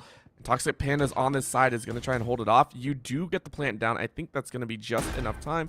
Yep, there you go. Full plant, and let's see what they can do. CSI on the retake. 0.35 seconds, just enough time, plenty of time, wasn't anywhere near close. They've got to be able to now deal holding it with these nice sky smokes that do take away those sight lines from that stack of boxes. Habib T, who was so clutch and cool on site B from distance, is now going to have to work it in 2v3 as it will be Oblivion that has dropped from an outside angle. Table is going to actually repeak, and they're going to look against another, but it's now a 1v2 into this trade. Never gets to happen. Toxic Pandas finds the first for SJLI. And remember, that was a thrifty round. They did that with nothing but Spectres pretty much in hand, right? They had nothing to work with, and yet they played it so well. And it was off the fact that CSI played a little bit too passive, right? They let them work their way into sight, did not aggress as quickly as we expected, and CSI got punished for it. So well done to the side of St. Joseph. And coming in here with weapons hot, it is going to be weapons on both sides. And I'm expecting CSI to continue rotating that operator around. Habib does have that over on the B side. But I want to see St. Joseph go at a little bit quicker manner with these guns in hand. I want to see them get a little bit aggressive. Or maybe at least spot out the chamber and play accordingly. And you know what? I love Sano took my advice to heart. Got up in there, made sure to bring the fight to him. I love an aggressive defense, but also one that can be able to receive it and then repel it straight to the graveyard. They will take out their opposition Rays, and Toxic Pandas is actually hanging out on a lurk. They are either going to create some opportunities based on getting a kill, as everyone, at least on the majority of the remaining squad, goes to rotate, or just to create some delay on the rotate. Teleporters are cool in this map because it allows you to teleport and rotate in a hurry, and they will be able to see them with the Pathfinder, so you will see at least one step up, another that goes through mid TP, but that also allows for maybe some kills to happen from out of showers. Ooh. With the quick flick, Oblivion is going to take another, and right now CSI seemingly having corrected their mistake here. A little bit of a rough gun duel there, but Toxic Pandas is still going to break open. Table waiting right there, and it's going to swing on one, but can't get much more, but it's still a 3v1. CSI, again, when they started playing a bit more aggressive, they got into the heads of St. Joseph, and I like it. They started getting up in their face around the corners and causing some chaos. So CSI playing this one, I feel, as appropriately as possible. Only have about 10 seconds remaining. If they're going to be able to get this plant, it's going to be off of a Olympic speed sprint. Slime Lord is being told, save your gun. Oblivion may step up right into their face, and they will have a guiding light to be able to get it. And that one will hurt. They're not dead yet. Are they going to chase them down? No. They decide that they'll let them escape for now. That was just a flex. Just saying, Flash, okay, you can keep your gun. That's on me. I am just loving how CSI are holding things down here on the defensive side. And for those that have played, of course, I want to say that this is considered defensive-sided to an extent. A little bit easier access points and a little bit easier kind of chokeholds to hold on to. To see them do this cleanly, and again, except for the round that they lost, they've retained 3 to 4 members every single round. It's showing that they know the crossfire angles. They're showing themselves up here and saying, hey, we know exactly what we have to do to stay alive and take your lives instead. St. Joseph are going to have to start doing a little bit of a drastic move, maybe going for the awkward engages and executes. And this looks like a chance right here, 4 stacked with 1 fading behind. Oh, Appomatic. Ooh. Appomatic looking automatic off of the Hunter's Fury. The orbital strike will actually come out as well, as they're going to try and delay and dismay and get rid of anyone that is playing out into that U-Haul. Sano's just barely able to get rid of the Prowler, but they do have the Showstopper, and that could be huge. They have to deal with this early interaction. Reload, stay behind the wall, then come out in the peak. Plant comes down, 3v4, but key deaths have occurred out in Hookah, and now they are all surrounded. Oh man, this is St. Joseph having an absolute ball of a time, and for a team that is willing to concede ground so quickly, they know exactly what they want to do, right? They're not fighting for a lot of those situations. They're not fighting those 1v2 or 2v3 gunfights. They're just like, you can take the site. You can't reset as quickly as anyone else. So we'll be okay. And, of course, that was a save to an extent. We can see some buys coming out here from the rest of the squad on St. Joseph. But I still just feel they aren't having that punch, that obvious kind of prowess to keep them in the game here. St. Joseph trailing behind not just in kills and econ, but also in the ults, right? 3 big ultis on top for the side of CSI, and St. Joseph working only with the Nightfall, which is good in some respects, but not when you're only running Spectres and a single Guardian. Beeb? What? Big Fat Kev had used the Brim Stem to quickly move from right left, and the dude swung, said, nah, that pixel, that one's gone, and so is the rest of that fat. Maybe putting him on a quick diet to be able to have him go and sit on the bench for the time being. But it'll be St. Joseph's that is down 1 controller, which is something they've really needed to start working around to dissect these sites. They have a wall that they can post-plant hold with. The would-be showstopper does get invested. Sano's trying to hold on to the side angle to see if it's in their side, but no! Lines him up, knocks him down. The conga line of skulls will be splattered on the wall. What? CSI are playing every angle and then some. You can even see here, Slime Lord's like, bro, oh my gosh, Sano! Sano's insane. Sano is insane right now. That is brutal. I love the fact, and you saw what Sano just did there. He faked out everyone on the side of St. Joseph, right? St. Joseph gets blindsided by 2, and then it forces a check from Slime Lord, which opens up another opportunity. That was absolutely not meant to actually happen. But see here, look, Slime Lord's like, bruh, is he still there waiting? And no, guess where he is? He is hiding. He was in wait, and it was perfectly executed. A single player dominating 4. I've got to worry about Slime Lord. Looked at the ground, thought maybe there was an upgradable weapon. Oh goodness, the blast pack, you can double blast pack in, but everyone runs away. They will be able to trade out their doppelganger, but everyone sprinted. They didn't want to be part of the montage that's being built by Sano's attempts and efforts here on this current map. And CSI have been able to take more of the majority of the first half. St. Joseph have taken a majority of pressure because of it. Again, you would ask them to execute well. How do you do that when you have automatic shots like from Appomattox? I just don't know. Honestly, CSI are starting to look cleaner and cleaner, and it shows that they're the team that has experienced the most improvement and growth over the season, right? Yes, it can still fall out to the fact that, hey, CSI are maybe going to drop some rounds, but right now they feel like they're dropping none. They are saying, we want to show off even more skill here. And I mean, Big Fat Kev, you take 1, still down to a 3v3, and this could be a way to turn things around. To give a small idea once again, and I want to make sure I get these numbers right. It is on Haven, no, Vine last time. It was 13-10. It was the closest map that they had.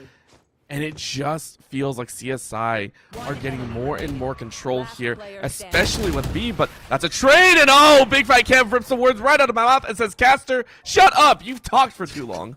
Hey, but you know what? They're trying to prove you right. We were talking about how close this map was the first time around. Well, they're trying to be able to at least slowly sneak their way into it. The key thing, though, you talked about growth. A regular season, jumping into a possible postseason, and what all these teams have in store for them near the end of it. Well, this was early week contention that these two teams met.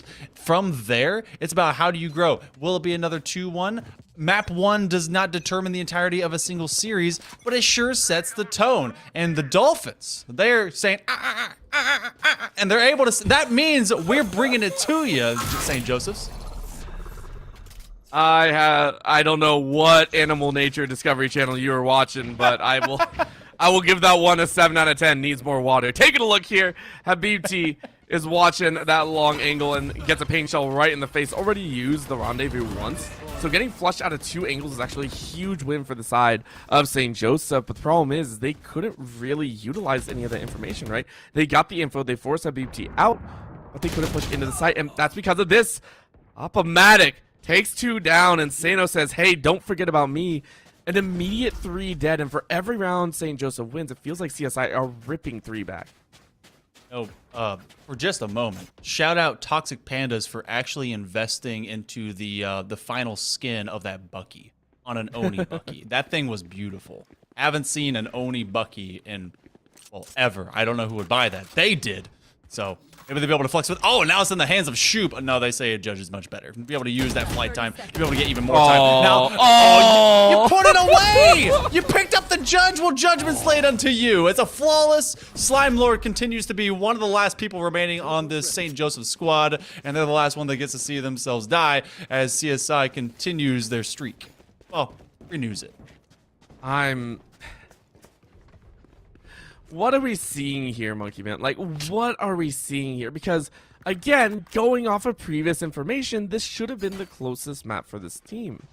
And yes, there's still time, but the way that it's looking, CSI have evidently fixed all of their issues, and it's on the back of Sano here, who has pulled off some immense plays. And it's not to say the rest of the team isn't following suit, right? 2 other members sitting at 9 frags themselves. They just have left 0 gaps, and we're now seeing a full push, all 5 through Hookah. This is one of the most aggressive pushes we've seen so far. Oh, well, I'm wondering if Oblivion was even there. So maybe that one is of issue. We'll be talking about that later, but Oblivion maybe just didn't think that anyone would be there in the first place. The op is actually down as Habib is caught by Slime Lord. And what we have been seeing is kind of a lack of focus towards the end of rounds. You have a good idea to keep mindful, but off of the owl drone ping, a wallbang comes out. Pandas will have to be waiting into the spawn room. And now you get the Hunter's Fury. He's trying to run them, and that's going to be a take. Do they get one? Yeah! They are able to just work it all themselves. Opomatic just stone cold. I'm at a loss for words. We've been seeing exceptional play from everyone, right? We've been seeing the plays left and right, but oh my gosh, that clearing a B, I am saying it over and over again. CSI have no worries over giving up the site, and I say it all the time, and I'm so impressed when teams do this. They're willing to give up site for a more optimal entry, right? If their position is not appropriate, they are willing to give so quickly. They're not even worried. They're just like, hey, listen, we can't fight it. Oh, I have the angle. No. Just back up. Give it up, right? They're so willing to do that at the drop of a hat that I think it gives them an overall advantage because they're so in tune with each other. They say, okay, that's what we're going to do here. Cool. Now we can push as a team. Like, CSI, yes, they used so much util to win that round, but that's enough, right? They cleared out their main obstacle, and right now, St. Joseph are just trying their best to clear everything and not have a problem. Are you going to get the blind shot? No way. Habib! Okay, thank you. Thank you for killing him. There's no way that Habib should have even lasted that long, but now you have the full push, and you will have another body drop to the table as they're shooting from outside of Hookah. Well, finally, the trade comes through. The wall goes up. I don't believe we have the revive yet, so you have to keep with the numbers advantage that you do have, which for the first time in a while rests with St.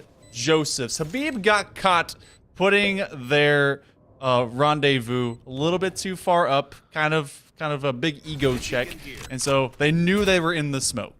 And so as soon as you get rid of Habib, that's one of your big 3 off the board.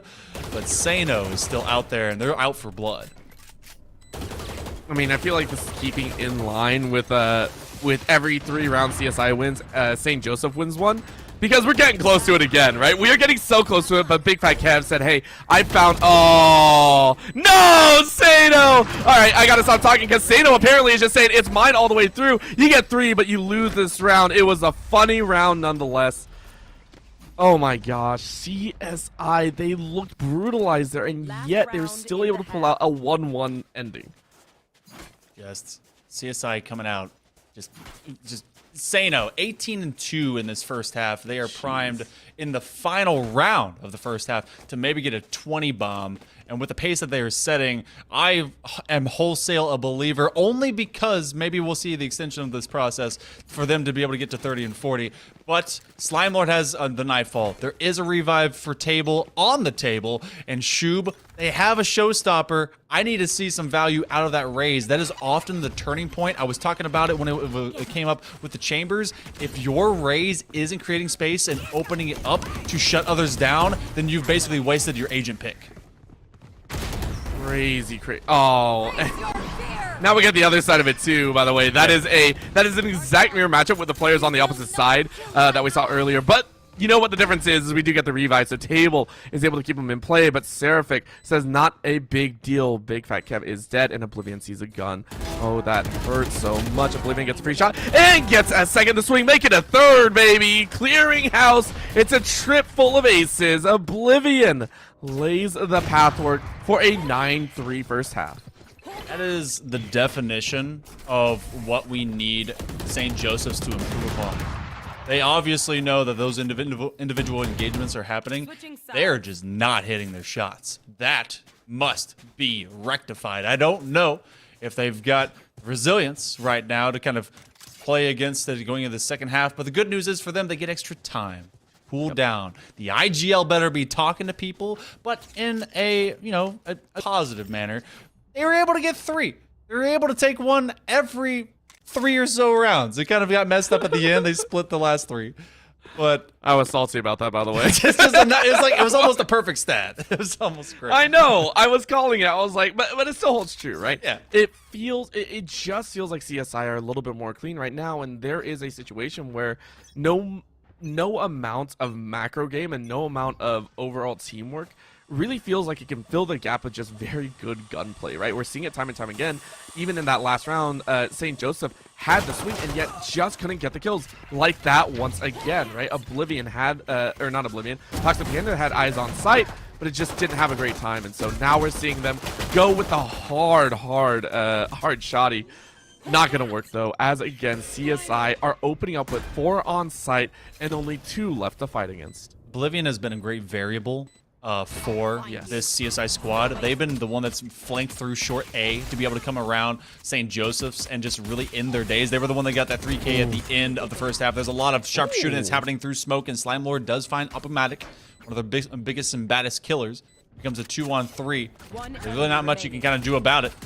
Beeb is able to get rid of Shub, and Seraphic just keeps focused and will eventually avenge their friend. So this becomes double digits, 10-3 against St. Joseph's. And we've seen openings of 3 rounds, not even trays to 2-1. Just feel like this is downhill running for the Dolphins.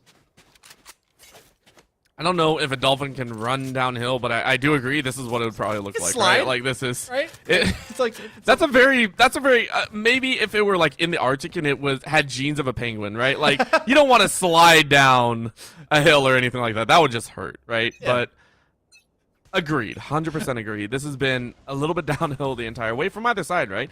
From the side of CSI, it's a great downhill roll because you're snowballing the heck out of it. If you can snowball in Valorant, right? Not like you're playing League or anything like that, but it just feels like all the momentum, everything is in their control, every single pace. And you're seeing it here. It's a hard push through showers, and they are taking the aggression. I love this call. Bifat Kev is able to take 1. Can you get a little bit more? And you can't. Oblivion, Sano, just dropping people like flies. Yeah, they've got a giant bottle of Raid spray, and they are just ruining the population of bugs over here. And against the windshield, it is just smears as they're going 90 miles an hour towards the finish line. 11-3 right now. CSI, they have the ability to buy if they wanna. They've got a lot of, this is their bonus, but they could just full-on flex. It looks like they will. And so this will be your nearest true gun round. We do have at least a stinger in the hands of Op-O-Matic, one of my newest favorite guns, and the Judge with Big Fat Kev. So this is going to be a clash of the Titans, especially as you will have 2 pressed up into Hookah. Can they be able to accept this wave of pressure that the Dolphins are bringing up? Honestly, I would say yes, and it's because of Big Fat Kev, right? I want to see Big Fat I can't talk. Kev, go ahead and make a massive play here. Table's going to try their own, but sends out a slowing orb, so a little bit slow on that util piece. Oblivion, though. Oh, no. Brutal showing there. All does get split in half. Toxic Panda is holding a tight angle to see if anyone does come in through Garden. You have 3 in Hookah. The Owl Drone just to identify. There's a lot of blinds, and so this one's turning the other direction, but so is Toxic Panda's skull as it will drop to the floor. This becomes a 2-on-4. CSI is trying to get themselves on a match point very soon with only 1 remaining, and that's Shub. Poor Shub, we've only seen, I think, in the kill feed so far in the mirror raised deaths. we have not seen Shoop that much, and I feel really bad because the name is awesome as well. But you are stuck here. It's a 1v4, and your team bought into this round, meaning the next round, you're going to be working with next to nothing, right? You're going to be working with Spectres, a couple other SMGs, or maybe your trusty Shoddy.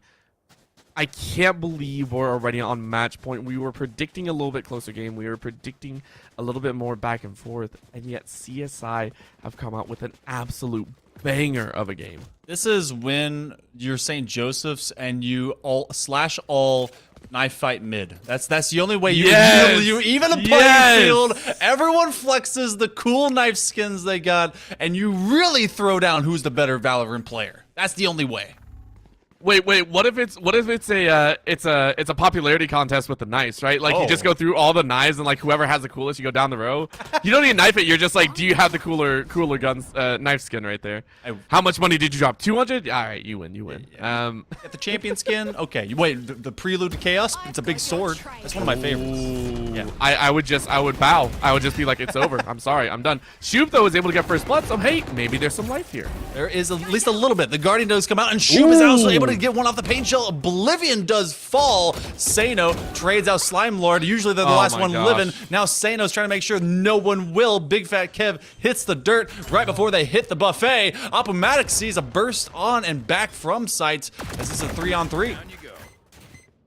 And they just swing together. The crossfires that are currently set up by the side of CSI have been great, but it is a little bit more dangerous. St. Joseph currently holding off, and the spike didn't get planted, so that's actually very important to think about. And Sano did see, but you get the first shot. Sano has been so good at 3K here. Look for the 4K, and it's over. It's just like that. 13-3 is GG. CSI pull up a monstrous game. Wow. If you blinked, you would have missed it. 13-3, that has been the pattern today on this Esports U channel. It was about execution. We get to see some minor disruption by St. Joseph's, but the plan was set in order, and you could tell that the last time these two met, this one was definitely much closer, but it's CSI that put in the work to truly be like, you know what? This is a rematch. We're ready for it. We, in fact, challenge you on this map again, and we want to be able to win it outright. I just want to know what aim labs practice they were going through, because my gosh, some of the swings they were having, some of the angles, and some of just the in-game knowledge that they had, I will stand by it right now. CSI in their current form look more dominant than St. Joseph. It doesn't matter what kind of strat you run. St. Joseph have got to somehow buckle down here in between the maps and just say, okay, hit the shots. Go for them. Just don't worry so much about laying the crosshairs on. Go by instinct. If you practice enough, instinct it. And then if all else fails, aim for above the shoulders instead of aiming for the head. Yeah, just somewhere like from here to here, you know, just around these angles. But regardless, while they get to the labs again, we're going to be going to a break again. So don't touch that dial. I don't think your computer has a dial. If it does, weird setup, but pretty cool, man. Either way, map number 2, we'll be going to Haven here in just a moment.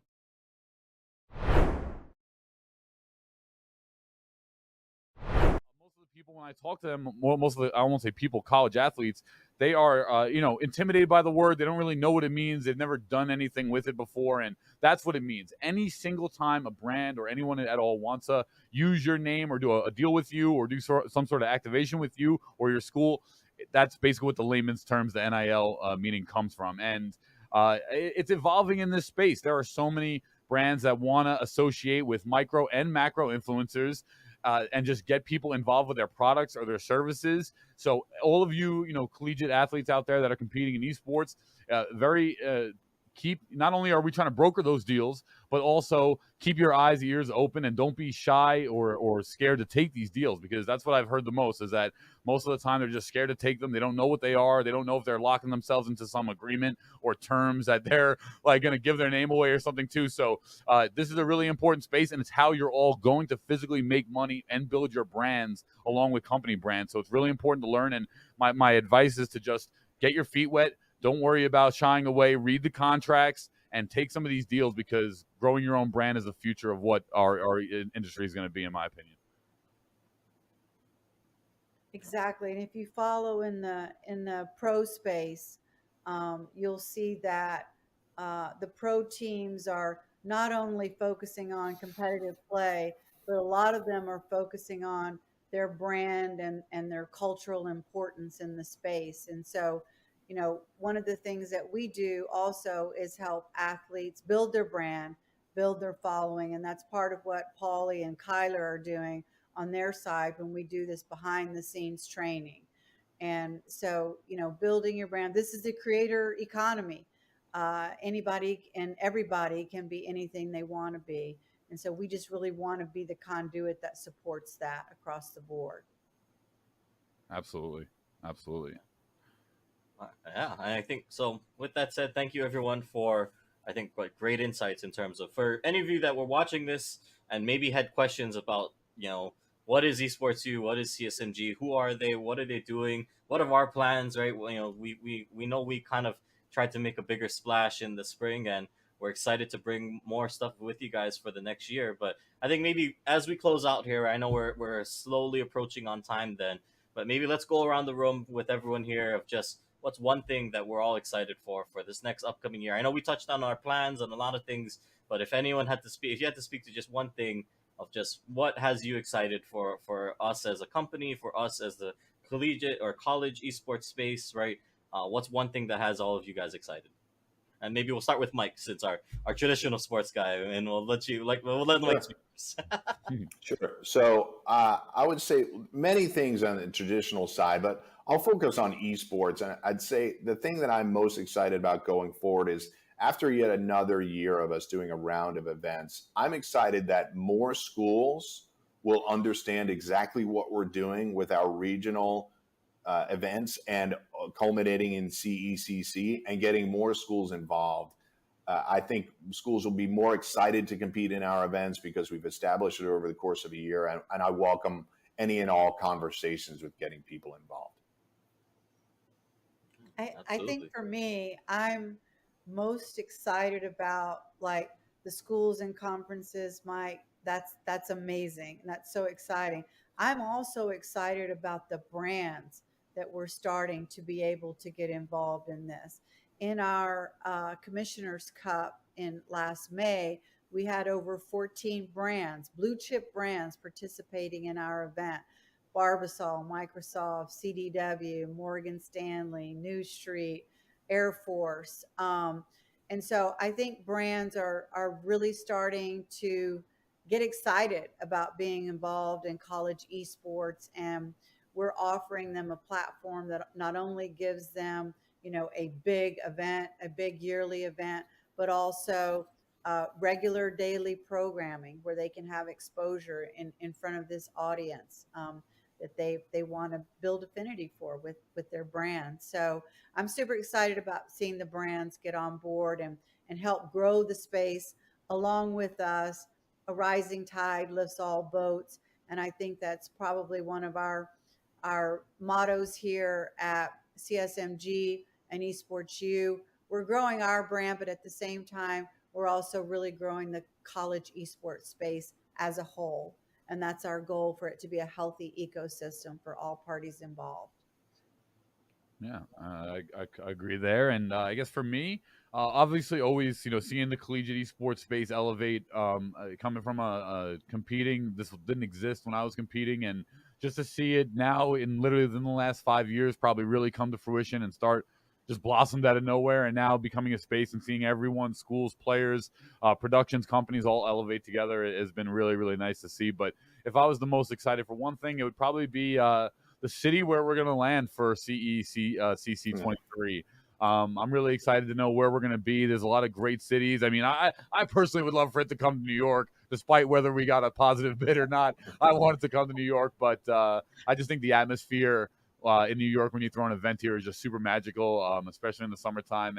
But either way, I'm really excited to see where it lands. Tons of great cities, tons of great opportunities, and yeah, who knows? And I think that's going to be the most exciting process for me. Absolutely. I won't speak to anything. I think I'm filling Paulie's job on this one because Paulie's more a panelist than this one. So, you know, normally Paul's the host, and I don't know. I think me personally, I'll just say something real quick. I'm just excited to keep telling your stories. If you're a student, if you're a program, let me know. Let us, reach out to us. We just ultimately, at the end of the day, we want to tell your story. And I think that's what has me most excited, because now I think we're getting to a point where people know us. People, I hope you guys trust us, and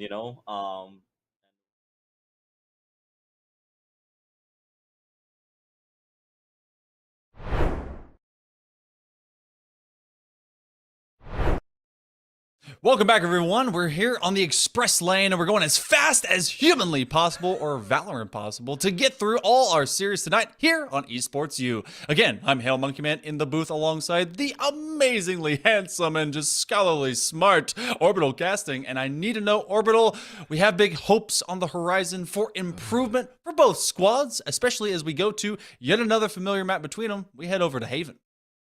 I'm Monkey Man. I'm a little bit terrified because what we saw was CSI. They're not dolphins here. The dolphins somehow turned into like a great white shark and went rampant here. They are going to make the Eagles go extinct, because I don't know what happened in the season. I have no idea what happened in the season, but taking a look at their previous record versus compared to what we see today, they look like a brand new squad. They looked so cohesive. They looked understanding. They knew where their lineups were, and they also knew where their teammates are. That is the most important thing, being able to communicate and say, how are we executing? Who is watching what angle? They had that on lock. I don't think I saw a single angle where one of St. Joseph were able to take more than two. Every time it was answered by another kill, it felt like. So CSI honestly are playing out of their minds, and it's up to St. Joseph, who just look a little bit lost. Right now, this squad, I'm a little bit worried. It feels like a little bit of solo queue mixed in there. Maybe they just weren't on their game in map number 1. Still plenty of time to see, but they're now going to one of the maps that they lost on back in their previous series as well. I mean, maybe we're simply reversing the narrative. That one being so close in the previous week, and this one an absolute ramrod in the other direction. But we will change it up and go over to Haven. It is a 3-piece meal of puzzles. You have to be able to get ready in a very spread format for your defense. That's going to be tough. CSI, being on defense, will be the ones that are initially tested to try and repel the Eagles. And, if the Dolphins have either ascended to a higher alien form and are of just genius level intelligence, or are sharks with jetpacks and laser beams, they're trying to fly just as high as the Eagles. Something I've seen work so well very recently and in the last few months on Haven especially is how aggressive you can peek out from defense and really bring the fight to the attackers. Yeah, it's so nice because, again, this is what happens. So there's 2 ways to break down maps that end up being kind of that gun duel scenario. Number 1 is you create a massively expansive map. That would be like your Fracture or your Breeze. It's just open, it's crazy. Breeze is a little bit more like the sniper's hideout, right? And Fracture is just like you're in line of sight. That's all you really got. You're going to be shooting one way and one way only. In this situation, though, it's more forcing players to go actively to so many different zones, and I love the fact that you pointed it out, because this actually lends itself a little bit to College of Staten Island. Again, we said this team knows how to cover each other, and they've also been winning gun duels. If you're going to place a team in that situation and say, you got to be on point to hold down, a single angle by yourself, you're still going to bet on College of Staten Island. And I mean, the composition that they're running is also very aggressive all in its own right. Sano on the Rays before is now on that Premier Jet. We all know what a Jet can do. And I mean, it feels like CSI have all the cards laid out for them in order. Okay. Looking at our agent picks, and especially very, very elusive maybe to me of how this one could rock and roll. I've seen some weird compositions as of late. We're talking about aggression.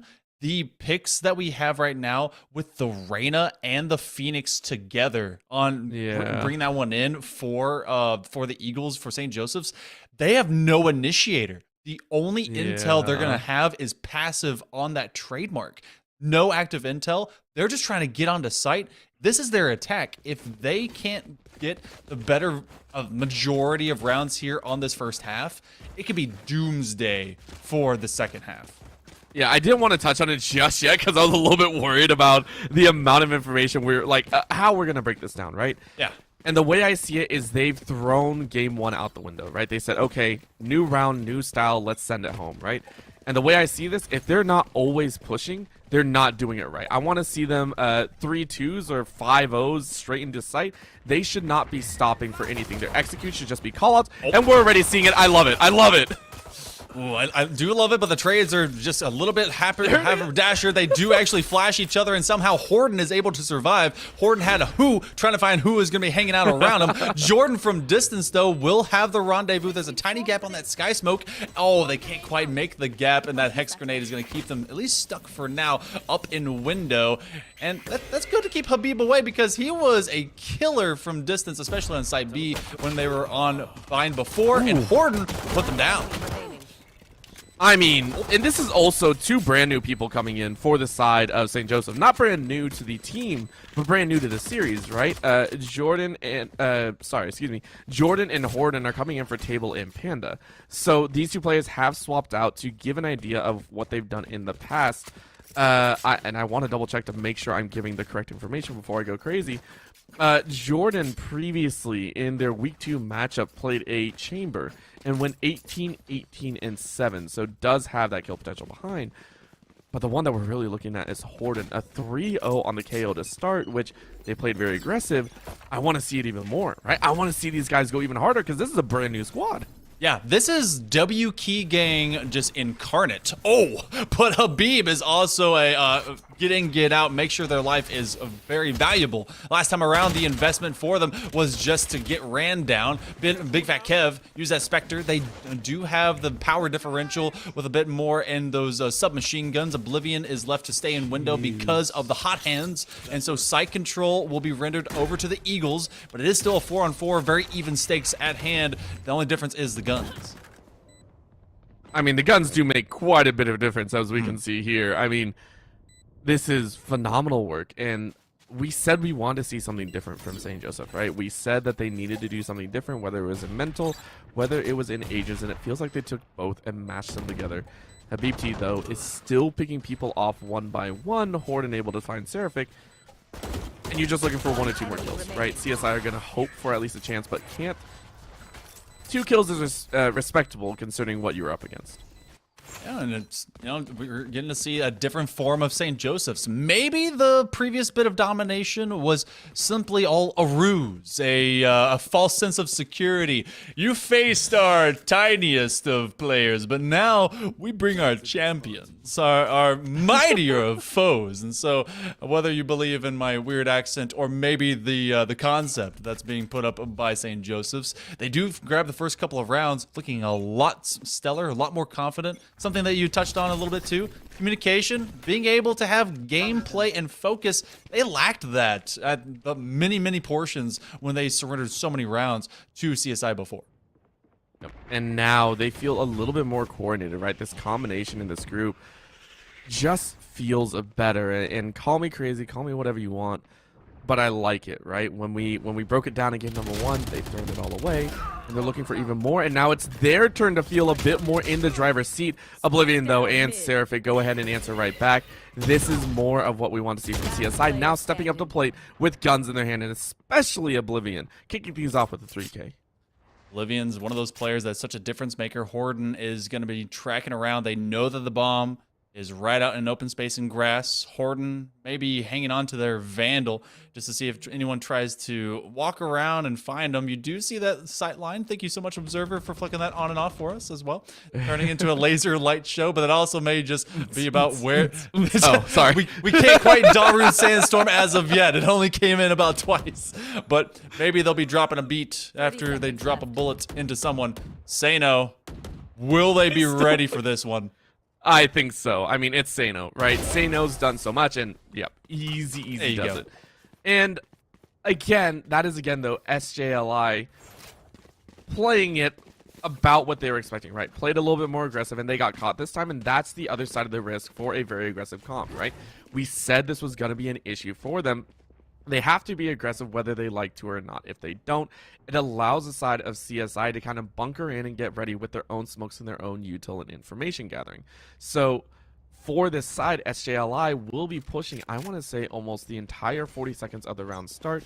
And if they don't make it in 40, or they don't do crazy damage and get some crazy picks out of CSI being mispositioned, they will fall to the clutches of CSI. And so right now, CSI now into this 4th round, looking at a heavy gun round. Same with St. Joseph. This is the big question mark, and he did see some feet and a good dash out. Out goes Sano, and information granted. Ooh, lockdown being used. Yeah, this is a tough position to have to undo. You do not have a breach, which we've seen a lot of breach fade combos to be able to use the aftershock and get rid of that from that sewer position. Instead, everyone is forced to go away from site. They do maybe play decoy as they have one player detained. No one's going to rush out. Good discipline. I think bringing in your more veteran players of Horden and Jordan have really given a sense of confidence, but Oblivion again is the flank master. They're able to get two. They come in through sewer. They may be a little bit smelly, but they're smelling oh so sweet after a couple of kills. So ridiculous. Just say no last game was the absolute star, and Oblivion is trying to do the same. No. With 30 HP, there's no way. You don't know. Okay, Oblivion, we know what you want to do. Horden is going to spray, get one, and you're going to swing. Horden holds it down, though. That's a beauty of a play. Sano is going to clean it up. You know what? 4 aces, you'll take it into that round, and it's 2-2. Very well done by CSI to match up. And now St. Joseph are playing with a weak side. Econ, they're the ones that have to save first. Yeah, this is what happens. We're talking about the aggression, talking about making sure you keep your buys up, and so they'll be playing off of a little bit of sheriffs. Now, the key for St. Joseph's, as I slap my mic, is to not lose yourself in this particular moment. I've seen round 5 onward, especially like that 5 to 10 stretch of the first half, be where everything can get topsy-turvy. They were able to keep it close. This is simply the response time now of the Dolphins. They've said, okay, all right, they're going to try and press. W key, cool. Now we know how to receive it. I also like this B play, playing off of the curveball blind, trying to be able to get some early pressure, maybe with the running back, see who they can get while their clone is out there. Oh, maybe a little bit of chip damage, but no one dies. Well, you say no one dies. Well, they didn't kill anyone. Okay, that's fair. I was like, what you talking about there, boy? What you talking about? Nah, a few people die, and that's what you want to do. Again, on the B site, that is the Saver's Peak is the way I like to call it. It's whenever someone's ecoing on the side of the attackers, they almost always rush B. It's just closer quarters. It's easy to work with. And CSI were kind of ready for it. They're like, yeah, we're going to take a gunfight. And we're going to be real happy about that situation. So well done. And now it's just Shub going, give me something here. I want to get a kill. I want to get something. CSI have been on point, consistently reading St. Joseph, at least at the start here. St. Joseph, though, have been showing some fire, and I want to see if they can break something else out.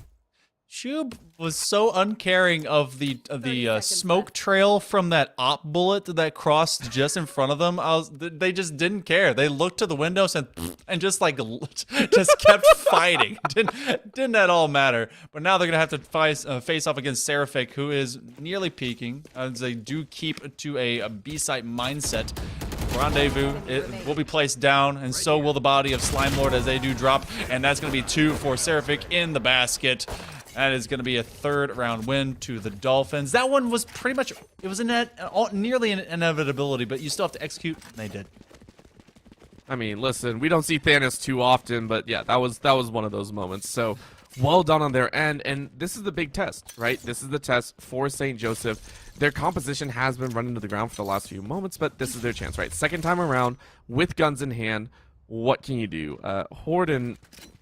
Okay, I was wondering what they bought on, and I couldn't see it, so it is going to be that Vandal and 1 operator. A single operator for Jordan. I want to see what they can do. I want to see what they can play into. And oh, the gun peek, and Jordan said hello. I love it. Jordan bringing out some of the quick shots that we have not, well, didn't get a privilege to see in the previous map. And now with Jordan arriving, they've shown them, well, a new version of MJ's. Not quite the same spelling, but it's got the same kind of attitude to it. Sano, though, is going to use that tailwind to say, nope, get right back down the ramp to the safety net of Site A. So all still alive from the Eagles. They're going to fast fly, but watch out for this peak. They do put the sky smoke down. Do they wait for footsteps to maybe just throw a bullet down lane? Is there going to be a blind shot? Not even a single shot? You have a lot of bullets. Okay, cool. Just get out.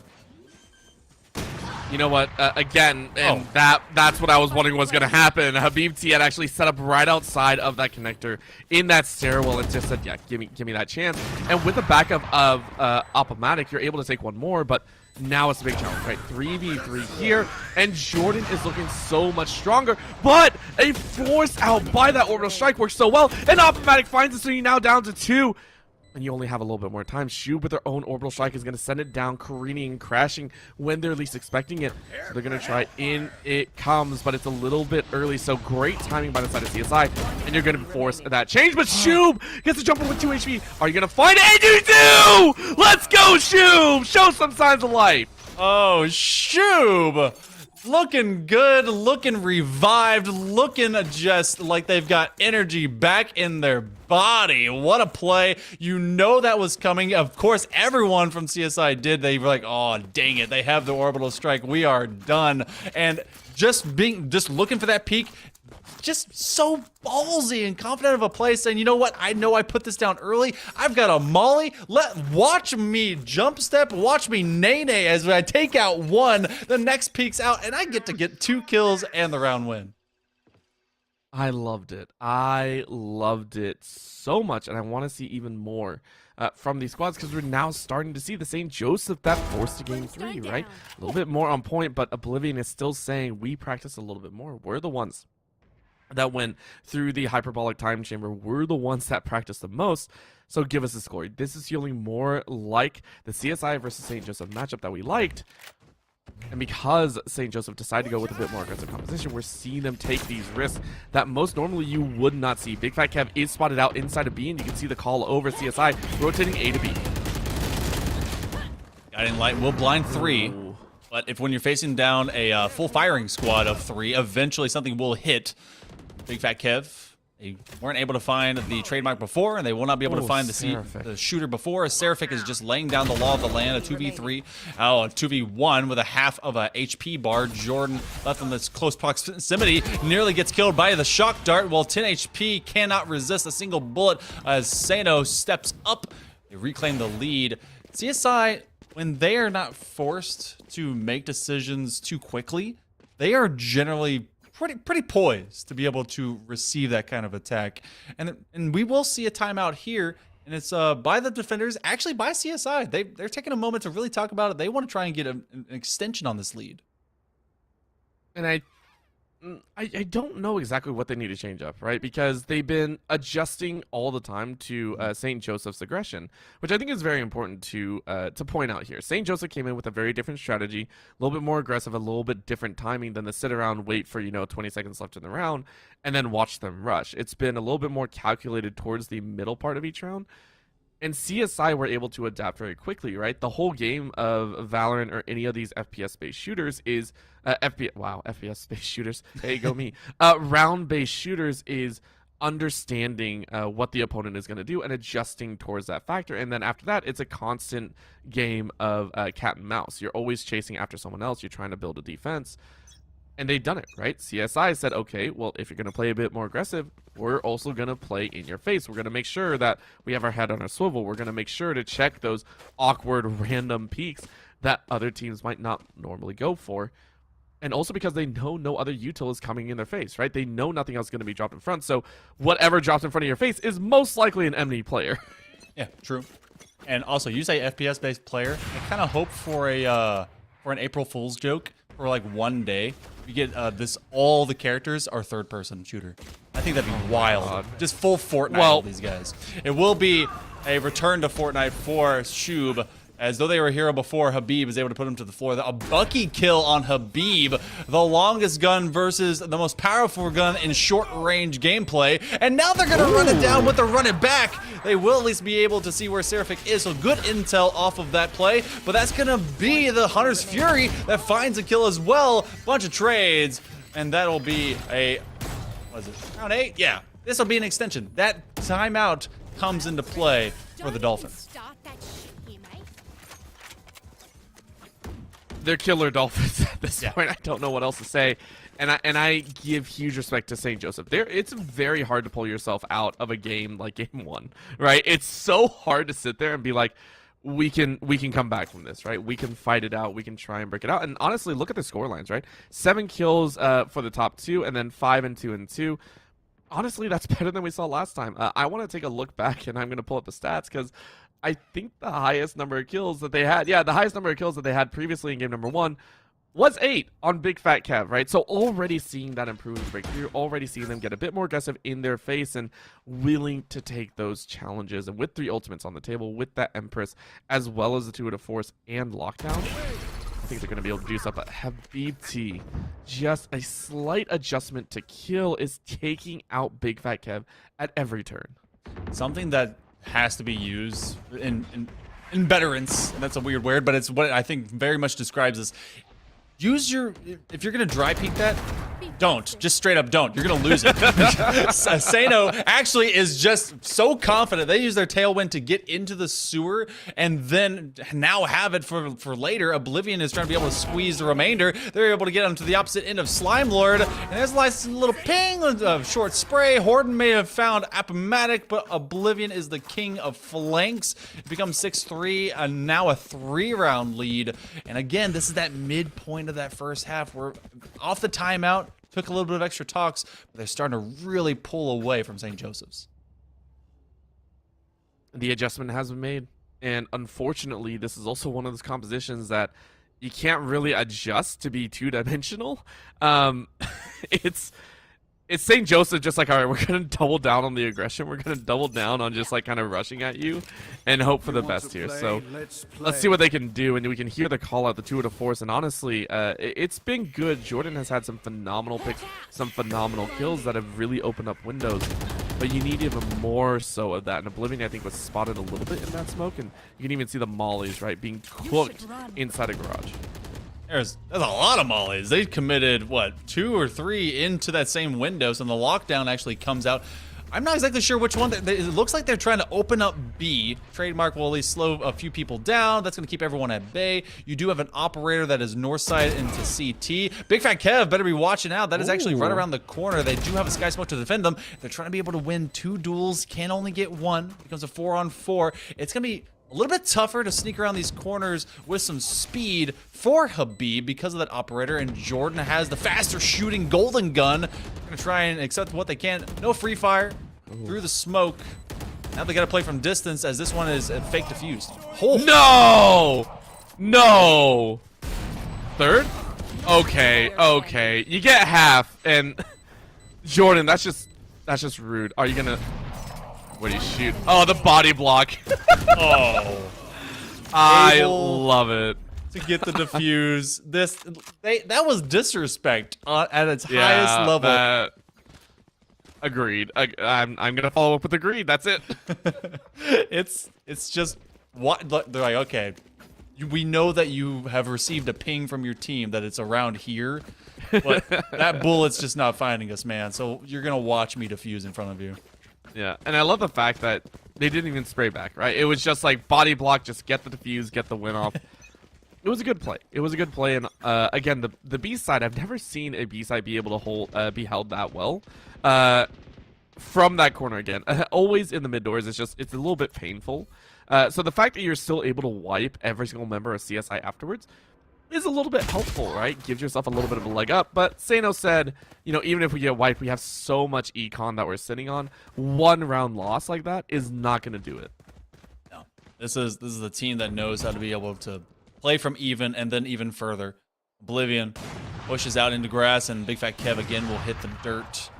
Free op shots, even just a wall bang, see if anyone's hiding on opposite end of window.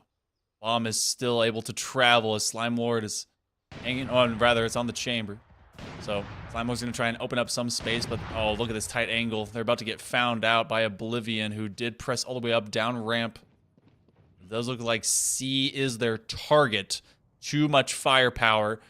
And you do have Sky Smokes ready to go down to be able to keep this one at a distance. And so with that call out, you'll have the rotation. And now Habib is going to bring the boom shot all the way up lane. They're getting the entry, and this is great. Oh. They knew the smoke was going down, and again, their composition excels at breaking and entering without regard for their own life, and they've done it, right? They're able to get on site, pull up on that spike side, but now they have to flush out the back end, and they do. They catch Oblivion, who has been that lurker that we called out. So St. Joseph making adjustments and understanding where their strengths lie. Strength is with Apomatic. Don't have very much health on either of these Reigning attackers, but you do have an orbital strike, and we've seen Shu be the king of the court before in a 1v2. They know what to do. Put the orbital strike down. That will delay it and deny it. Will they be able to get to half? They do! That's a massive play, but it's gonna be even bigger because Shub accepts Sano, says, you know what, your buddy got half, you're gonna be wholly on the ground. That is able to save St. Joseph's half. If it goes 8-4, that one's big to be able to live upon. I agree. That was greedy from the side of CSI, right? There was plenty of time on that spike. No reason to go for kind of that heroic play. It would have been better to swing with 2 and clear out that last member. But they chose to be fancy. It was an attempt at the highlight reel, so you know what? It's 4-4. Right now, St. Joseph, they're just looking to try and press for 5, right? If you press for 5, that is a massive difference from what we saw in game number 1. They do feel a bit better, so Big Fat Kev gonna walk in with that run it back, and again, just chasing as far as you can. Can't really get anything though. That's the second time that run it back has yielded no frags. Yeah, it's just, all right, is someone there? Cool, very, very cool. They're gonna use a short shot to be able to put a shock dart. You have a judge in hand. Habib will actually hit the floor, and this will take out a power player. Slime Lord gonna be hanging on with that Empress. The Molly does come out. I don't believe they're gonna be able to delay them any further. Oblivion continues to be a rascal, a rat, an absolute nuisance. Orbital strike at the ready as well, and they will be able to put it down. That's a big blind. But they got found by the Seekers, and it's a 2v2 somehow as the defenders are dropping like flies. Yeah, that's what happens when a god friggin' storms into the round. The Odin does not care if you're blind, deaf, or burning.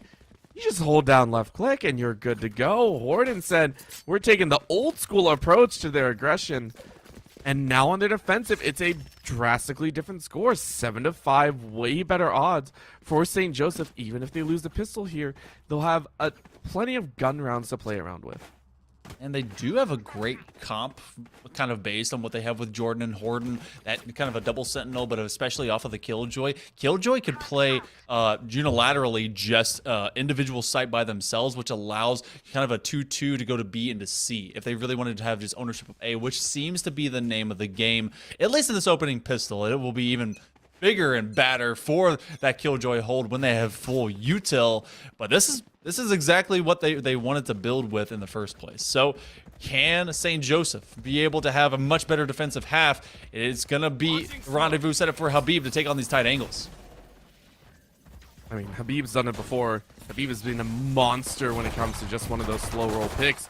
But with the double smokes, it is going to clear a lot of room, and this time it's St. Joseph that are going to have to burst into the scene, and this time they do pick it up. Horden is able to finish off 2, but Shub is able to follow up with another. It's just 1-for-1 trades everywhere, and they can't get more than that. CSI, 22 HP on Habibti. I mean, you're not going to be able to do too much here. Just wait for the smoke to clear. Spray through the smoke. You do land some damage, and oh! Okay. St. Joseph tried the same move, and CSI shut that down. They were so smart about not giving time to the Dolphins because as soon as you know it's a pistol round, and automatically a timeout for the attackers. Again, something interesting. Maybe that's another disconnection issue or otherwise, but maybe that's also just real. But you get up in there, and you don't give them time to really situate themselves. The bomb is down, and you bring the fight straight to them. And Habib is left 2-on-1. That's a double swing that's supposed to happen. They have a free plant off a ping from their teammates who were dead, and they can just keep doing that with the ghost. No one shot at Habib. Why? So why? I feel like that's why Habibti is calling the timeout. Is like, bro, did you see that? Did you actually see that? Like, watch it back on stream, dude. Come watch it on stream right now. That's exactly what he's saying. It's like, bro, I didn't think I would get those kills, and he's like, it was great. He is absolutely clipping that one. I gotta agree though, 100%. It just that's both teams now opting to go for a little bit more stylish finish. And you know what? If that's what you want to do, that's fine. But just understand that it comes with that risk that you can't sit there saying it should have worked, right? There's no way you can sit there and just say that should have worked in our favor. it's a loss. And it does actually look like we do have a disconnect, so that's why we saw that pause once again. So it's not Habibti. Habibti had their moment, but it is not going to be Habibti going to be like, go and clip that real quick. Let's make sure of it. It's just an unfortunate DC. And that gives a bit more time for St. Joseph, because take a look at their weaponry, right? They're actually saying we do want to try and buy in here. And they've done this last time as well, but it's going to hamper their third round bye if they lose. Yeah, that's a Horden. What this could be all for the tech pause, and we could see something different. But yeah, I've seen a couple of teams in the last couple of days, and just random different casting gigs, and use the Force Luke should never ever be said in Valorant, because usually that force is death. Just unless you won pistol, cool, that's a one time, go do it, have fun. It really puts you at a massive detriment if you do not win, but that's also a tide turner if you do. So high risk, high reward, or kind of a mid reward, still a reward, and they want to be able to swing this one all the way around, but they could be opening the door to this being a 10-5 in a hurry if they cannot execute. Such a scary thought, but CSI taking a page out, saying they got nothing to look and hold us off, so we're rushing, and Horden said goodbye. Sano says goodbye back, and now they're rushing in, but look at the lineups here. They all swing peak, and C is completely carried down to 3v3, but look at the HP numbers. You got 6 HP, you can get a kill, but you better hope they don't shoot back. Yeah, that's pretty much the way that it worked out last time. It will be Sano that is dropping, and so does Seraphix. So now it's Apomatic. They have a full HP bar, but it will disappear. Hey, you know what? The risk paid off. So they're able to split the first rounds of the second half, and maybe they're just galaxy brain out there in St. Joseph's. Good education over there. Beautiful education, right? This is something that I dare say we would not have seen in game number one, right? Because again, game number one, they were so disjointed, they were so all over the place, they were not utilizing their own skills and their own teammates.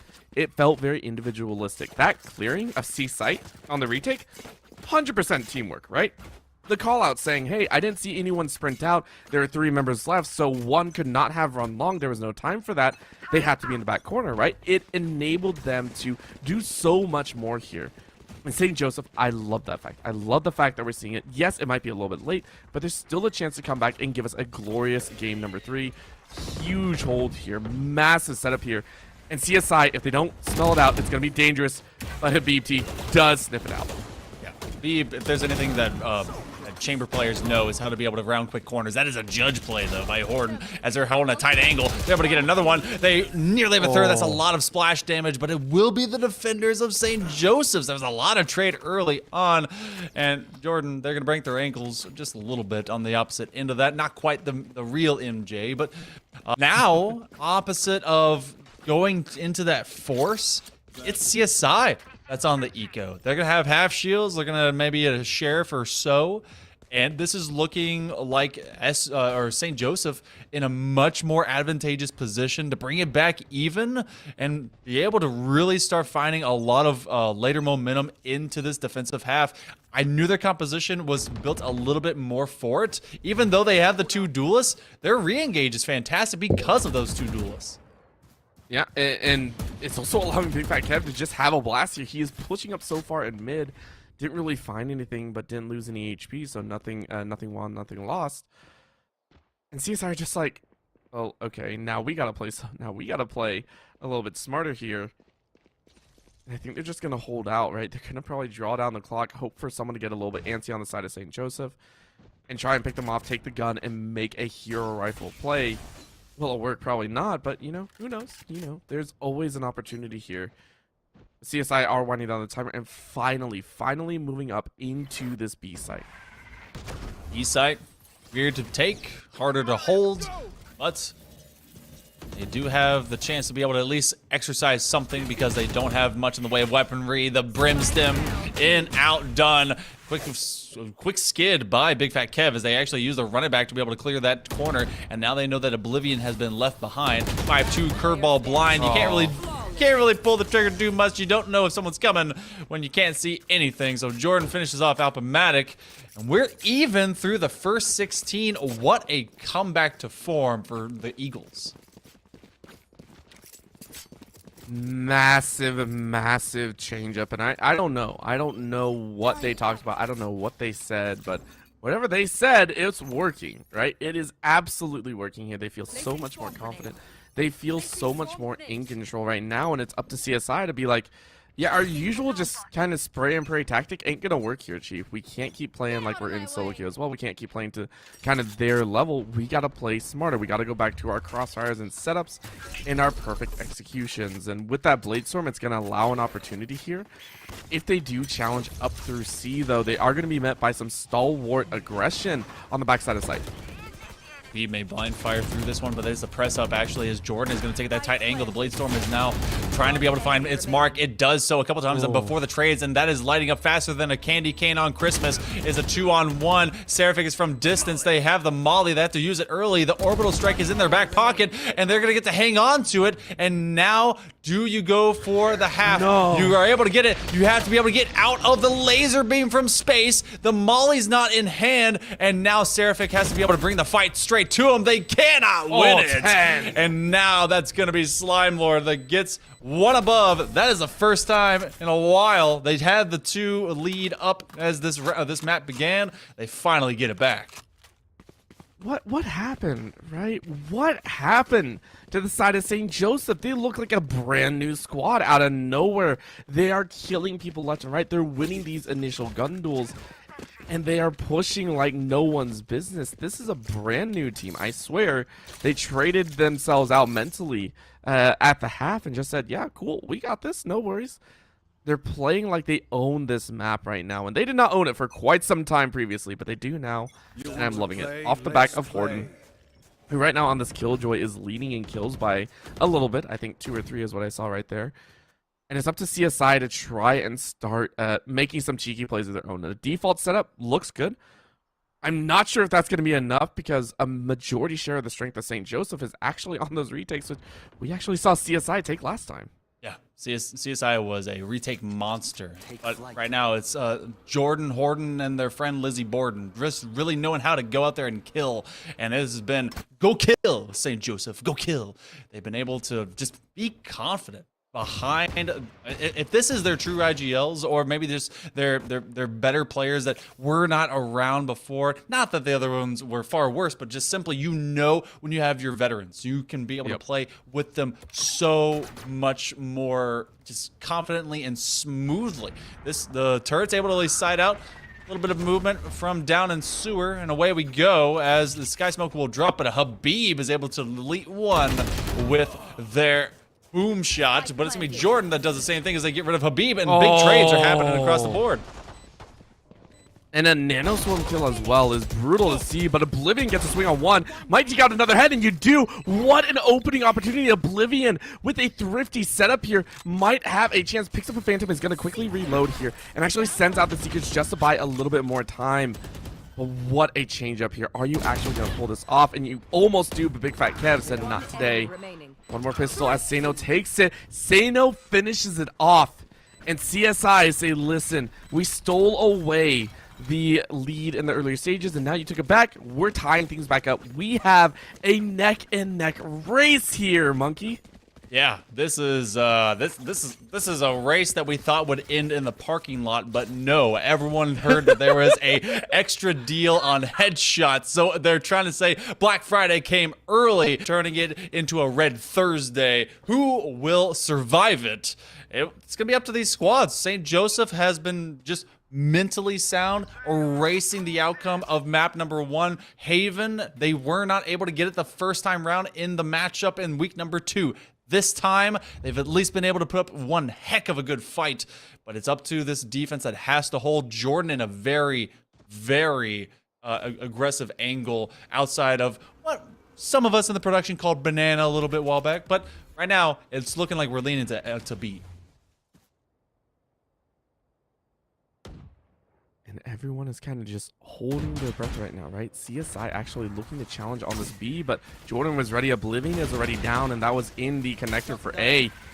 That's a difficult one to kind of swallow there, and now they're going to have to chase through. A quick plant going through as well as Seraphic now gets blinded out. You went for a quick plant, your team wasn't ready, and now they have to do makeup damage. They do. Appomatic and Habibti are able to finish off 2 with headshots. but it's still so dangerous. And with the operator in hand, you're looking, and Jordan still waiting for a chance. Shoop is going to find one. Shoop from around the corner is going to find another. And you got the swing. Beautiful job there. Oh, that was a little bit of a rough spray there. A little bit of a rough spray, but it's finished off. I was very worried there, honestly. You know, I'm glad that we actually kept on this angle. Jordan, no matter what, keeping track over the shoulder of Horden, letting them do the work if they can, and then ultimately just presenting that they got their back. They can be able to finish off the trade if need be. So, reaching 10 first. It is. It went from being a sprint to now a crawl and just a fist fight of marathon runners. I know they're built for distance, but these guys are just built burly and strong. It's who can take the most haymakers and be able to survive the remainder of this. Recon Bowl goes up. Tailwind's already activated. We're going straight up into the gut of C. They've tried this before and it's not worked in their favor. They do not have this stylistic composition that'll work for them. Wow. And they're just getting a nine. That was a gun round. I do want to point out that was a gun round. CSI had bought up. They did have ones available, and they got mowed down again. For their composition, I feel it is not in their playstyle to push that hard, and they absolutely get punished for it. 1v5, a very hurt Opomatic. Do you not save this? This just seems to be an attitude play. They want to be able to make this one very expensive if they can. The curveball flies from out of the sky smoke. Horden has a 4K. Look at the Eagles now. It's 11-9, and it's 24-14 Horden. They've got a lockdown. You got an orbital strike for Shoob. Slime Lord has that Empress if they want to try and present themselves as either a target or maybe go get some kills. I say that at 4-14, but you know, sometimes it's just the lifeblood of Arena. There's not too much you can kind of do, especially if you're just kind of pushed around, but it is St. Joseph's in control.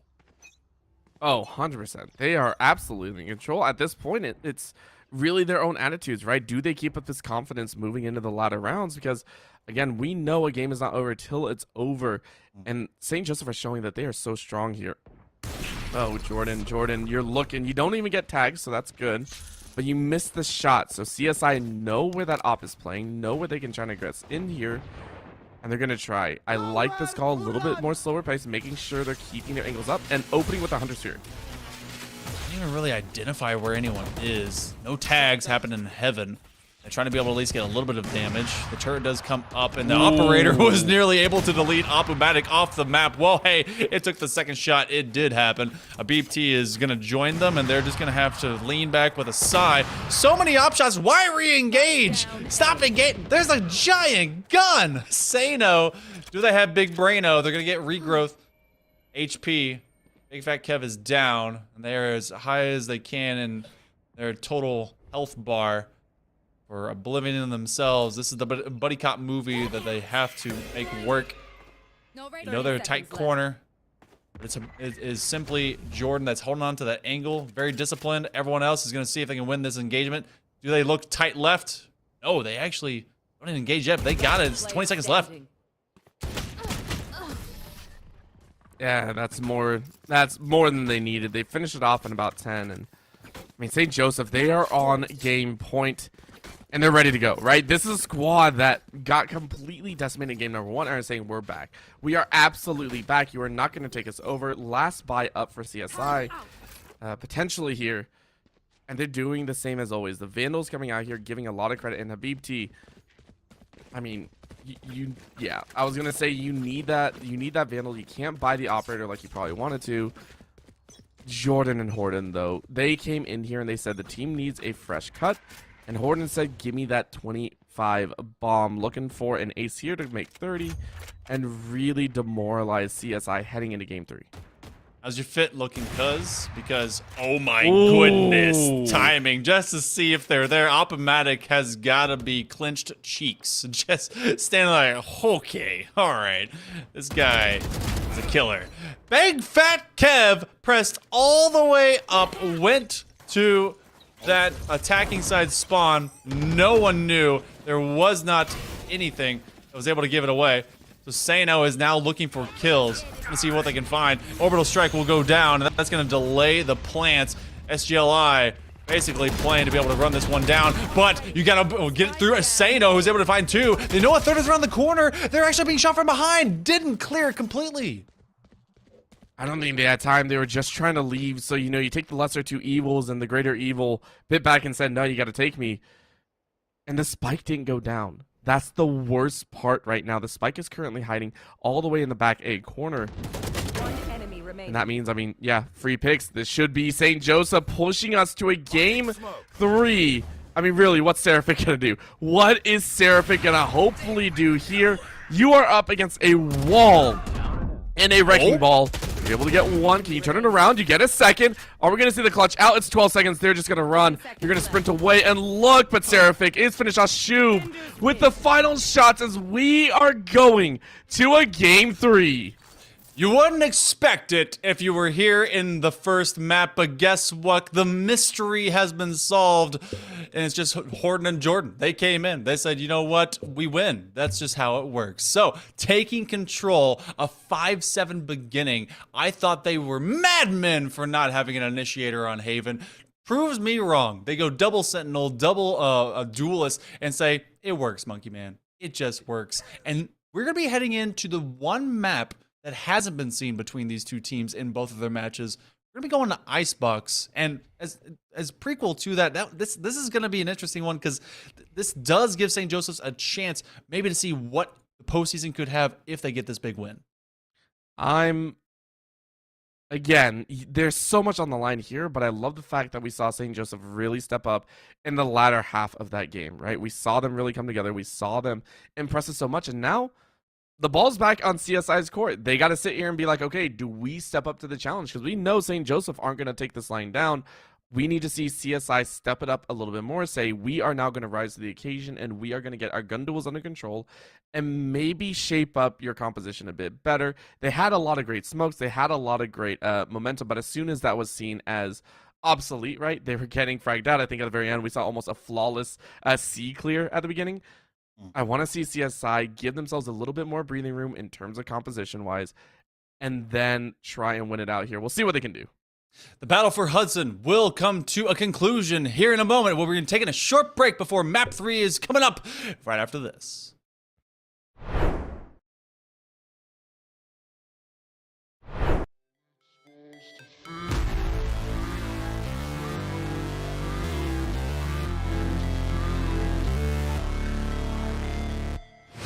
Never break, always fight, never quit, do it right, play the game, win it life, have no shame, there's no time, feel the pain, live the grind, I could change, in my mind, pick a lane, commit and climb, the only way to win it life, I never miss, that's fact, taking big.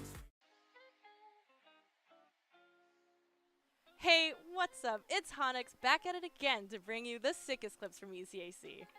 But listen guys, here's the thing. Overwatch 2 still isn't out, and it's been so long that I understand what's happening in the Valorant clips now. I don't know how I could have let this happen.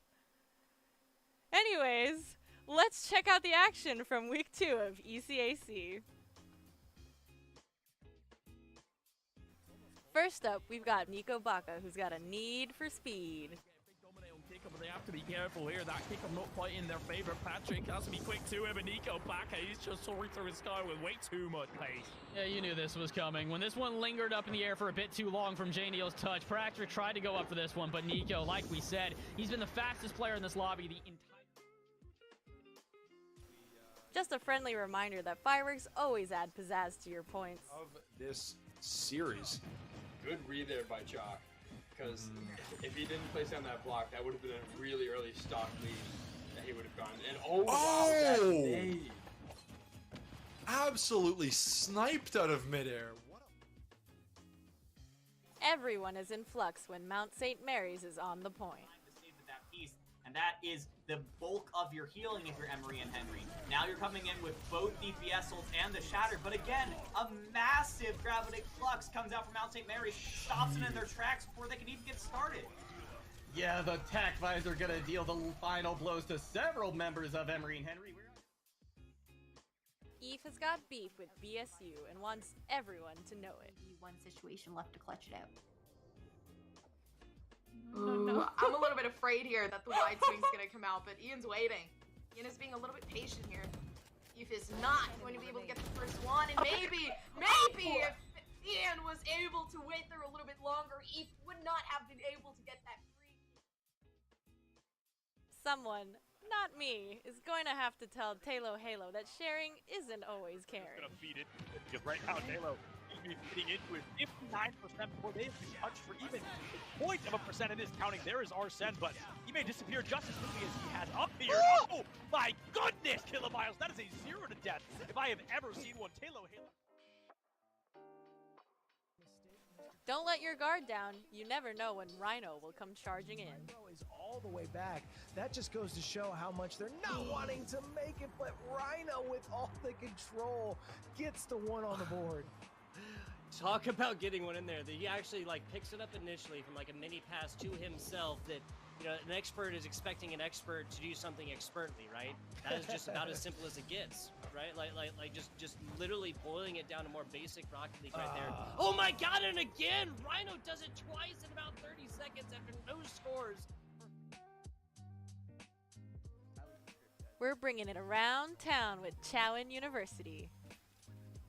Big fights out short. Town, though, just gets the better of it. Great spray control. Takes 2 down with him, and already Chowan is looking at a 2-0 right now. Going to try an entry onto the site with quickness. Not willing to take his foot off the pedal, and Town's got a third.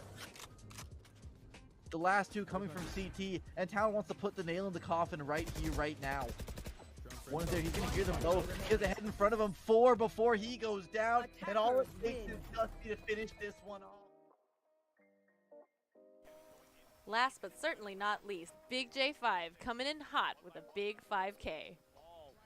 And Kentucky, they may get the second point for free.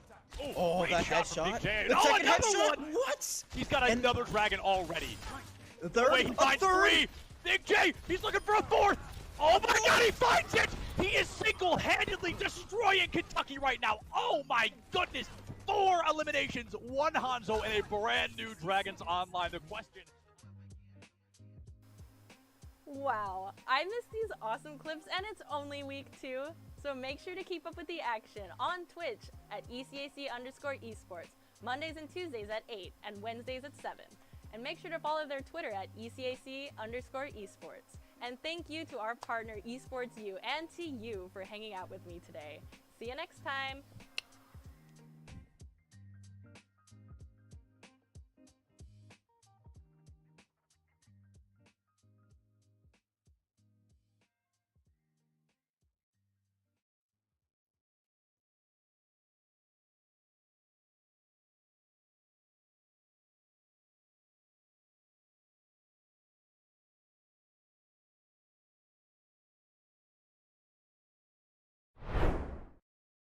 My name is Jacob. I'm 21 and it's my first year in this school. I already been to community college for the last 2 years, but I transferred here. It's a whole new program. What made you transfer? I wanted to do something different. I already have an associate's degree in business administration, and I wanted to come to this school and do audio production, just like music engineering stuff. So what do you want to do with that? The main goal is to work in like music studios and like help with like the music creation process. Anywhere kind of in the audio recording realm is fine with me. And do you have a go-to genre of music that you like? I don't know. It's all over the place, to be honest. Yeah, no judgment. It's all over the place. So how do you like the program that you're in now? Do you like your school? Yes, I really do like this school, and with this whole esport thing, I think it just made it a little bit better because like it's new, you know. You don't do it. Mhm. Not everyone has it, and Mhm. it's something that I'm very interested in and have been interested in for a while. You didn't have esports at your old school? I want to say there was a club, but I didn't know anything of it. This is your first time being part of a collegiate esports team then? Yes. And how do you like it? Like how do you feel about it? I love it, to be honest. Growing up, I played baseball through senior year of my high school. I wasn't like doing anything traditional sport wise in college. It wasn't until this year that I was like, oh, because like I saw it, like I saw like a poster hanging up. I was like, oh, esports, let's just go do it. I really like it though. Something cool, something new. My friends like it, so I'm like, cool. What are your games that you play? I play Valorant for the school. On like the side, I've been playing Fortnite recently, and I play Osu sometimes. So how does it feel being a part of the team? Do you like your team? Yes, I do. I pretty much made friends with all of them. Obviously, I have met them. Since a lot of things have been remote recently, I still have met them, and they're very nice kids. Our arena is being built at the moment. The Valorant team should be getting in there first, so I'm very excited to play in there. What do you do to improve yourself in game, and do you take that strategy into your everyday life as well? For in-game, I try and play every day. That's kind of like the one thing I try to do. Even if I have like a little burnout from it, maybe from like the previous day, I still try to get on and do something. Of course, you watch YouTube. There's a millions of things that you can watch on YouTube. I like to watch different content creators in that niche just to like inspire me to play a little bit more, you know. Do I carry it into my everyday life? I do. I'm very into like music production. There's a lot of things you can do like the same thing. You do it every day. You watch YouTube in that niche. You take things you learn and you apply it. There's a lot of similarities of things like if you want to do something, you very much have to dive deep into that niche of things you want to do. If you had to guess or just kind of spitball here, how many hours a week do you think you spend gaming? Honestly, I've never thought about it. I'm on my computer almost every day. It's up there. It's up there. It's up there. Between playing with friends and kind of just doing stuff by myself, it's up there. You spoke about burnout when it comes to playing, and you play every day. What do you do to kind of get yourself back into the zone, or what do you do when you're experiencing burnout? It kind of goes back to like watching content creators, like the people I watch on YouTube. I'll see if they post anything new, or I'll just watch whatever they have, and I'll get inspired to do it, and I'll just be like, all right, time to hop on. Even if I don't, not feeling it, I'll try to do something. Would you say that there's anyone on your team that really stands out to you or kind of motivates you to play? Yes. One kid on our team, his name's Alex. He is Diamond 2. Diamond 1 or Diamond 2 in Valorant. So he's up there. He only really plays with us. He plays on his own, but he plays with us during games and sometimes afterwards. Trying to be at his level, I think, would be very the goal. So it kind of like inspires you to kind of like keep going. Anyone really that's higher ranked than you kind of inspires you to like, all right, you want to push yourself to be where they are. And that's kind of what I've been doing recently. There are people like that. For you, since this is your first time being on a collegiate team, do you have any advice to people who may be looking to join a team or aren't sure if they should or not? I say just go for it. When I saw the poster in the school, I was like, maybe they have like, Valorant team, whatever. At the time, I kind of doubted my ability, right? I kind of doubted my ability because like I was a low rank. I know I could hold my own in the game, but I didn't know how I would like compare. But I think you just have to go for it because if you don't, how would you know if you don't go for it? Would you say that the people on your team helped you out? Yeah, for sure. I think people who are higher ranked than you are like they teach you. You obviously learn on your own, but there's a lot of things that you can get taught from your teammates and just how they play. Well, thank you so much for taking the time to do this with me. I really appreciate it. I can't say that. I'll get in trouble. There's one for each game, so teams this weekend, somebody's going to have to explain to TSA why they're coming home with an extra trophy. Fine. We're fine. This is going to be great. Why is everybody staring at me? I'm not even doing anything yet. Is it because I'm in a suit? It looks nice. It's new. I'm stressing. It's all right. We win these. We absolutely win these. I've never seen us lose these. I love him. I don't remember his name. What is going on, everybody? And are we ready? I'll start over. Okay. What's going on, everybody? We are here at the Collegiate Esports Commissioners Cup 2022 in Atlanta, Georgia. The players are just now entering the arena for day one. A lot of them had the opportunity to be here yesterday to get jerseys, to get familiar with the area, and to get to know one another. But today, the friendly gloves have to come off, and they are all here. Earlier, I was talking to these guys. This mannequin, when they didn't have anything else set up, I could see it from all the way down there, and I thought it was a person. And I stood there for like 5 minutes, and I was like, why is he standing like that? And I thought it was like a smooth criminal. I thought somebody was giving us like a Michael Jackson impression, and then it was a mannequin. I was really embarrassed to admit that. Oh my God, that's a lot of people. Hold on, let's go over this window. It just keeps going. There's so many people outside. There are so many people outside. We're gonna interview people when they come in. I don't really want to go outside. It looks like it's gonna rain, and this suit is new, so. Oh, there's Doc Haskell. Hi, Doc. How are you? He brings a full notebook with him and like writes notes down. It was pretty insane. He had it yesterday. He's gonna be coming through this metal detector right here. I don't know his name though, but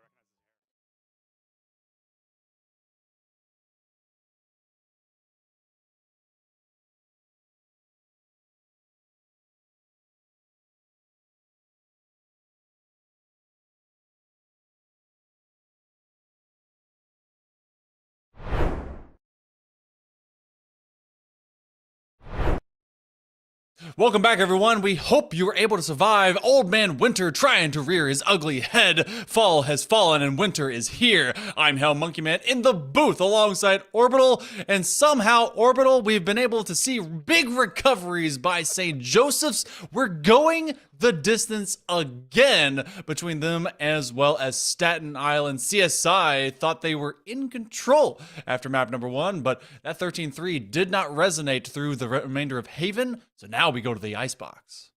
Yeah, but if we're talking about the previous series, we're still on track to have the exact same style of best of 3, right? So back in week number 2, it was CSI winning game number 1 in what we would call a normal fashion. It was 13-6 or 13-7, very, very standard.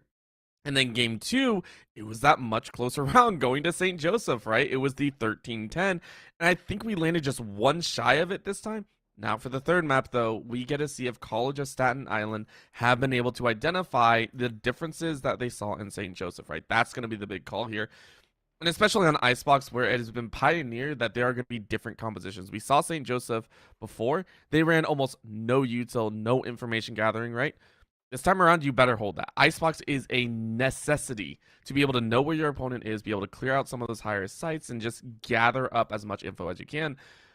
I'm also going to be very surprised. We're seeing it here, and this is, okay, so this is going to bother me a little bit, and I understand it's fading out of the meta, but if we don't see a Viper for the side of St. Joseph, I can only say I'm going to be very worried about how they're going to want to play this. They nearly there it is. Okay. Well, at least it's being floated. We have 26 seconds for them to ruin our lives. But for a moment, they were thinking about triple initiator. I was like, okay. They went from having no active intel to all active intel, like as much as you could humanly have. But instead, okay, well. Now we still have passive. Okay, if this sticks, they're going to have the breach on Horden, who was super effective, though, as a killjoy. They're going to have Jordan, who does have that one trademark on the lurk denial. Now, and Slime Lord is going to be moving over to the Reyna. So Shub has actually stayed into that controller position. They will be that Viper. Opposite of them, they will have the KO for the side of CSI. So there is kind of your normalcy with your Vipers and your Chambers, but then there's a mix and match in the middle. Yeah, this is, I think this is just, again, going to a little bit of comfort here. As we are underway with Icebox, this is going to be a big, I will say a big test for St. Joseph, I think. Reason being is CSI, we know what they can pull out if they get in the lead, and I still think they had a pretty good handle on game number 2. They let the ball drop off when they saw the aggression coming out of the side of St. Joseph in the latter half. It just felt a little bit more controlled, and they weren't able to optimize properly. In this current map, though, Icebox, if we see the same level of coordination from CSI as we saw in game number 1, I do feel that that St. Joseph will not be able to fight back.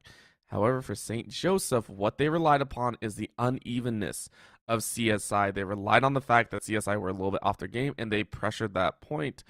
So I could see it coming down again to the wire, but I think CSI, at least through that break, should have a better handle on what they want to do, how they want to play this one, and where they are going to focus. They should be under control. They should be more ready to hit their gunfights and be able to win those gunfights as well. I didn't know there was pizza on that table, by the way, in kitchen. Yeah. So good to know that. But it is very true. If you can, it was a comeback kid style of narrative as well when it came to the.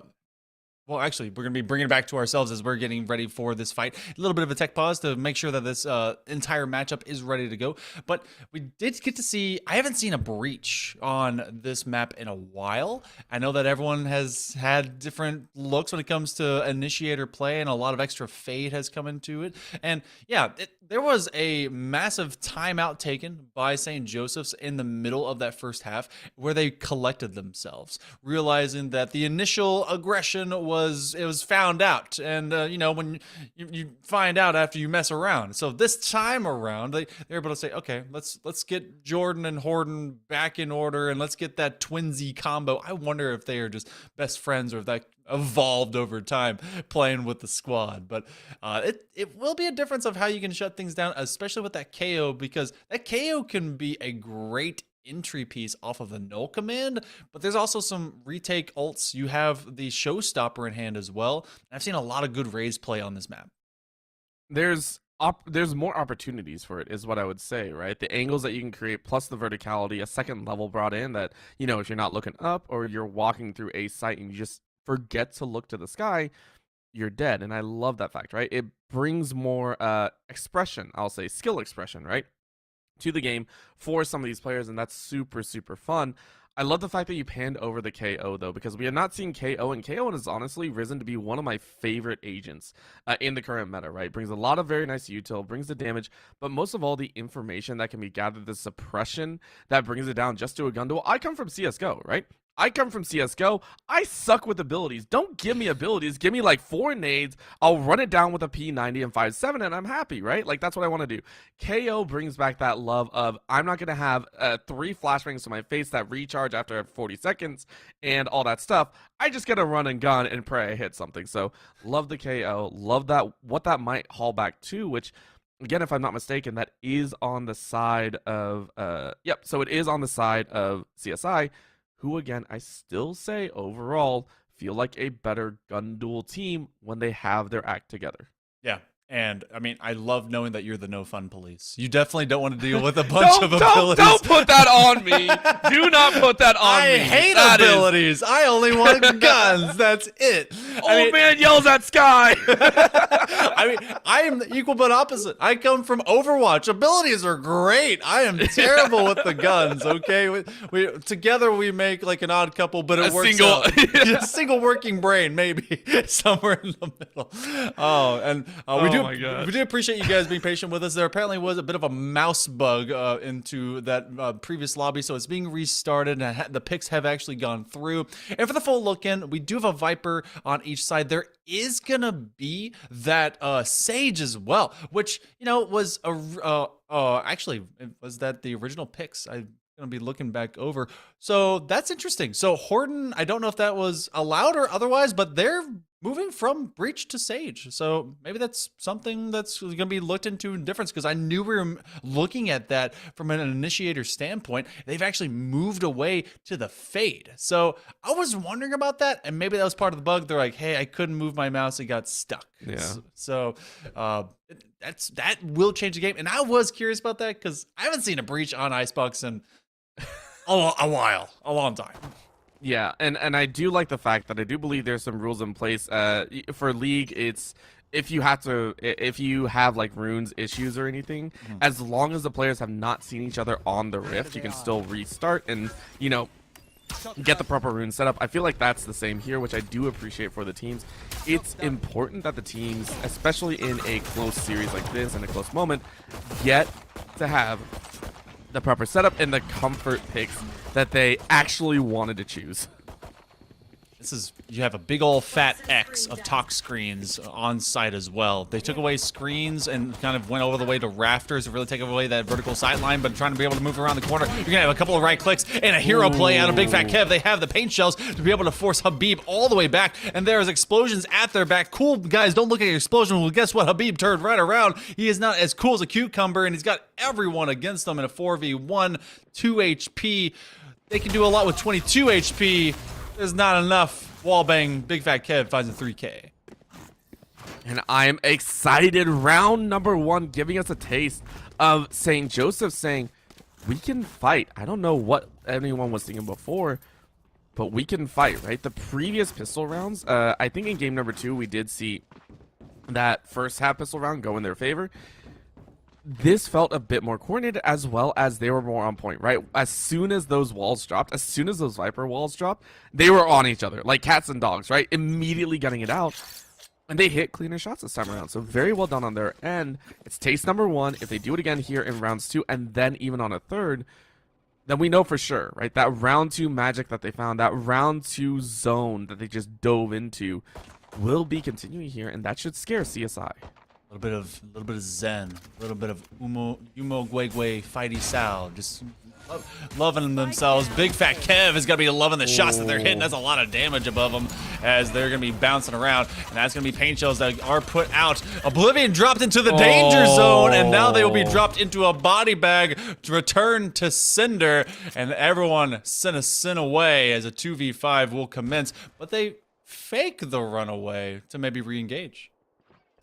I mean, you can re-engage all you want, but I mean, this is the I am screwed position. Jordan comes around the corner, says, no, you don't even get a chance. You waited too long, and it's a flawless round. So well done by St. Joseph. This was the expected outcome, and this is the big moment, Monkey Man. This is that big moment that we get to distinguish what the side of CSI can do. Because take a look, for the first time, we are seeing CSI not have more than a single kill on anyone. In fact, there's only been one kill on the side for CSI, and that was on Opomatic.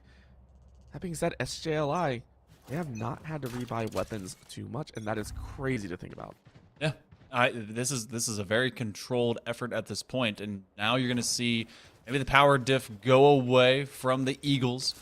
Do get the first couple of rounds, and pistol rounds maybe it's not everyone's favorite. It's the only round that I can get an ace in, but the snake bite will go down as well. They're waiting to put another as they utilize that, or rather that poison orb and delay, maybe to dismay the early push because of how much util is being expended here, especially beyond yellow box. It is gonna burn a lot through the regular eco that's sitting in your back pocket, and everyone's given a time to rotate. You have one on the back end that will come through mid, and now this is spray down. The bomb is down. Bombs down, spikes down, whatever you want to call it. It's down. It's a problem. CSI are left scrambling, going, what the heck? And a BT says, all right, guys, get it together. Let me do my magic real quick, and let's get our heads in this game. Troy Bolton style. Let's bring it.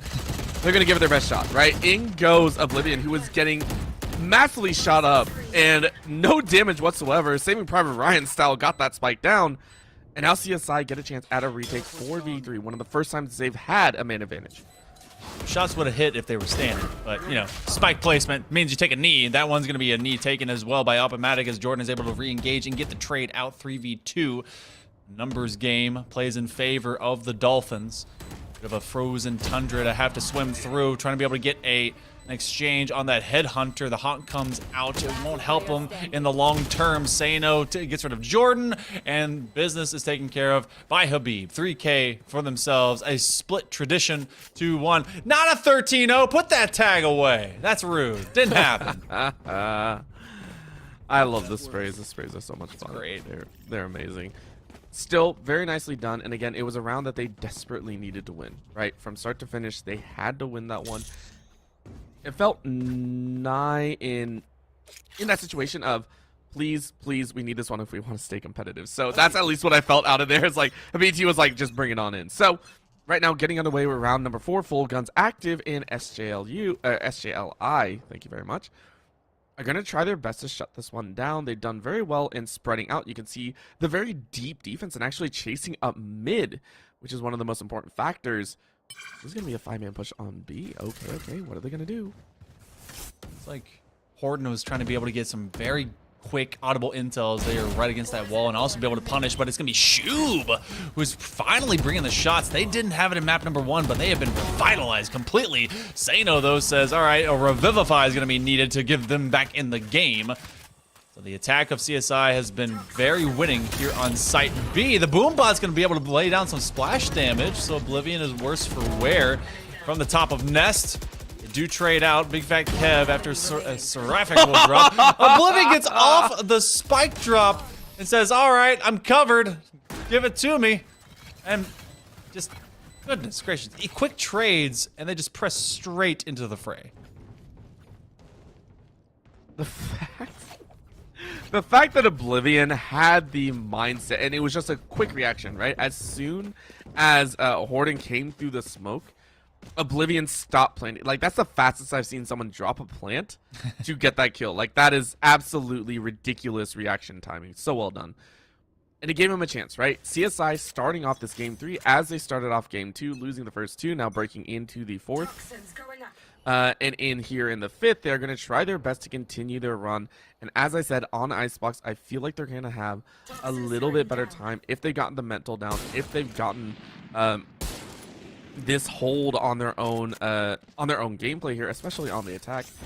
I do see CSI starting to storm away with a couple rounds.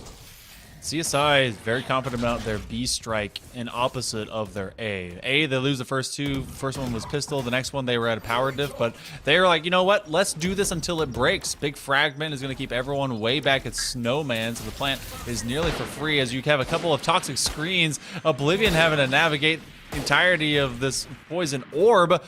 Oh, this actually is an advantageous position because they were not seen crossing up due to the screens, but they can't take on a triple swing. The showstopper comes out 5 HP, and whatever will hit, and it will be big for Big Fat Kev. Oh, brutal shot here, and I'm loving the back and forth setups that we're having. And I mean, Opomatic, I mean, I don't know how you didn't lose any HP right there. That was two Marshall shots that gave you a heart attack, and now it's another one. Gordon came around the corner and said, give me that kill. They know they're going to try and take as many as you can. Gets two. Looking for a bit more. And with no plant down, you still got to chase in. This is a bit problematic. Say no. What can you do? Say no. Like insane. 10 seconds. Going to dash through. A bit of open space. And there it is. Jordan said hello. Headhunter wins. Tough take for Sano as well because they'd lost a lot of extra HP off of an extended spray on that second kill, but especially because that was, I believe, yes, it was Big Fat Kev who was already pretty low, and then they have to move through the toxic screen, which limits them down to the single HP, even though they regain it. Still tough to take on the world regardless. It would have been an ace to take that round. 3-2 as St. Joseph's regain this lead. This is having shades and shadows of the same starter kit that we saw on Haven, but St. Joseph's in a position, especially into this gun route, to continue to dictate how successful CSI and the Dolphins are. Well, Big Fat Kev is giving zero cares in the world. BBT finally finishes it off, but that was one of the harsher A pushes that we've seen.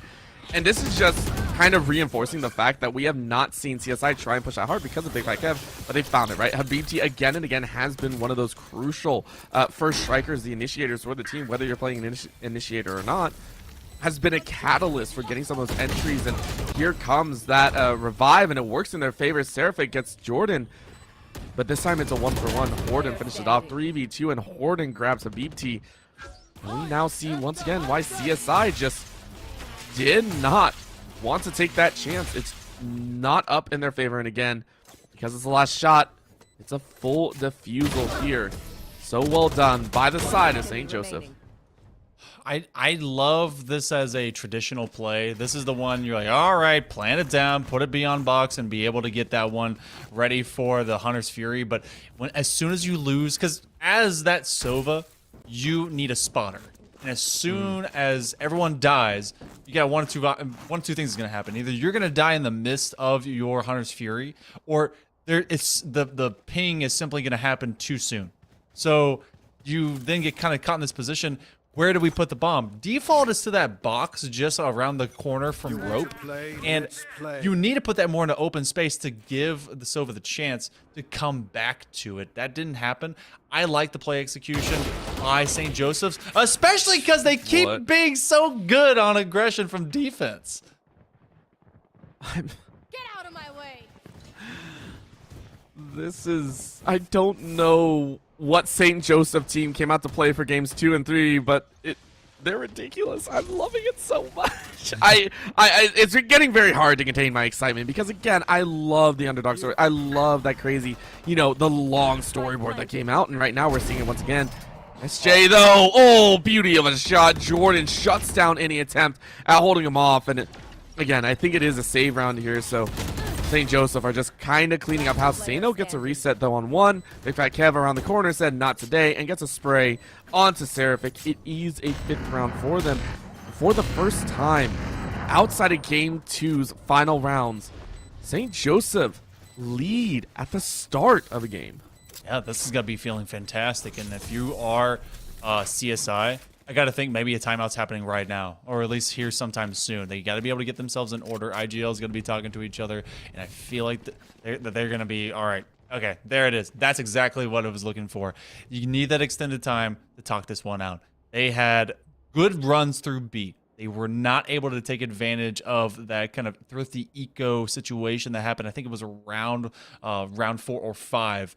And since then, it has just been much better for the side of St. Joseph's. And Big Fat Kev coming to play on that raise at 11-4. You talked about creating vertical spaces. They're just creating space in every direction. They don't care, and when you have this kind of freedom to play around, we're seeing the players get a little bit loose and limber, right? We're seeing the side of St. Joseph go for some of those more heroic plays, right? The push up through kitchen into mid is not one that you see too often, yet Horden feels great about doing it because you get a read on the opponent and you're like, they're not going to be checking this, right? They're not willing to play too aggressive right now. And this is the most important part. I love this timeout here. Seraphic is probably noticing that as well. Like, we got to take some space, guys. We're not playing our usual style. And until they do, they need to catch St. Joseph off guard and create this window of opportunity where, again, not just Habibti is getting these ridiculous frags. We need to see Sano continuously hitting these moments. We need to see Oblivion step back up as well. And even Seraphic with this with this KO, get some suppressions, create a space for the team to work. Yeah. And the opener of the round as well, it cannot be a 1-2 trade against CSI. They have really been stagnated off of just Big Fat Kev throwing their weight around and just really bowling ball over them.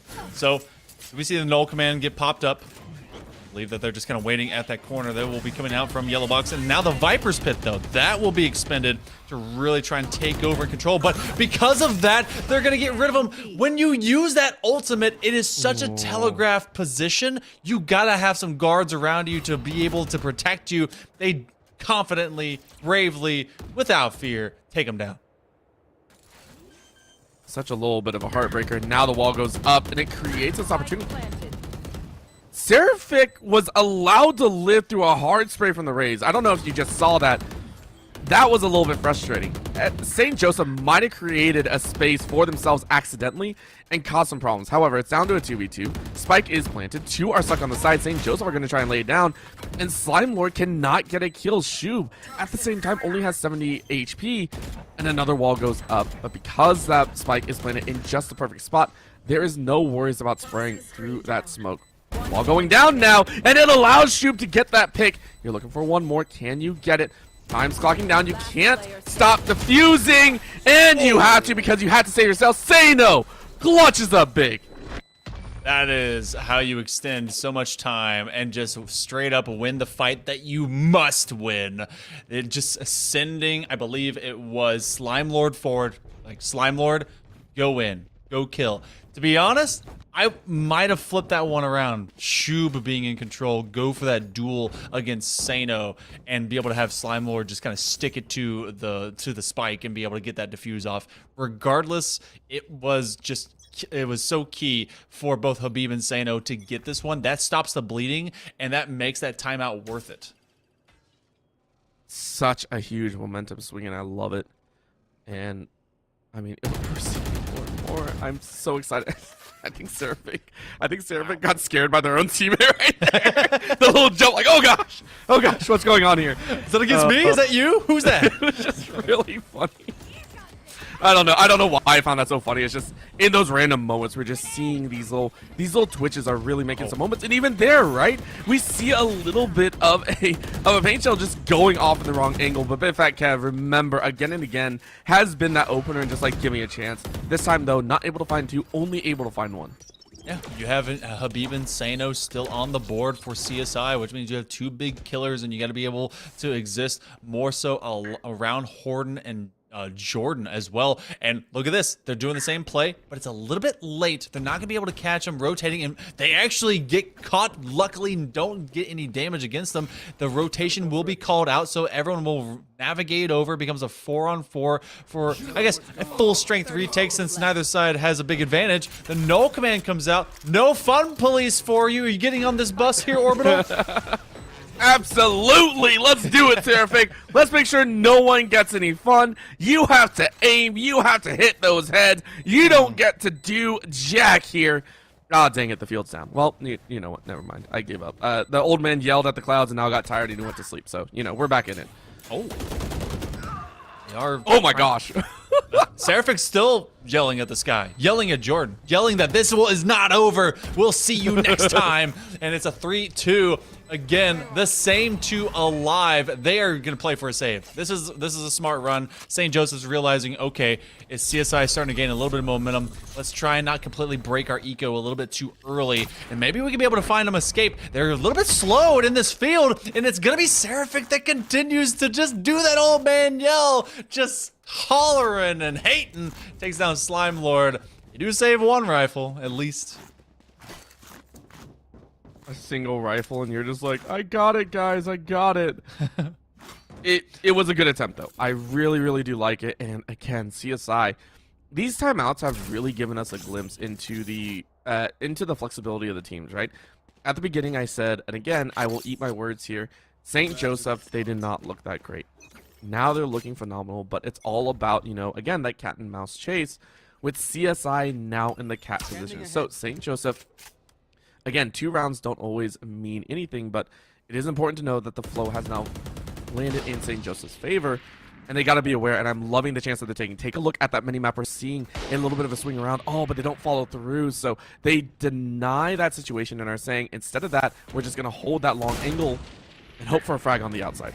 It's like a battle of triangles because of that view of width. The bigger triangles trying to defeat the skinnier triangles. But these are all triangles that are facing forward, trying to be able to form an isosceles as they go forward. Big Fat Kev is able to get one with a Marshall, taken down. Appomatic and Shub from underneath rafters. They lost track of the Shubster. Now Shub maybe going for the Ninja Defuse. They will at least ping it, and they have to respect it for all of a moment. Looking for a bit of a spray. Oblivion on top of the mountain. You got to Billy Goat your way up there. And it is Gruff now on top from the back end. Big Fat Kev, they're getting a 3K. They will save the day. The defuse will come through for the Eagles. What a moment right there. St. Joseph happily greeting away right there. I can't believe that happened. Such a brutal moment that could have swung in favor of CSI. But it just doesn't fall to their favor. Now taking a look here, we can see the guns still holding true for CSI, and we're getting another gun round. So these guys are honestly trading back and forth enough that we are getting a gun round every single time, and I'm very excited. Are we going to see another one-person survival move? Oh my gosh. Are we going to see a 6-6? I want to see a 6-6 heading into second half. I would love to see that. And I feel like we have the potential. Something that because I know that our observers and our awesome producers in the back often keep track of other things that I haven't even thought of. One thing that is keen to keep track of is how often we're just down to a 1-1 or 2v2. That has happened a little bit more often in this map in particular. So something that in the back of the mind, everyone getting traded out, constant just lethality.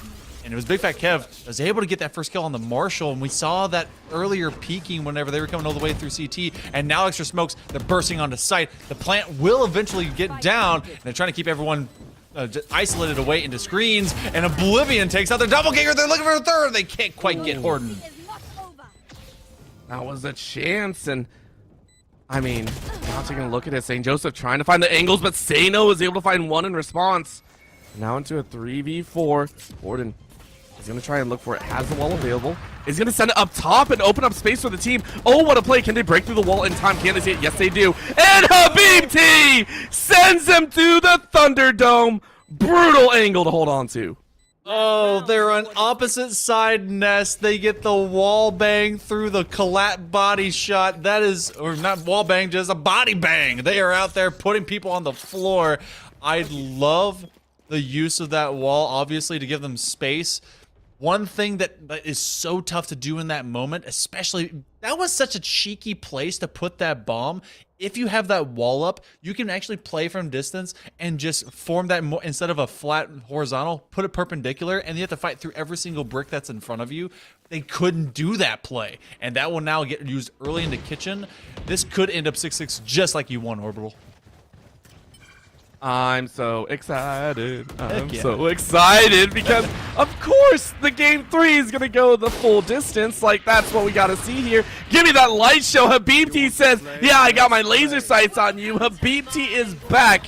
And now it's not an angle of who can get the highlight reel. It's the stars against the stars, right? Who can hit that perfect shot? Who is going to manufacture that moment for the team? And in goes the Viper's Pit. This is the big moment. 3 ultimates being burned because, of course, why the frick not? Oblivion hiding inside, waiting for someone to check. Horden might be in a rough spot, but oh, that Nightfall, such a good moment. Gonna be able to give up some space. Prowlers will come out. They will find a couple, and they're already, because of the deafness, going for the Ninja Diffuse. They nearly got it to halfway, but there's so much just power being put on, and the attackers will take it. They receive, they reflect, and they will infect this scoreboard with an even scoreline through the first half. 6 apiece. Big Fat Kev has a 2.0 KD at 16-8. Opposite of them, though, is a revitalized Dolphin squad. I don't know what a group of Dolphins is called, but they're all swimming together. Wait. Tech, right? Do we... It'll be a tech. It's gotta be, right? Right. Like, I don't want to see someone freeze out on the second half. Like, that's not cool. Yeah, I think it's a tech. But let's go over this because we've now had some situations, right? Let's go over the facts here. Game number 1, St. Joseph didn't look great. Game number 2, they looked fairly better. CSI dropping a few moments, and now in game 3, it is neck and neck. And the 2 that we got to take a look at is Big Fat Kev and Sano. Sano in game 1 had a phenomenal time. In game 2, it was Jordan and Horden that were really rounding things out. But in game 3 is one that I was expecting from game number, the series all the way back in week number 2 about Big Fat Kev in their previous series put up 20 bombs in all 3 games. I would like to point that out. I believe in all 3 games, or at least in 2 of them, put up 20 bombs all the way through. So is a huge star player for this squad. And we're seeing them now wake up. We are going into overtime timeout time. As you can see, we are now going into the negative time zone. That is one that I don't want to mess with in any physicist world. St. Joseph, though, they look awake, and it's on Big Fat Kev, who now has a chance on the attack to bring a brutal show. Yeah, this is the key, because I think this is Raze's world from a defensive standpoint, especially for Site A. They can do wonderful things around yellow on Site B as well. But when it comes to really ownership from that defensive standpoint, they can be able to have those paint shells. You get up under nests, you create havoc. And that's exactly what Big Fat Kev did. If it falls away and they can't have that same kind of effect when they press for Site onto either A or B, and they drop, because this is a duelist leading charge for both squads. You got Sano doing it for CSI. You have Big Fat Kev especially doing it for St. Joseph's. This will be a team that sinks. Slime Lord, they've been great to be able to get their assists. They are using those haunts very well, but they're working well in tandem around Shub. Got to see how that Sage is going to work for post-plant holding as well, getting massive value through that wall, and it's actually going to be pushing the chamber away, but Habib re-engages to take out their #1 killer. All right, that's one way to kick things off. Get that spray down, emote all you want, but Horden is going to lay the plant, and this is the most important part, right? Yes, you got the frag, but now you got to finish it off. Are you going to find that opportunity? Right now, wall is down, and Habib is going to look. You miss one shot, fire a second, now you're down to that classic. Plenty of bullets, so Seraphic is going to find another, and it's down to a 5v3. Huge opportunity. Oblivion is going to walk forward, try and go for that defuse, but in goes a haunt. Habib says not a chance. And it is a defusal. Yes, Jordan and Horden finish off quite a few. It's down to a 1v1, but it doesn't matter. Round goes the way of CSI, and they are happy about it. That is a that's a full all-in kind of diffuse, because you know you took out the Viper. There are no snake bites that are going to be flying in towards you. And really, I mean, because Big Fat Kev and Shu both dropped, there was just no AoE. So, hey, keep going. You have the sight differential to have. They can have to press to you to even really understand where it is. You can ping that bomb. But pistol round goes over to the Dolphins. CSI feeling pretty good from their defensive standpoint. Can St. Joseph's, they keep focused. It's just the first couple of rounds. We've seen bounce back did from the side of CSI, and they've already got a Marshall as Apomatic. He's going to try and lay down the law. Well, Apomatic might have tried. It doesn't mean they succeeded, but they definitely tried. not taking a couple snapshots as Sano says, give us a chance. And this is another thing I didn't get a touch on is CSI, their defensive have honestly looked better than their attack. So right now, the fact that they were even moving into the second half feels like it is a leg up. Like we're seeing it here. Look at that. Just beauty across the board with some unorthodox weapons as well. They look so far in control, but Jordan does the same. Brutal 3K with a ghost in hand. Finally falls, but did a lot of damage there. So for how much CSI invested, they're going to have a hard time here in the third against full gun. Yeah. Not full guns? What? Actually, what? Yeah, that was... Did we have a couple buy-in? Fairly broke. Yeah, I'm looking at it. I'm like, they planted twice, though. Right? They planted twice. Did they buy up in the last round and we just didn't notice because of what happened with CSI? I guess so. Maybe they pushed in for a Stinger or a Marshall, or maybe at least went full util. Habib T says it doesn't matter, man. Let's start investing into round number 3 as they already in the life of guess who? Big Fat Kev. It will be Habib that does drop. I'm surprised he didn't try to TP out with that rendezvous. But Big Fat Kev being rendered as a non-variable, nearly getting 3. Oblivion will continue to stall this attack, and it's Jordan that is way low on the HP bar. This has been a very much stalled St. Joseph's from the get-go in the second half. Yeah, and we did get confirmation, so they absolutely did buy, and it's just the round looks so glaringly off to me somehow. It was a buy, so we did see a Stinger in 3 Spectres, and a ghost in Jordan's hands. So Jordan didn't really buy up. That's why we saw the 4K still left on it. But it was still a brutal... I'm surprised they did that. I don't think that they had to, right? But the fact that they went for it is kind of in their MO. And even though they did feel a little bit in control, it's now a big problem, right? They feel a little bit less so. And the Guardian is going to try and do so much work here, but they still have to play. What was that Ricochet? That Ricochet went a few directions. Jordan, though, finds Alpamatic. Sometimes you just let the physics gods do what the physics gods do. The fragment's going to keep the plan from happening, and Jordan is stuck in a rough situation. They don't know they're about to get squeezed from behind, so here comes the 1,000 Fingers of Death. No, not quite from Sano, but Seraphic is just going to take care of business. And, yeah, maybe a little bit of hubris. They did have that one force round on Haven, and it all worked out, and that was what gave them big confidence and momentum kind of working for the remainder of that map. Maybe they were just saying, let's try it again. Why not? I hope so. I'm honestly enjoying the craziness of St. Joseph, and they've given us so much joy, but breaking the defensive play of CSI is looking harder and harder because it feels like CSI, again, their defensive plays and setups are great, right? They have consistently shown us that. Okay, Big Fat Kev.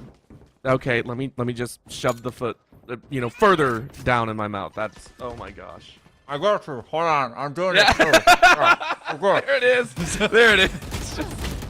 All I want to do is make an analysis. I'm being proven to be like an Iron 4 scrub here. This is painful for me. Well, very quickly, they are trying to reinforce it, but you do get the big golden gun that's able to delete Sano, and Sano is one of those power players that knows how to prove the analyst correct in the right way. But this is going to be let's look at the pretty sights. I mean, you got like a penguin above them. I think there's a snowman over in this corner. Yeah, let's fly over. We know where the op's standing. Yeah. what do you think's still going on up there? Because you got one good snowman. There is like a penguin. They've got like a handheld, and they're talking to people up here, man. What are they doing? What are those penguins doing? Yeah. They're saying, where'd all the snow go? I mean, we're in the middle of winter. I swear, all the snow is just. What are people even doing here? Why do they want to be here of all places? I feel like that's what they're saying. They're like, what are these weird people doing, throwing pellets at each other? All about to maybe get double swung. Gonna deal with the short op. Oh, they missed a shot. That's done. Slime Lord. They don't have many kills, but they got the one that really matters because that is a massively invested. Wow! Did they get it? They threw it back. Oh my gosh. No, wait. Oh no, they didn't pick it up. Oh. That's unfortunate. Okay. Keep the op. Like I get that you can rotate that over. Whatever. So, CSI knew that they were trying to save that op. Now, no one gets an op. No one has one. And especially CSI, who will be playing for Eco. Maybe a few sheriffs and some one-click pew-pew guns. St. Joseph was able to really ruin the day, and it was because, guess who? Big Fat Kev was able to be effective. Oh, and we're not seeing it even more, but Oppomatic with just a Marshall cleans ahead of Big Fat Kev. But again, the damage has been done, and Big Fat Kev, again and again, is impressing me so much with their individual play. Whether it's just one kill or two, they're opening up space again and again. And not just with their kills, it's with their aggression, right? They're making CSI rethink every single one of their strategies. They're making CSI take these awkward pathings in until Big Fat Kev is dead. You can't really go any of the regular routes that you run. And they're finding it. So Sano now trades one back on Horden, but it's still a 2v3. Not going to be able to really watch that rifle. Sano does get a nice upgrade. Doesn't matter. Jordan also says, hey, I've got a cool gun to start with. I'll drone. We'll side him out. Jordan is expecting of it and will face danger with a broad grin and even broader shoulders to be confident into it. So 19 kills apiece. Big Fat Kev leading the charge as they get those 7 assists, but Jordan is now going to be leading or joining them at the top of the stack. Opposite of that, we do have Horden, who has a revive, but there's a lot of ults now online and one about to be online. Nearly the full stack for CSI. Yeah, and if I don't see at least 2 of these expended to give themselves a wide berth away from St. Joseph in terms of round score, I will be sorely disappointed, right? For the thing of CSI, you need to start rotating these ultimates out. And again, I think you got most of them right on this round. I want to see them use. I don't care what you do. 2 out of 4 is great. Try and throw down that null command, stall out St. Joseph from getting into sight, or even throw down the Viper's Pit. I want to see these ultis used. Give yourself that advantage and work your way into double digits, because if you don't, St. Joseph are going to have your mental by an absolute death grip.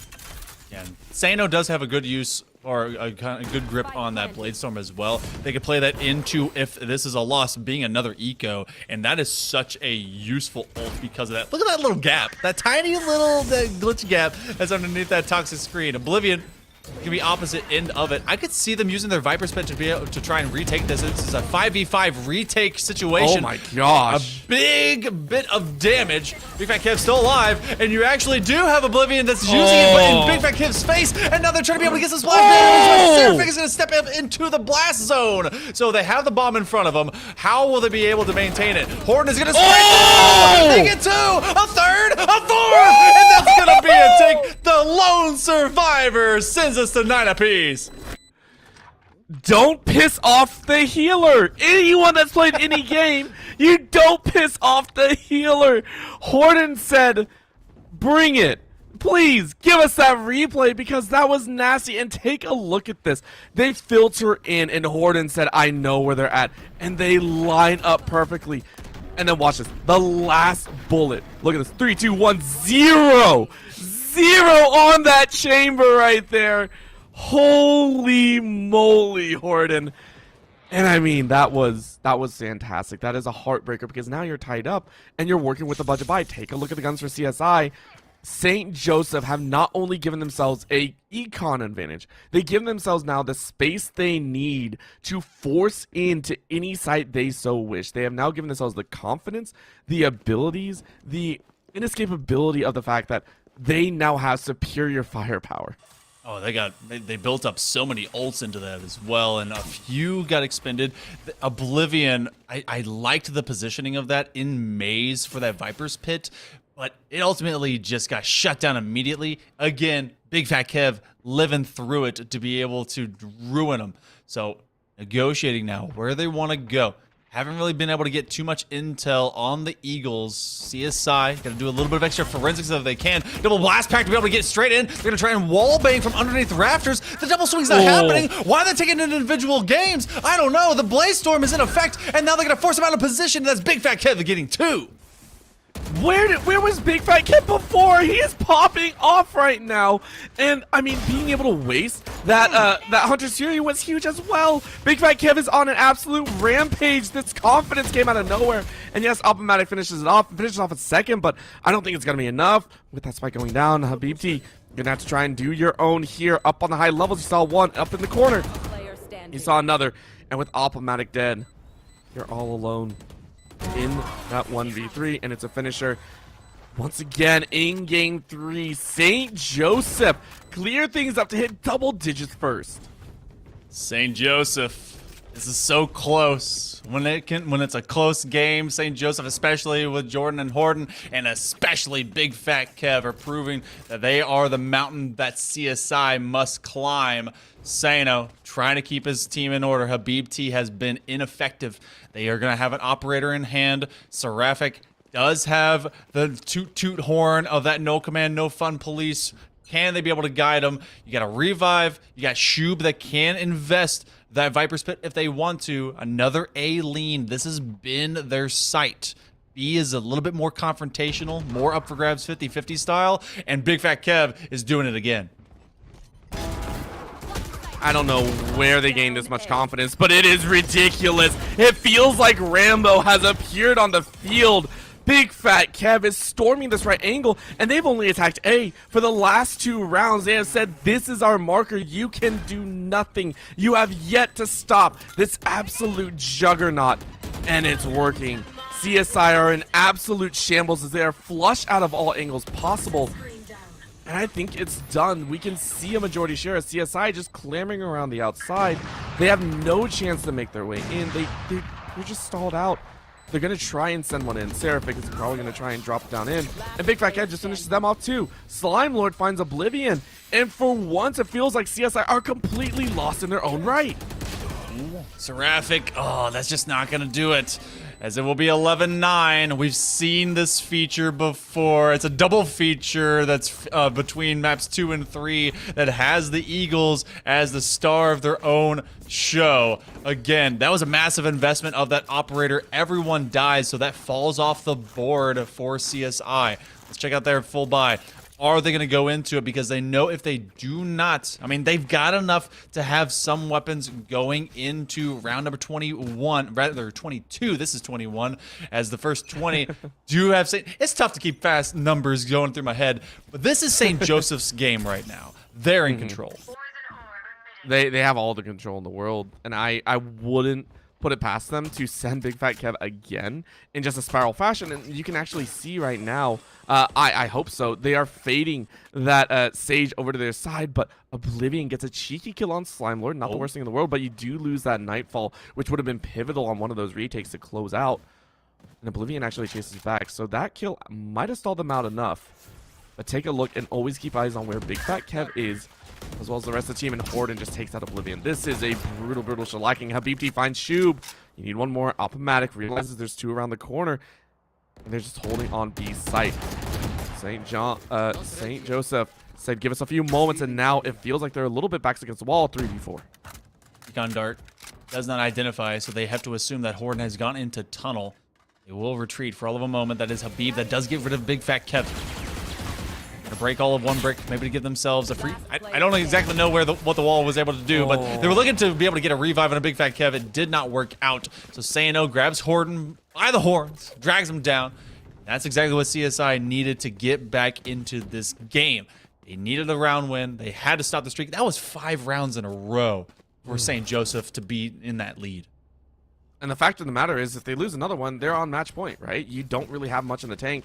And look at their econ, right? I think a few of them will be flush over into a full buy on the next, but you don't want to take that chance, right? You don't want to sit there and have to worry too much about it. You're going to try and take the round. And honestly, with this deep spread, it's been challenging the aggression out of St. Joseph. So CSI kind of going for those last-ditch efforts of just push, just try and find some of those spots if you hear a shot. You can see here they're spread kind of deep, but expecting them to move up here wouldn't be out of the question. And look at that, great shot on Big Fat Kev. You tag one, waiting for a heal to come in here. But of course, look at where the Sage is. It's all the way pressed up into A. They are going on the pure aggression again. Wall's going to come up, and Big Fat Kev says, you know what, I am living, but I'm going to live fast, die hard if that has to happen. They do not find anything with that showstopper, trying to be able to win some trades, and they will lose against the wall bang of Apumatic with that Guardian. That's a very powerful gun in the right hands. Big Fat Kev comes back alive, being used as a decoy, not so much. They have all of a sliver of health. There's still a 5v5, and that very lethal player is still on the field. just for a moment, but Slime Lord gets flushed out, and this is the opportunity. CSI, they smell blood in the waters, and they went for it. Such a great call on their end. And Sano's going to find Shoot. Big Fat Kev is down. Hornet only takes one, and they've done it. They tied it up at 11 in a dire moment at high noon. They've drawn a draw. Is it going to go off? No, they're good. 2.76 seconds. Plenty of time left on the clock. It's a team ace of all moments. And Hail Monkey Man, I think we're going to OT. This feels like one of those moments. Oh my gosh. Yeah, this feels like we're going to go the full distance. Not just a game 3, but an OT, however, comma. There's a lot of momentum right now resting on the side of CSI. There's a lot of credits left with St. Joseph's. If this becomes a loss, it won't completely break them, but maybe the confidence will break. This is sweat time. This is real time. You have one ult, a Nightfall with Slime Lord. I want to see how that gets employed to either create space or to maintain space for this push. One opportunity. Only one shot here. I mean, you want to finish it off. You're actually going to have two. Don't get me wrong. I'm completely lying. But in goes all the util. Again, it is that Nightfall. St. Joseph. I was wondering where they're going to use it. And they go back onto the A side. Big Fat Kev annihilates the opener thanks to that Nightfall assist. And now they're going to get the plant. This has been St. Joseph's bread and butter. But it feels like CSI might have an opportunity. They go in with the perfect retake here. They clean house on their own. They wallop it in. Shoop is the last one alive. And it's going to be the finisher. Sano grabs 3 and rightfully takes that defuse. Oh no. Oh boy. St. Joseph's, where'd you go? What's happening? Oh man. I need to see the ult board. I need to know what's available. There's nothing. Jordan may be able to get one with a tour de force. The buys should be existent. They should be able to buy for one another. We're going to have full shields. This is the last full rifle round. It's do or die. It's either win for CSI and go 13-11 and be able to take down this rival who's proved themselves to be a championship material, or St. Joseph is going to send us over into bonus Valorant. Big Fat Kev, you know they're going to be looking at him to lead the charge. And they're not going for their signature. Again, what they've done to win so far is press that A site. But because they lost on the retake, they're hesitant, right? You can see it. They're hesitant about charging it again. I love it. I love the back and forth, the mind games that are being played right now. And the fact of the matter is that Viper is prepped to go either A or B, right? They're holding on to that Viper's pit just in case. And Big Fat Kev is aiming towards that kitchen side. Huge lob on that paint shell. But they're going to chase up into kitchen. Who is going to peek out on the side? Keep eyes on that one. Oblivion is just hiding in wait. Do you hear someone running? I think so. You hear a couple more footsteps. Oh, that is such important intel. They're rotating a few more members over just to try and get info. And Oblivion is ready to go in a corner. Very few people expect. In a section, you find the opener and you open up. Oblivion creates a spot and an opportunity, but Horden changes it up. It's a 3v3, and Chamber picks up that ulti orb. Are you going to use it? Are you going to pull the tour de force? I thought so. An Optimatic runs by. Oh my gosh. No, Slime Lord. Slime Lord gets that chance. He can't finish off the spray, but you do at the end. Headshot on Optimatic. Oh, St. Joseph, they're going to try and get it down. They get the plant and sound down to a 2v3. But guess who's alive? Remember, it's the two that had the big ultis. It's the two that are creating this opportunity. It is the time. Hornet takes out Oblivion. Oh, boy. Sano, can you pull it off? Sano's pulled some insane moments before, but this would take the cake and everything of the sort. You give away your position. You take a shot. And now you're going to find it. You find one. 87 HP with a little bit of shielding left. Out goes a little bit of a haunt. Nothing else available.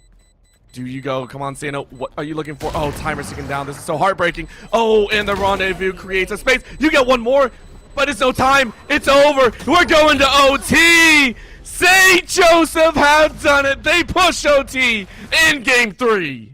When they needed to be the heroes the most, they have a bard in the form of Orbital singing praises of the raises of every single player that's able to sweat it out, be able to play it out. We go to bonus time here in this matchup. Big Fat Kev, 28, 19, and 10, able to get the triple-double. Why not? As they have been able to lead their team. And this squad, though, has the nerve to take on CSI. Tell them, yes, you may be able to get to match point, but we're going to match you now. And it is a win by 2 situations. For those of you that may be watching and maybe be able to see in a VOD later, if you've never seen Valorant, well, welcome. It is win by 2. That's tournament rules. That's how it works. Big streaks of rounds have happened. It will be CSI that's starting on the attack. That's what they started on in the first place in the first round to open this entire matchup. But it's going to be Big Fat Kev that is so effective. Well, effective, not so much this time around. Only got 1, but that's more than you really need. So much information given, and still very few rotations. It's 2v4 for the time being until the other 2 can rotate. So CSI going to try and press their advantage, but guess who's ready? Horden around yellow box is going to pinch inside that edge, throwing out a little bit of verticality, but they run straight into each other. Seraphic blinding themselves, and those are the mistakes that can cost you the series in this OT. Nerve strung high. Oppomatic just trying to clear out space, trying to give themselves an opportunity, but CSI falling behind here and just trying to flush out the corner, but no one's there. St. Joseph have done an immaculate job to shut down the initial charge.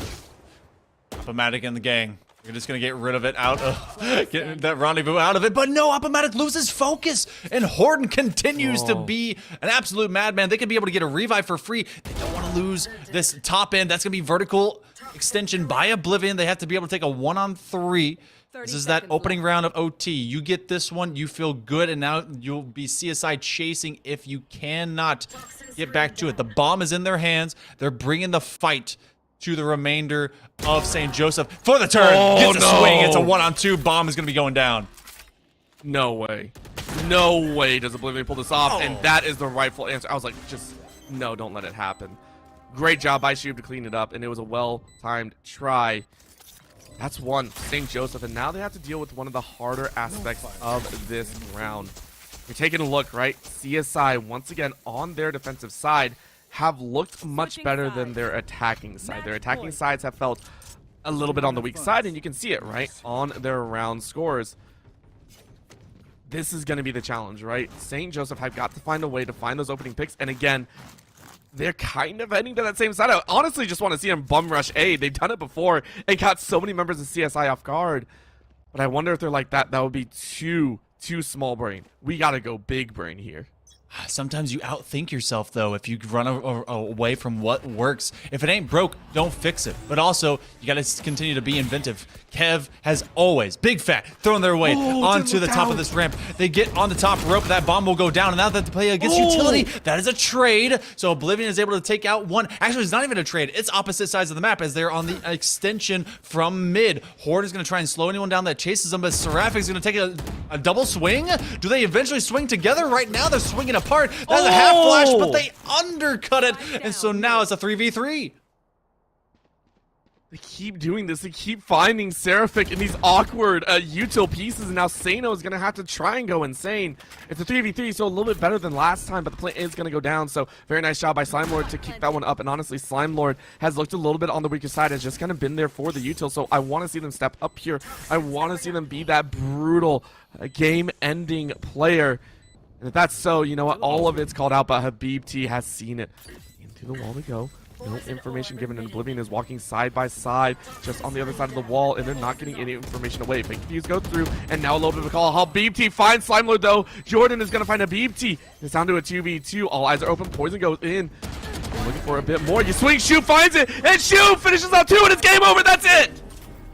Shub goes from 0 to hero, ends it out 14-12, 26 rounds it took to finally find some victory sauce. It is St. Joseph of the Eagles that are soaring, flying so high over the CSI Dolphins. It was a battle of the Hudson, and it's gonna be the likes of Staten Island that will win it on the west side of things. Oh my goodness, the west side, best side, looking so good. That final stat board, everyone was rocking and rolling. Big Fat Kev was able to handle it. Horden did the same, and Shub just it was not a great start to this entire series. When you get Horden and Jordan together, the confidence for this entire theme was uplifted, and it showed as they were able to take the big win. I always feel it's very important to note not how many kills you get, but when the kills occurred, right? There are some players that you can identify, Big Fat Kev being one of them, that is an absolute fire. Yes, games 1 and 2, a little bit more difficult to get into, but game 3, popped off. An immaculate player, again, hitting, I think, 30 bomb and more, if I'm counting that correctly. No, just shy, just one off. So that close. feels so bad. But again, the clutch players are the ones that you don't expect to pull it off, but they can sit down, they keep a level head, and that's what it was. Shub with that flank, a full rotation around the defenders to close it out. This team, you fight tooth and nail, and if both these teams do not make it into playoffs, I'm going to be extremely sad. This was an amazing match. I mean, if anything, it definitely shows a full regular season lessons learned for SJLI. Sometimes you have teams, they take a loss and then they're like, okay, it was close last time. Let's just play our game. Nothing really changes. This entire program and this squad in particular showcasing that they will take lessons learned. They'll be able to move it into coaching moments, and then they will be able to take down CSI, who was looking so good on the season. And now, I mean, from your perspective, Orbital, we're looking at the Dolphins. This is a great team. They were so dominant. But when Horton and Jordan hit the field, it was a completely different ball game. I mean, how do you reflect upon just a close series like this? You reflect on, instead of just game number 3, which was of course the closest that we saw, it's the entire book. I refer to some games as chapters in a book, and it was a 3-chapter book. Game number 1, it's the mental reset from game 1 to 2. From game 2 to 3, it was keeping up with the momentum and finding your ground. They look like a brand new team in game 3, and you had to buckle down even further. The story, what you take away here from the side of CSI, is it was close. You fought your heart out, but you cannot waver. That is the problem that I think they ran into. They wavered a little bit in the mental. They let that fear kind of grip their heart, and they were playing so well beforehand. So understand it is not over until it is over. Learn to be able to communicate under pressure, and from there you can be a phenomenal team. Because again, for them, they're still 4-3, right? This is still a squad that is middle of the pack in their division. They are going to be happy about that one. It was really St. Joseph that really needed that win. They're currently sitting on, I think, 3-3. They have a few more matches to play here to finish up before the season ends. So for both these squads, it was a phenomenal time. But again, for CSI, gotta learn to clutch up. You got the aim down. Just don't let the nerves hit that hand too quickly. You know, sometimes it could be like a 9 times out of 10, maybe it would have gone the other direction. We'll get to see that. If they do split this school series for the regular season, and it goes one way and now ends in favor of the Eagles. And we won't have an interview after this one. It's a late night hour. It's past midnight on the East Coast, and everyone's getting ready for some big, maybe some Pokemon releases. So, listen, I gotta get going. I'm sorry. I'll see you later. It's true, soon. But thank you to everyone that was able to join us out there. Whether you're watching a VOD, watching us live, watching us now, you guys are all awesome. Orbital, thank you so much. I'm glad that we were able to finally get back in the booth together, man. Oh, it's been too long. And I mean, the energy was so great. And I think the series gave us so much more as well. And I'm excited for the future of the ECC. Heck yeah. Well, ECC, that's how you see us signing off. It's going to be Hail Monkey Man, Orbital, as well as some awesome producers. We had Coltoon as well as Cool Scoots that were able to guide us the way. If you liked all of that, make sure you give them some love, reciprocate all that and above. You guys have been awesome. We'll see you next time.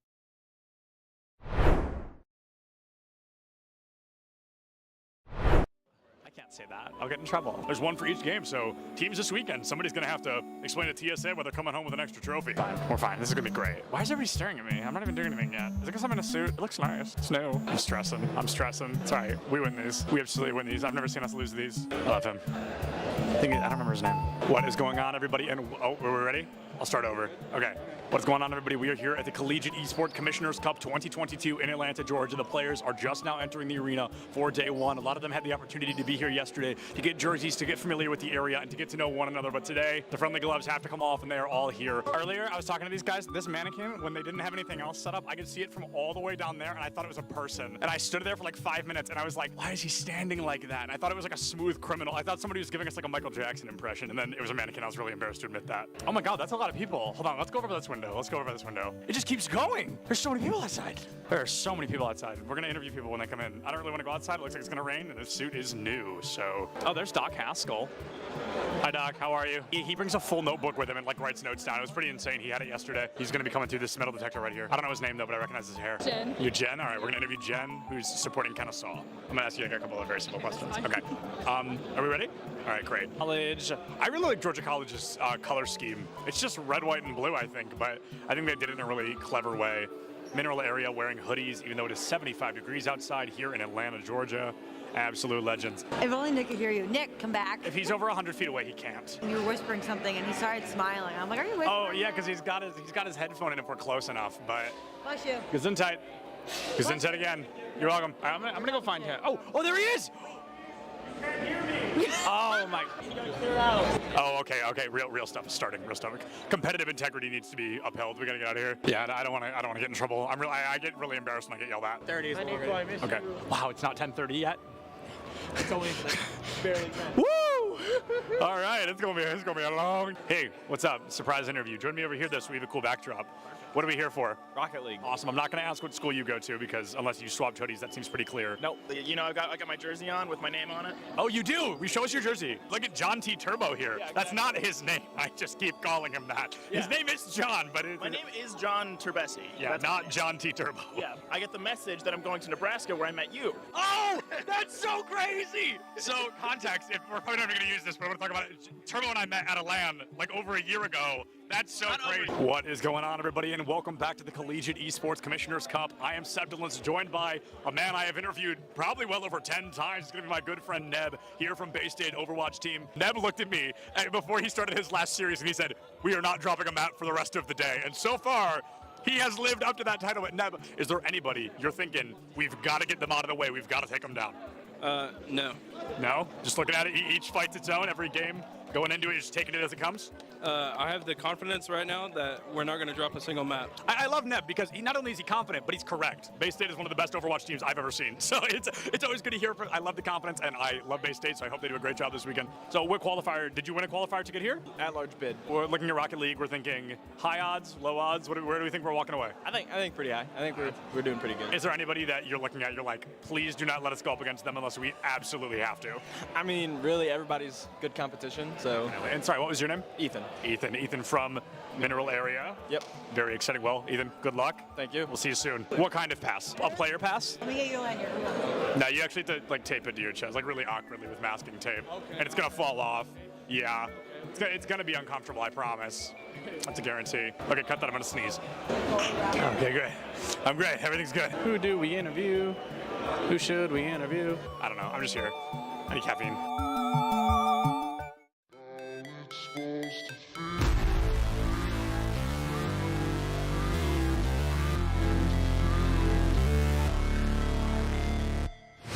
Never break, always fight, never quit, do it right, play the game, win it life, have no shame, there's no time, feel the pain, live the grind, I could change, in my mind, pick a lane, commit and climb, the only way to win it life, I never miss, that's fact, taking big. Welcome to ECAC Top Plays of the Week. This is Rod, your favorite host, back at it again with more stellar plays from Collegiate Esports. Special thanks to our partners at Esports U for the additional coverage. Let's hop straight into it. Starting off this week at number 8, we have Torchy showing aerial dominance. They show that you're going to have to work a little bit harder if you want to get back on their stage. Tiny bit here. Now you gotta mix up your timings getting back onto the stage. Torchy is looking for something, able to still find the jab, and the foiler is going to be. Next up, we have Cavness, showing us what impact on a support player really looks like. With the timing of a Lucio God, they come in to claim the play of the game. Player just going to deny anyone an attempt to hit the objective, and I mean, at this point in time, you gotta expect those rollouts to be as quick as they are. The